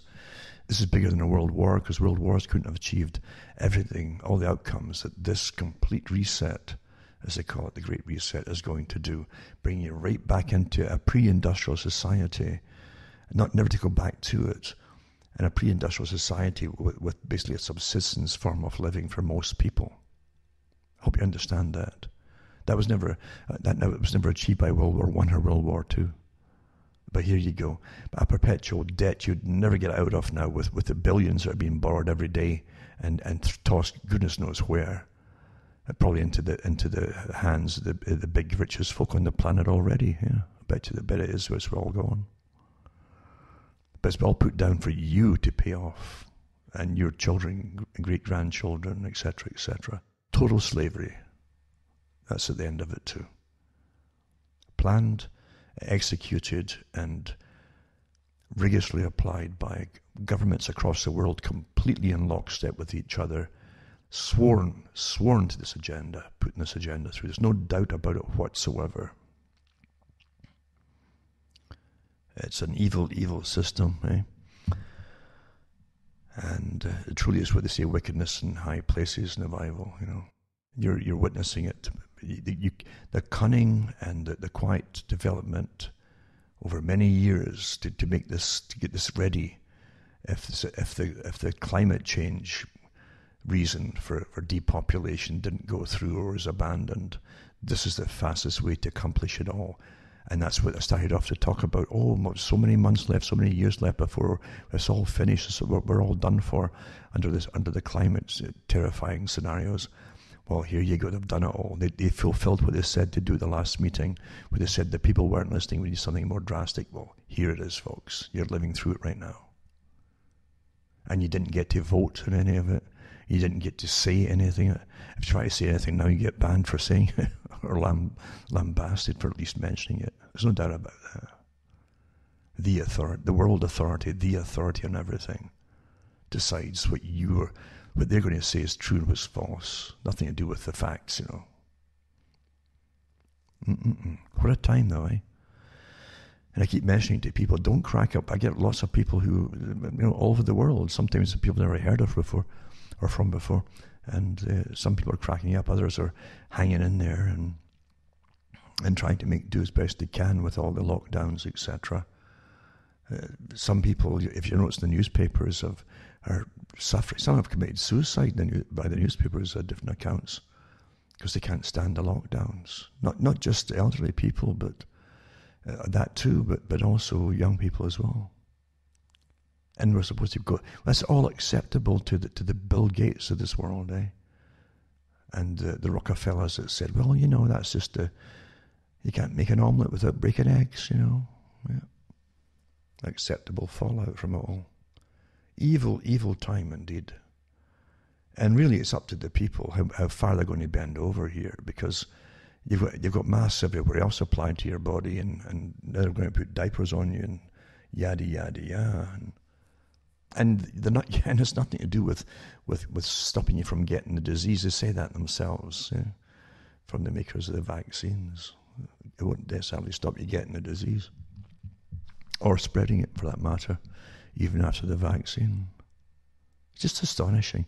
But yeah, you're never to go back to normal. Now when they stretch this lockdown for another maybe 2 years, another couple of years. The World Bank has 5 years altogether. Out of this will emerge the completely new planned system that's been lying on the shelves for years, all planned, ready to go by your global establishment, by the WEF, the CFR, the Trilateral Commission, all the groups involved in this. to sit and wait to use it. Well, you're living it through, and this is it, folks. And how far they're going to push you, and how hard, as far as you let them. It's that simple. They've declared complete, total war on you. Complete. This is incredible tyranny like never seen before in history.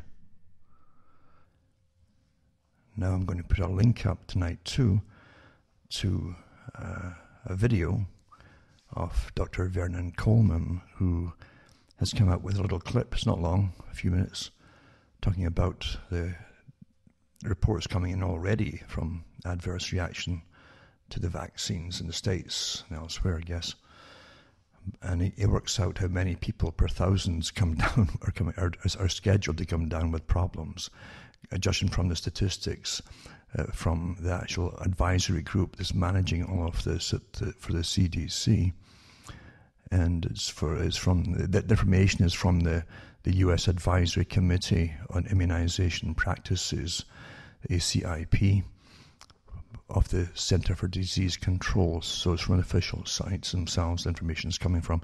So I'll put that up tonight, the link to the video, and you can look it up for yourselves and listen to it too, because it's just astonishing what's scheduled to happen here. And they know what they're doing, obviously, and it's acceptable. That the fallout is deemed to be acceptable unless it happens to you personally. So it's food for thought for those who are wondering what's going on and what to do about it. So as I said before, you have to don't give up, and don't panic, because previous generations have had their hells to go through too. They always give every generation bank crashes, Great Depressions and wars and things. So this is a big one for all of us, though, to affect everybody from now on. And how far they're going to go is depending on how far you're going to let them. It's that simple. It's that simple, folks. When Cuomo in New York was questioned after his previous lockdowns, where he got folk killed in old age nursing homes and so on by putting infected patients in with them and so on. And unrepentant, a real psychopath, this character too. They all are. But when he's questioned openly on television, he says, well, for enforcing you, I don't have the power to force people to do anything. He says, I ask them, But so he was trying to get out of it then. Oh, I don't. In other words, you did it all yourself. You complied. You complied with it all. He's saying, there's your legality. That's what he's really referring to. He says, I can't make you. And it's true enough. If everybody said, no, what's he going to do? Nothing. He couldn't do anything. You acquiesce in your own demise. That's what I said back in 1998. And here you go, doing it again. Big time this time. This is a big one. So remember, have a few friends you can hang on to and help each other out, because it's very important you do. Because what you're going to go through is not going to be pleasant. It's not going to get better. And even those who go and get the vaccinations, they've already said you still have to wear masks and suffer lockdowns and so on. And it doesn't mean you're not going to get the infection to any degree of severity or whatever. They can't tell, they say. But you can still spread it to other people. So there you go. Not pleasant at all. So you need a few friends to help each other out in times of crisis. And if some of you get locked down, others might be able to get something to, like food, whatever you happen to. You got to start helping each other here. You got to start doing it. Because that's how society's always survived in previous times, in previous centuries, through hell that was brought on by authorities and wars and so on. They helped each other, and that's how you get through, folks. Nothing comes from government without massive conditions, as you well know. They're talking now about mandatory vaccinations for those who've already accepted the stay-at-home money, from the governments. They're floating that one out there now. Well, here's the price of it. You've got to accept these vaccinations. So, let's just look after each other. Don't give up. Because there are bigger things and bigger powers than what you're seeing at the moment. As you well know that too. At least some people know that. And it's not just a belief system. Sometimes it's an experiencing system. You know that. It's very, very true. And that certainly helps. And the world definitely is this is the plane, as I mentioned before, where it's between heaven and hell to an extent. Everything's decided here. Everything has been put on the decisions for the whole future of us and everything else on this planet here. And you're supposed to participate in the destiny of the world. You're supposed to do that. That's what it's about. Participation, in a sense, gives you life to an extent as well, because you've got to have that purpose. And we're all here for a purpose. Well, maybe not all. People do get, there are people who are quite content and just being what Bertrand Russell said they'd be, train them to be this and train them to be that, docile and content and entertained and all the rest of it. A lot of folk are like that. But a lot of folk, by the same token, know that things are vastly, vastly wrong. And they know what's wrong. And they know that right now evil is being let loose. With the usual stints of government and authority, as they stick their chins out and order you to do it. You can see it all coming down the pike, the standard thing, where they're all committed by the same oath to do what they're doing. And they are under oath to each other and to a higher organization than your governments. There's no doubt about it. So as I say, take care of yourselves, and I like to read the articles and coming in from different people across the world. I don't get round to replying to every single person because there's that many. But personal experiences are what really matters, isn't it? Because that's real history. It's not authorized history written in advance before the events, which never changes. It's the real history that you're experiencing, the real details of circumstances, experiences as you go through all this. That's true history, and that's what should be passed on to future generations. It really is. It really, very so true. It really is. So from myself, Alan Watt from Ontario, Canada, it's good night. May your God or your gods go with you.